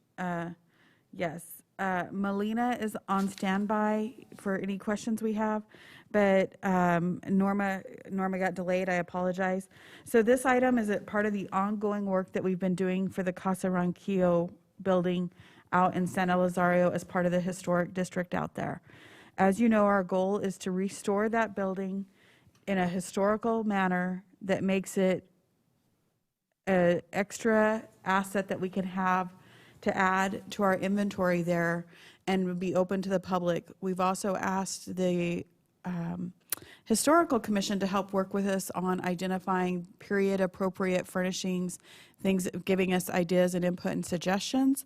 This is the next phase of the contract, which is with Jordan Foster, and this is phase 2. This will be the final phases of the project. It's totaling $789,086, and this is being funded through our hotel occupancy tax. Time frame, Betsy, any idea? I believe, just one moment, let me get the answer.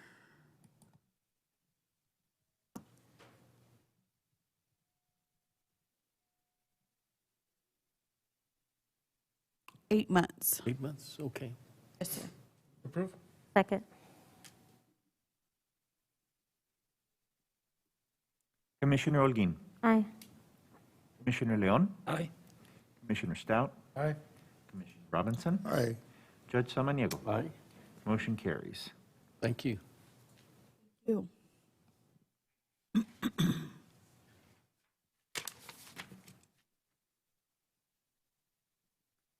Item number 22, grant applications. Approve the submission of county grant applications as listed and described. If awarded, all grant award agreements will be brought back to the Commissioners Court for final acceptance and approval. Item number 22, approve and authorize the County Attorney's Office to apply for the Office of the Governor Fiscal Year 23 County Innovations to Address Commercial Sexual Exploitation Grant in the amount of $362,608 from October 1st, 2022 through September 30th, 2023. No county match is required. Further authorize the county judge to sign the accompanying resolution. Contract number 2022-0107. Joanne. Yes, sir. Good afternoon, Judge and Commissioners. Joanne Bernal, County Attorney. We're seeking your approval to apply for a grant that specifically addresses sex trafficking in El Paso. The purpose of this grant is to target those businesses that allow, facilitate, or condone sex trafficking. We'd be looking specifically at massage parlors, bars, strip malls, and other private businesses who either allow or turn a blind eye to trafficking, sex trafficking that's occurring on their business properties. This is supported by TABC. It's a little bit of an offshoot from our existing nuisance abatement team, but there is simply not enough resources within our office to have someone devoted full-time to working with law enforcement and TABC to try to protect victims of sex trafficking in El Paso. So this attempt to obtain grant funding would have specific resources solely for this project through the governor's office. There's no county cash match, and of course, we would come back to you for final approval if the grant is awarded. Thank you, John. Very timely. Very timely. Yes. I want to thank you, Joanne, just really quickly for this, taking this initiative. Human trafficking, sadly, is still such a huge problem, not just in our community, but everywhere. And sadly, the public a lot of times isn't even aware of that. So thank you for this initiative, and I'll second the motion. Totally agree. Thank you, Joanne. Second, I believe. Yeah. Yes, thank you. Commissioner Holguin. Aye. Commissioner Leon. Aye. Commissioner Stout. Aye. Commissioner Robinson. Aye. Judge Samaniego. Aye. Motion carries. Thank you, Judge and Commissioners. Thank you, Joanne.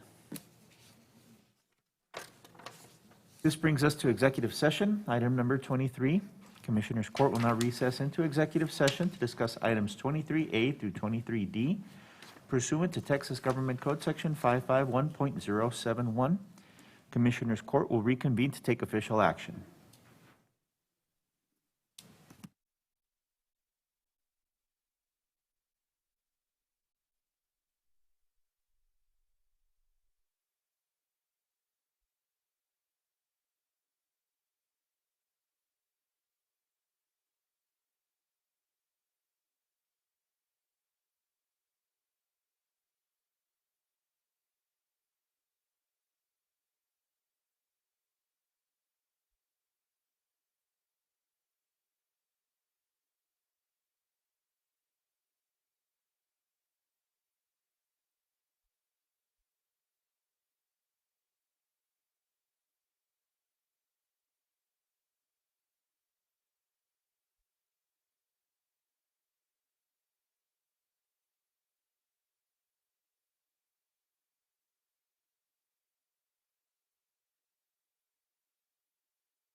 we're so happy it's finally here. This is the Safe Outdoor Act. We've been working on it for many years. All animal shelters, advocates understand that no longer will animals, dogs, canines specifically, be allowed to be contained or housed on a chain. People use chains because they're so inexpensive, but chains belong on trucks, not animals. It's inhumane and it hurts them. So shelter is a necessity that they must have, food and water, and a trolley system of some sort. So we'll help you set that up. This act gives us a little more teeth to go in, gives us stronger law enforcement. The fines are severe. The first citation is $500, the second is $2,000. Your information will go into our database, including your address. We will know that you have been cruel to animals, and we will pull animals and restrict you having one.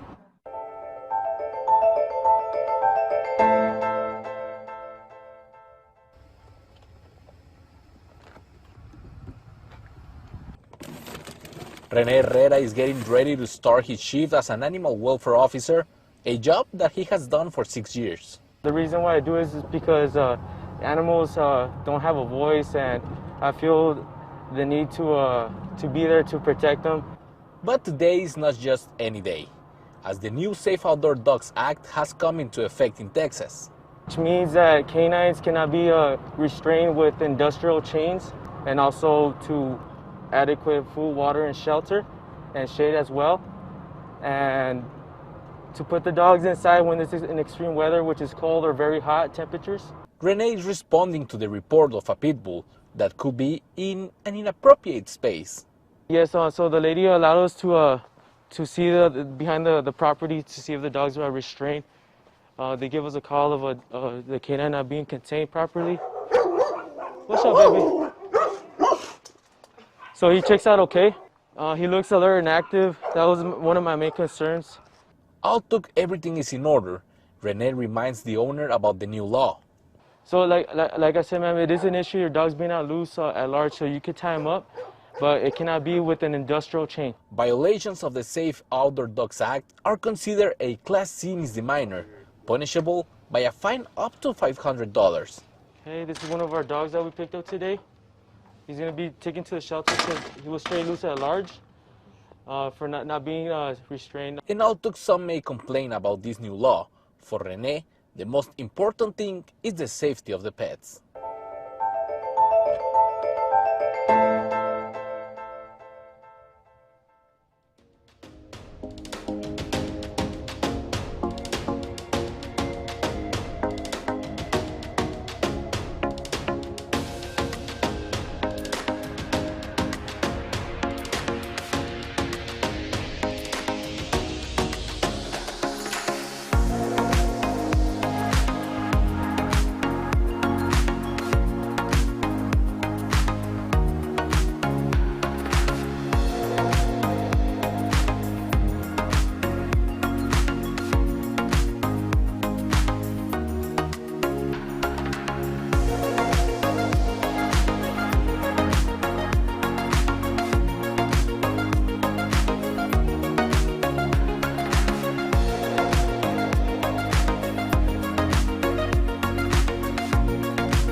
We have the vaccines here. We've got the kids getting gifts, free food, the games. I mean, it's just a great event.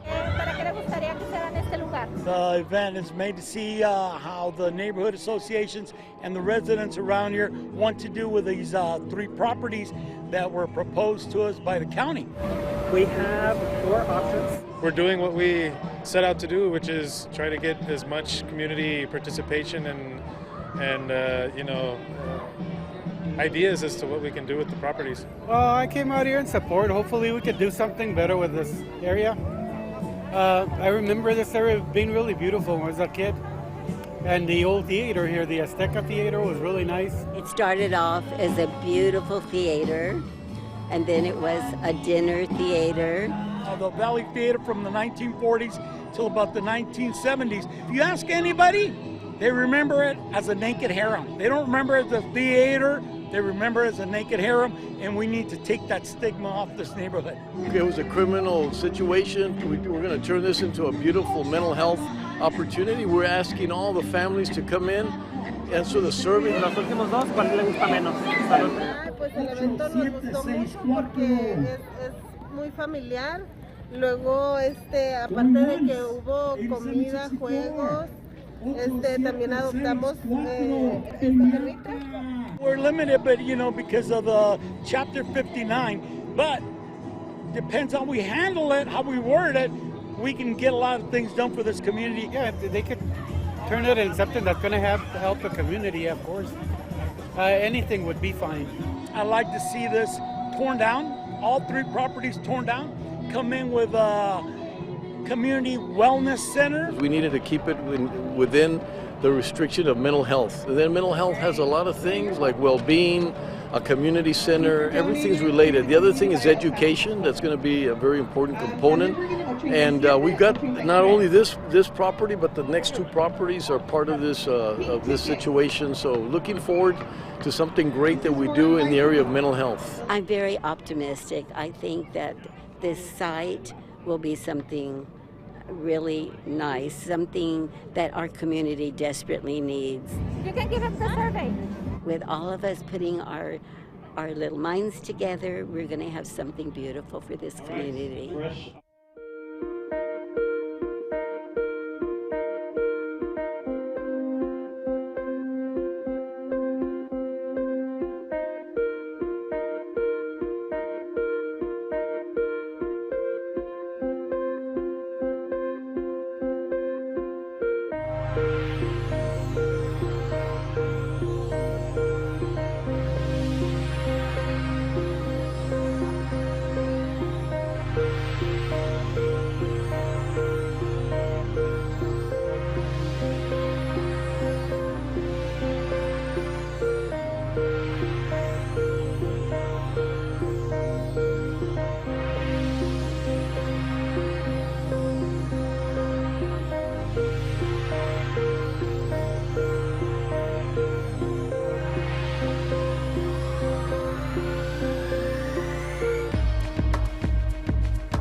We stocked the lake on Thursday.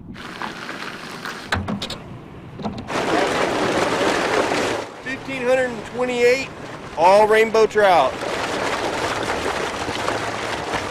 Kept the lake closed till this morning. Today we have our winter trout reeling. You just rub garlic down the tail. Well, you put it starting at the head, just rub it down the tail. Right now we're using the fake worms. You try to replicate whatever they'll naturally eat. We had 52 pre-registrations, and this morning we had another 25. There's a lot of people out today, so it's pretty neat to have a lot of people come out. Just a couple of nibbles, that's it. But nothing yet. I'm just practically putting it in a little ball, just to put it right here on this triple hook. Wait here for 2 hours, and then that 1 second of catching a fish, man, there's nothing that beats the thrill. I was hoping to get more. This is a family event, just to kind of have fun. That's it. We catch something, we don't. Just having fun. Mine. They'll have until 11:45 to catch the longest trout. A little bit bigger. Oh yeah, it's a little baby. The weather's cooperating, and I think people are just anxious to get out, and it's nice weather, and we're outside, so we can be safe and have a good time. I know it's like a meditation type deal, so takes you out of the real world, I guess you could say. It's real nice out here just to be out here enjoying the view. It's a nice little park. So. It's like one of the bigger water holes, in our area. The more attention we can get to it, the more fishermen, the more people buy licenses. We will have another one of these in July for our camp out, and that'll be a catfish tournament. So follow us on our social media pages to make sure you stay ahead of what's happening coming up with parks. If we don't catch anything, I don't care. We're just having fun. Busy.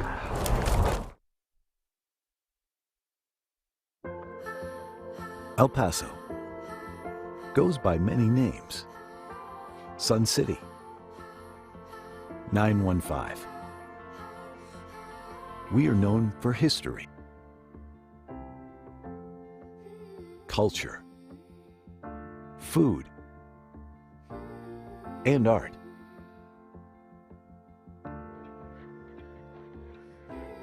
In the early 1900s, development and commerce in El Paso revolved around mining and trade.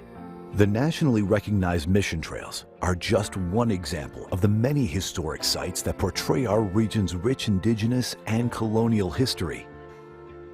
Since then, El Paso has evolved, and so has its people. We take great pride in nourishing a skilled and capable workforce, with 72% of our population being bilingual. We stay competitive among other large U.S. cities. The region's border location boasts a major trade port. It allows competitive local manufacturers to produce at maximum capacity. Fleet systems are capable of worldwide distribution of parts and products. Our state-of-the-art higher education systems are nationally recognized. The Texas Tech University Health Sciences Center El Paso, the nation's first comprehensive health sciences institution on the U.S.-Mexico border, provides students the opportunities to become doctors, nurses, and researchers. The University of Texas at El Paso offers 74 bachelor's, 74 master's, and 22 doctoral programs. Local government agencies and other economic development organizations help industries become established and expand in our community. The County of El Paso is great for business, but we also keep true to our southern hospitality with plenty of outdoor recreation options. It's easy to keep active in El Paso.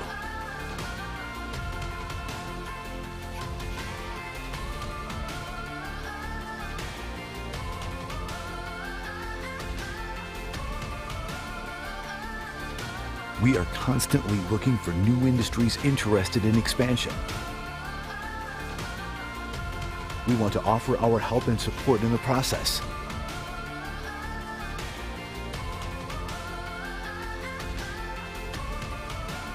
No matter the name, El Paso is proud, strong, progressive. We are El Paso.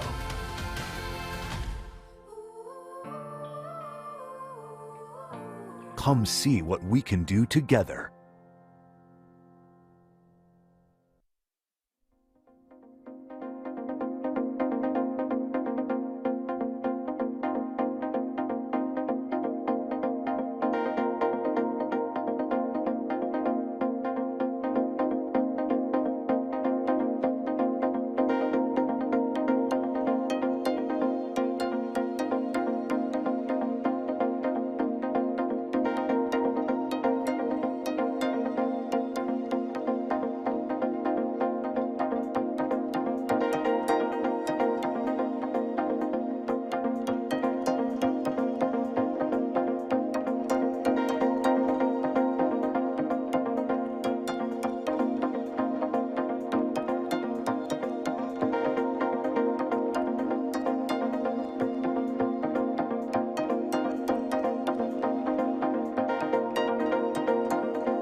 We're so happy it's finally here.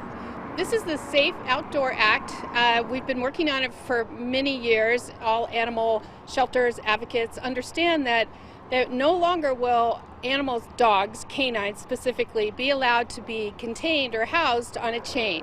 People use chains because they're so inexpensive, but chains belong on trucks, not animals. It's inhumane and it hurts them. So shelter is a necessity that they must have, food and water, and a trolley system of some sort. So we'll help you set that up. This act gives us a little more teeth to go in, gives us stronger law enforcement. The fines are severe. The first citation is $500, the second is $2,000. Your information will go into our database, including your address. We will know that you have been cruel to animals, and we will pull animals and restrict you having one.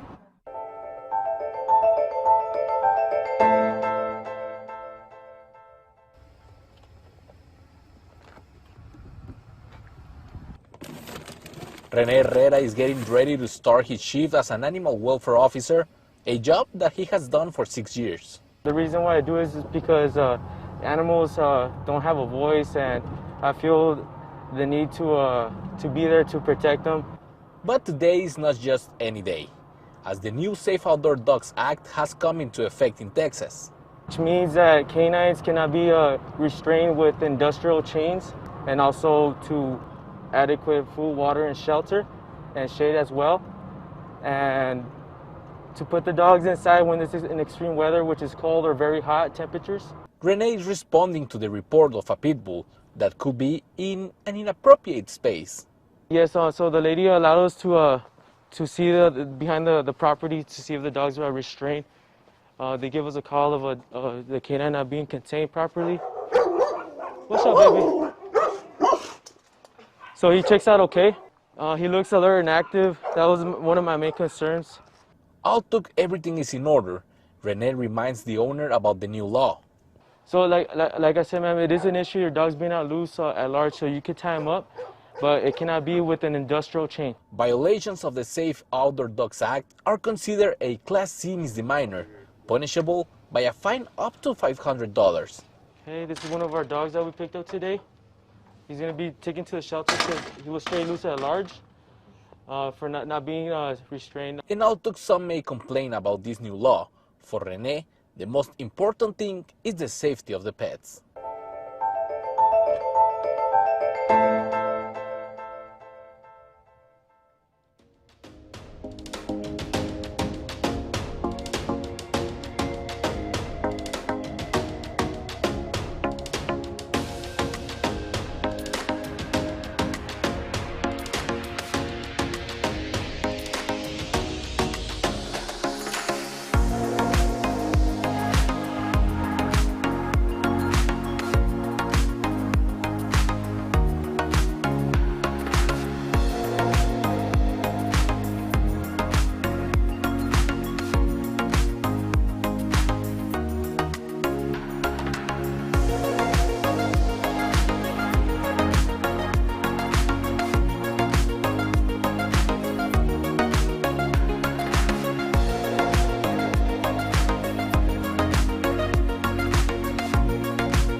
What would you like to see? ¿Qué le gustaría ver? We have the vaccines here. We've got the kids getting gifts. Free food, the games. I mean, it's just a great event. ¿Para qué le gustaría que sea en este lugar? The event is made to see how the neighborhood associations and the residents around here want to do with these 3 properties that were proposed to us by the county.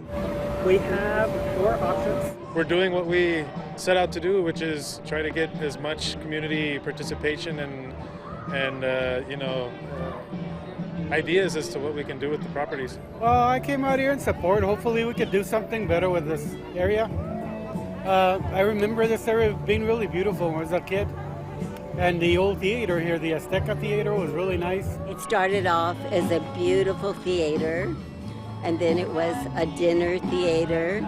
The Valley Theater from the 1940s till about the 1970s. If you ask anybody, they remember it as a naked harem. They don't remember it as a theater they remember it as a naked harem, and we need to take that stigma off this neighborhood. It was a criminal situation. We're going to turn this into a beautiful mental health opportunity. We're asking all the families to come in, answer the survey. Los últimos dos, ¿cuál le gusta menos?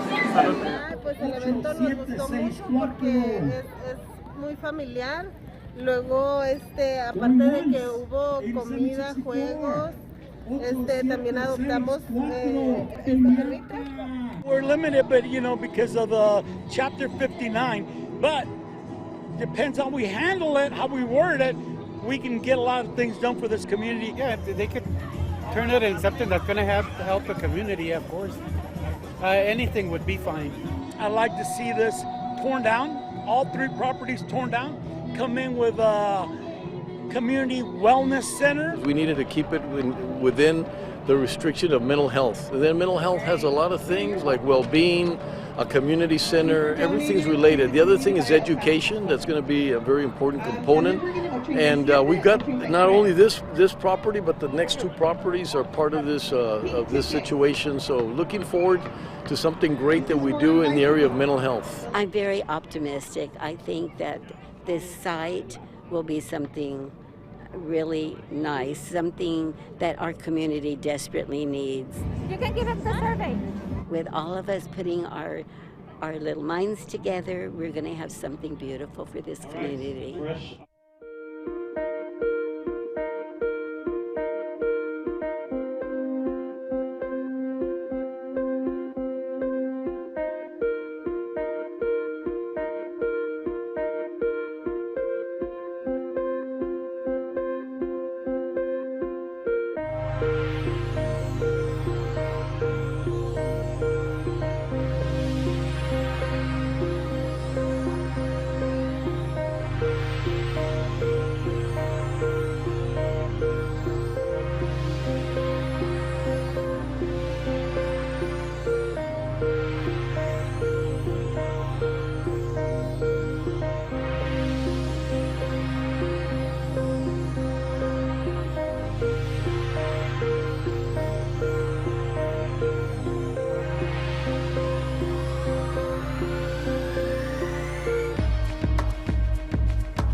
We stocked the lake on Thursday.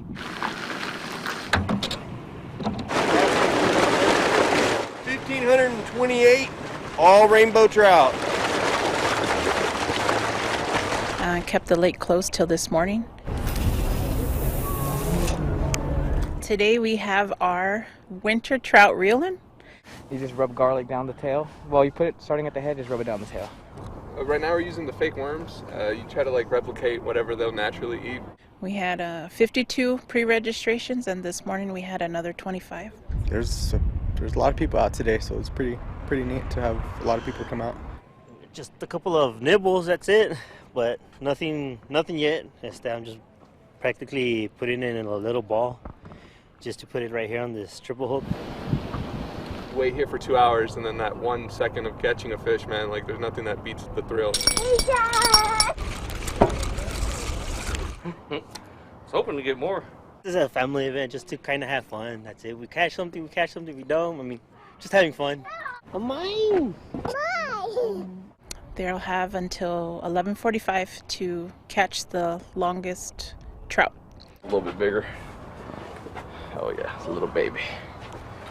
The weather's cooperating, and I think people are just anxious to get out, and it's nice weather and we're outside, so we can be safe and have a good time. I know it's like a meditation type deal, so takes you out of the real world, I guess you could say. It's real nice out here just to be out here enjoying the view. It's a nice little park. So. It's like one of the bigger water holes, in our area. The more attention we can get to it, the more fishermen, the more people buy licenses. We will have another one of these in July for our camp out, and that'll be a catfish tournament. So follow us on our social media pages to make sure you stay ahead of what's happening coming up with parks. If we don't catch anything, I don't care. We're just having fun. Fishy.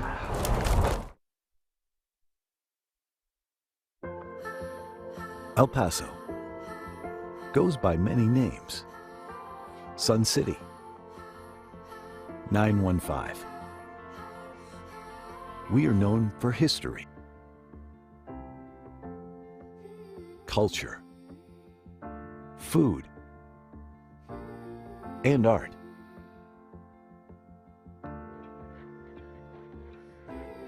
In the early 1900s, development and commerce in El Paso revolved around mining and trade. The nationally recognized mission trails are just one example of the many historic sites that portray our region's rich indigenous and colonial history. Since then, El Paso has evolved, and so has its people. We take great pride in nourishing a skilled and capable workforce, with 72% of our population being bilingual. We stay competitive among other large U.S. cities. The region's border location boasts a major trade port. It allows competitive local manufacturers to produce at maximum capacity. Fleet systems are capable of worldwide distribution of parts and products.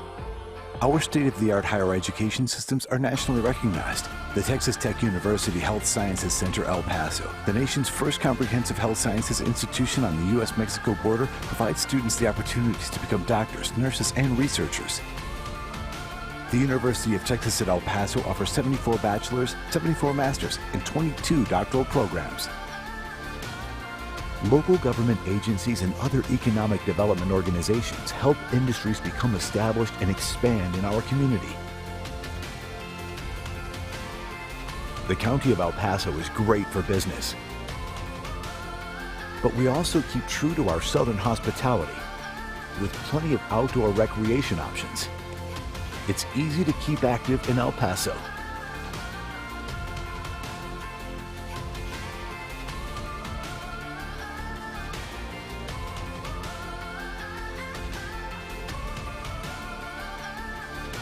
We are constantly looking for new industries interested in expansion. We want to offer our help and support in the process.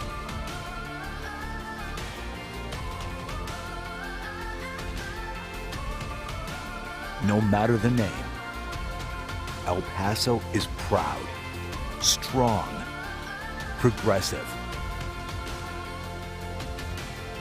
We are El Paso.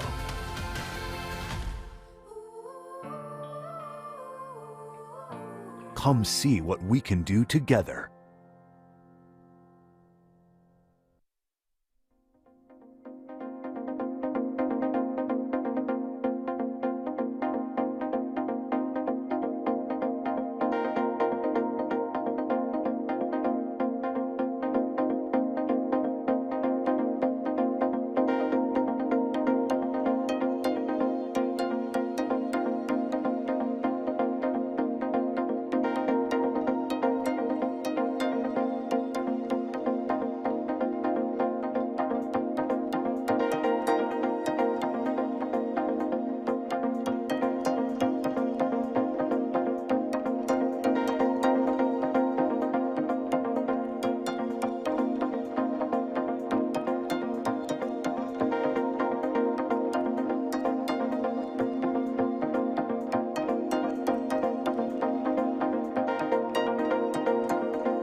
we're so happy it's finally here. This is the Safe Outdoor Act. We've been working on it for many years. All animal shelters, advocates understand that no longer will animals, dogs, canines specifically, be allowed to be contained or housed on a chain. People use chains because they're so inexpensive, but chains belong on trucks, not animals. It's inhumane and it hurts them. So shelter is a necessity that they must have, food and water, and a trolley system of some sort. So we'll help you set that up. This act gives us a little more teeth to go in, gives us stronger law enforcement. The fines are severe. The first citation is $500, the second is $2,000. Your information will go into our database, including your address. We will know that you have been cruel to animals, and we will pull animals and restrict you having one.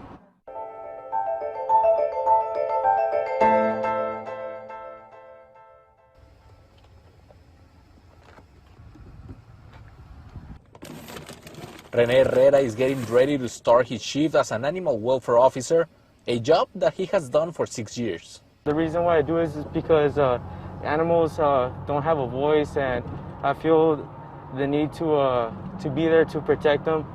But today is not just any day, as the new Safe Outdoor Dogs Act has come into effect in Texas. Which means that canines cannot be restrained with industrial chains, and also to adequate food, water, and shelter, and shade as well. And to put the dogs inside when this is in extreme weather, which is cold or very hot temperatures. Renee is responding to the report of a pit bull that could be in an inappropriate space. Yes, so the lady allowed us to see behind the property to see if the dogs were restrained. They give us a call of the canine not being contained properly. What's up, baby? So he checks out okay. He looks alert and active. That was one of my main concerns. Although everything is in order, Renee reminds the owner about the new law.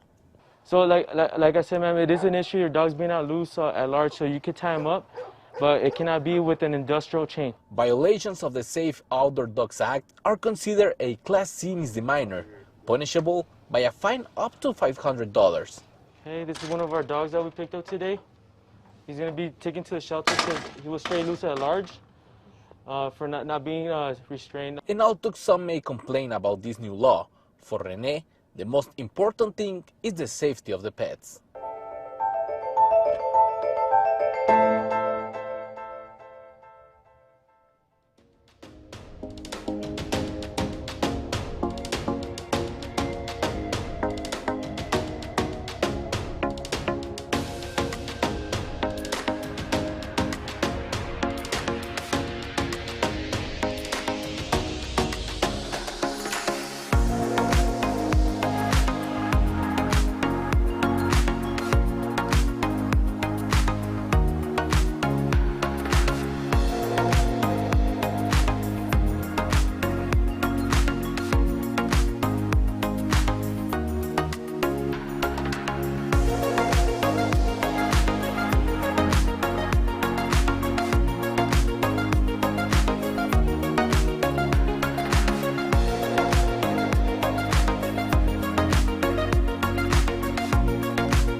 What would you like to see? ¿Qué le gustaría ver? We have the vaccines here. We've got the kids getting gifts. Free food, the games. I mean, it's just a great event. ¿Para qué le gustaría que sea en este lugar? The event is made to see how the neighborhood associations and the residents around here want to do with these 3 properties that were proposed to us by the county.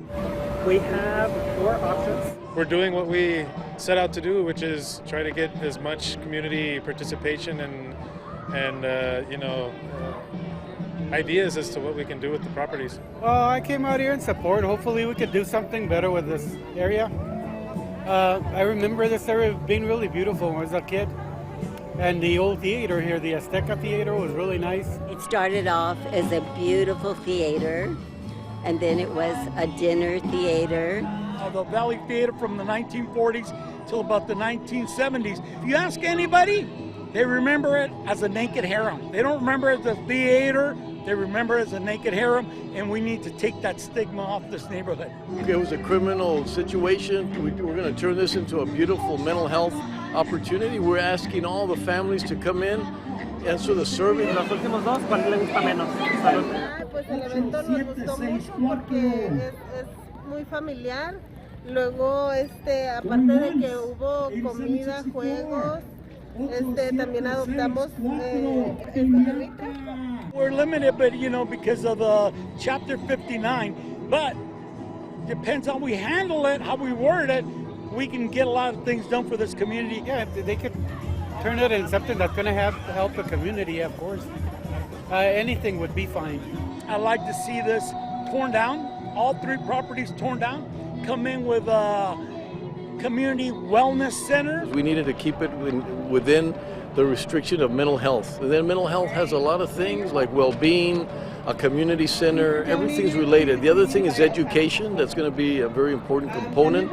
And we've got not only this property, but the next 2 properties are part of this situation. So looking forward to something great that we do in the area of mental health. I'm very optimistic. I think that this site will be something really nice, something that our community desperately needs. You can give us the survey. With all of us putting our little minds together, we're going to have something beautiful for this community.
We stocked the lake on Thursday.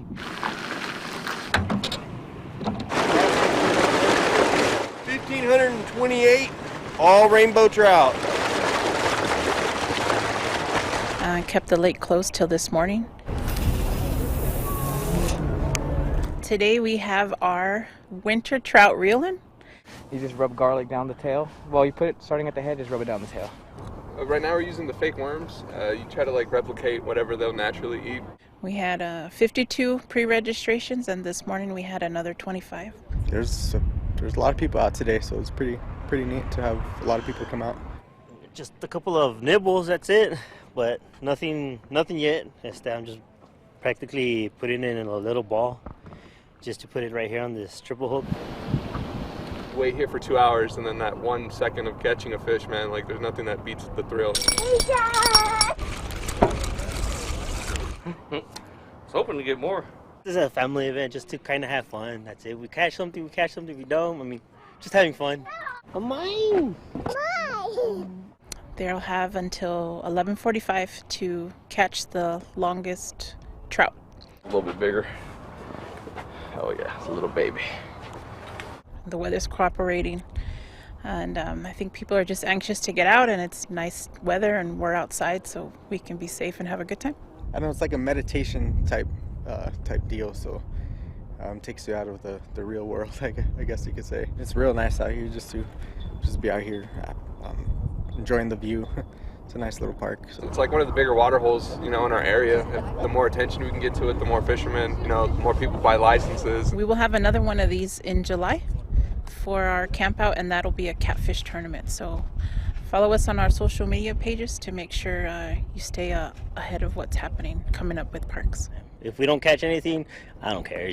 We're just having fun. Fishy.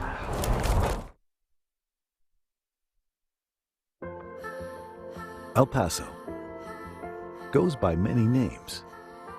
Sun City, 915.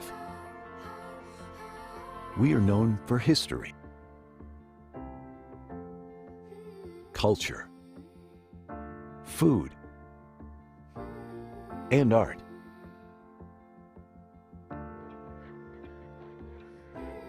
In the early 1900s, development and commerce in El Paso revolved around mining and trade. The nationally recognized mission trails are just one example of the many historic sites that portray our region's rich indigenous and colonial history. Since then, El Paso has evolved, and so has its people.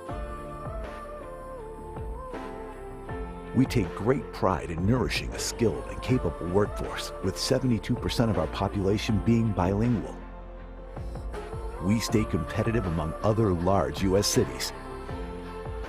The region's border location boasts a major trade port. It allows competitive local manufacturers to produce at maximum capacity. Fleet systems are capable of worldwide distribution of parts and products. Our state-of-the-art higher education systems are nationally recognized. The Texas Tech University Health Sciences Center El Paso, the nation's first comprehensive health sciences institution on the U.S.-Mexico border, provides students the opportunities to become doctors, nurses, and researchers. The University of Texas at El Paso offers 74 bachelor's, 74 master's, and 22 doctoral programs. Local government agencies and other economic development organizations help industries become established and expand in our community. The County of El Paso is great for business, but we also keep true to our southern hospitality with plenty of outdoor recreation options. It's easy to keep active in El Paso.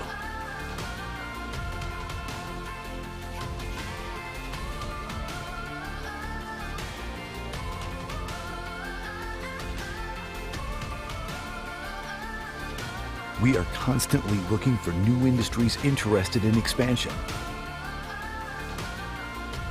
We want to offer our help and support in the process.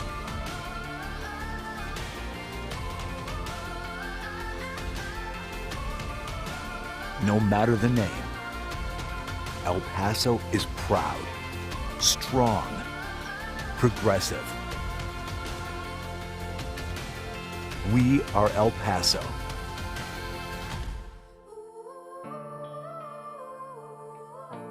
Come see what we can do together.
We're so happy it's finally here.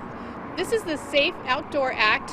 We've been working on it for many years. All animal shelters, advocates understand that no longer will animals, dogs, canines specifically, be allowed to be contained or housed on a chain. People use chains because they're so inexpensive, but chains belong on trucks, not animals. It's inhumane and it hurts them. So shelter is a necessity that they must have, food and water, and a trolley system of some sort. So we'll help you set that up. This act gives us a little more teeth to go in, gives us stronger law enforcement. The fines are severe. The first citation is $500, the second is $2,000. Your information will go into our database, including your address. We will know that you have been cruel to animals, and we will pull animals and restrict you having one.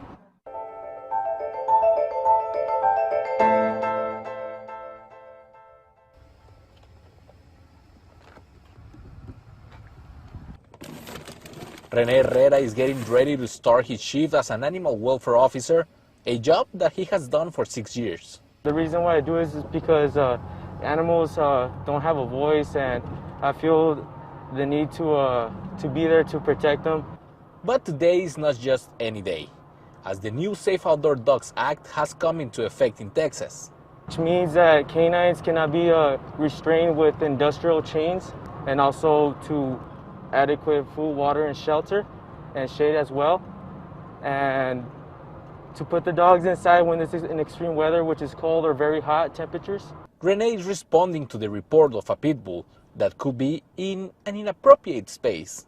Yes, so the lady allowed us to see behind the property to see if the dogs were restrained. They give us a call of the canine not being contained properly. What's up, baby? So he checks out okay. He looks alert and active. That was one of my main concerns. Although everything is in order, Renee reminds the owner about the new law. So like I said, ma'am, it is an issue. Your dog's being out loose at large, so you can tie him up, but it cannot be with an industrial chain. Violations of the Safe Outdoor Dogs Act are considered a Class C misdemeanor, punishable by a fine up to $500. Hey, this is one of our dogs that we picked up today. He's going to be taken to the shelter because he was stray loose at large for not being restrained. And although some may complain about this new law, for Renee, the most important thing is the safety of the pets.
What would you like to see here? ¿Qué le gustaría ver? We have the vaccines here. We've got the kids getting gifts. Free food, the games. I mean, it's just a great event. ¿Para qué le gustaría que se haga en este lugar? The event is made to see how the neighborhood associations and the residents around here want to do with these 3 properties that were proposed to us by the county.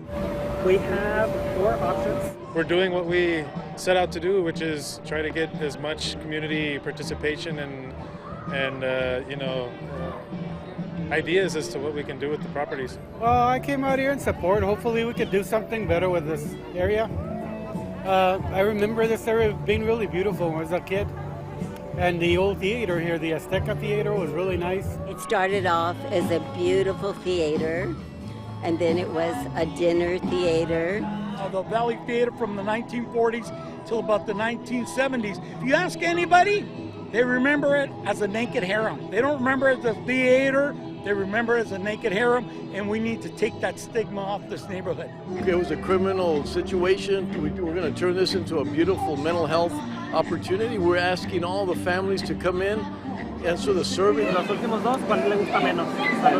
Pues el evento nos gustó mucho porque es muy familiar.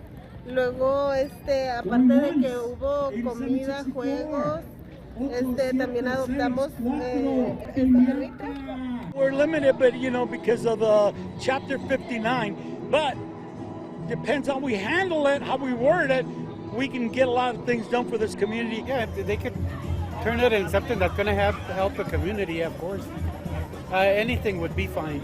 I'd like to see this torn down, all 3 properties torn down, come in with a community wellness center. We needed to keep it within the restriction of mental health. And then mental health has a lot of things like well-being, a community center, everything's related. The other thing is education. That's going to be a very important component.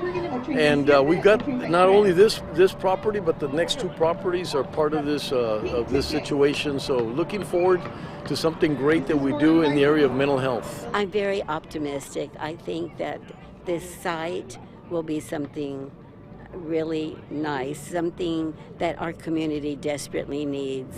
You can give him the survey. With all of us putting our little minds together, we're going to have something beautiful for this community.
We stocked the lake on Thursday.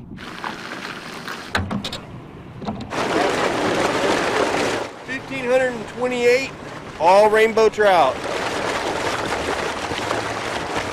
Kept the lake closed till this morning. Today we have our winter trout reeling. You just rub garlic down the tail. Well, you put it starting at the head, just rub it down the tail. Right now we're using the fake worms. You try to like replicate whatever they'll naturally eat. We had 52 pre-registrations, and this morning we had another 25. There's a lot of people out today, so it's pretty neat to have a lot of people come out.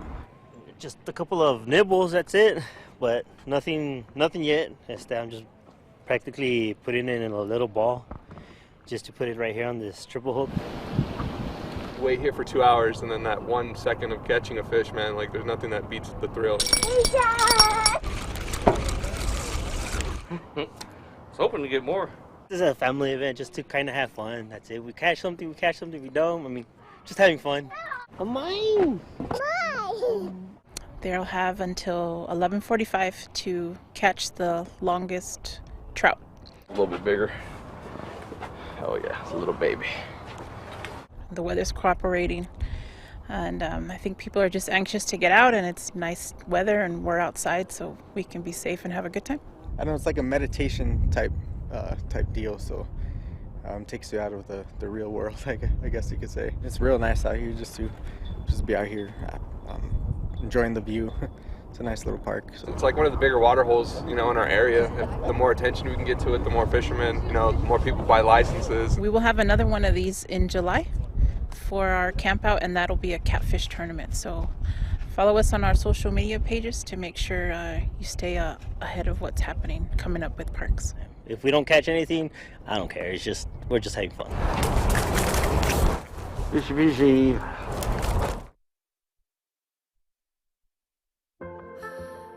El Paso goes by many names. Sun City, 915. We are known for history,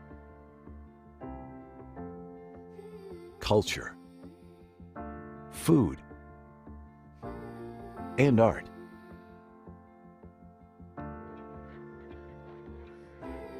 In the early 1900s, development and commerce in El Paso revolved around mining and trade.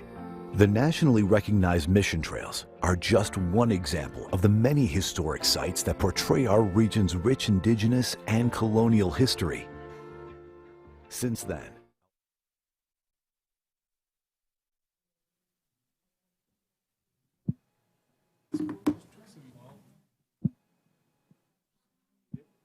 Go ahead.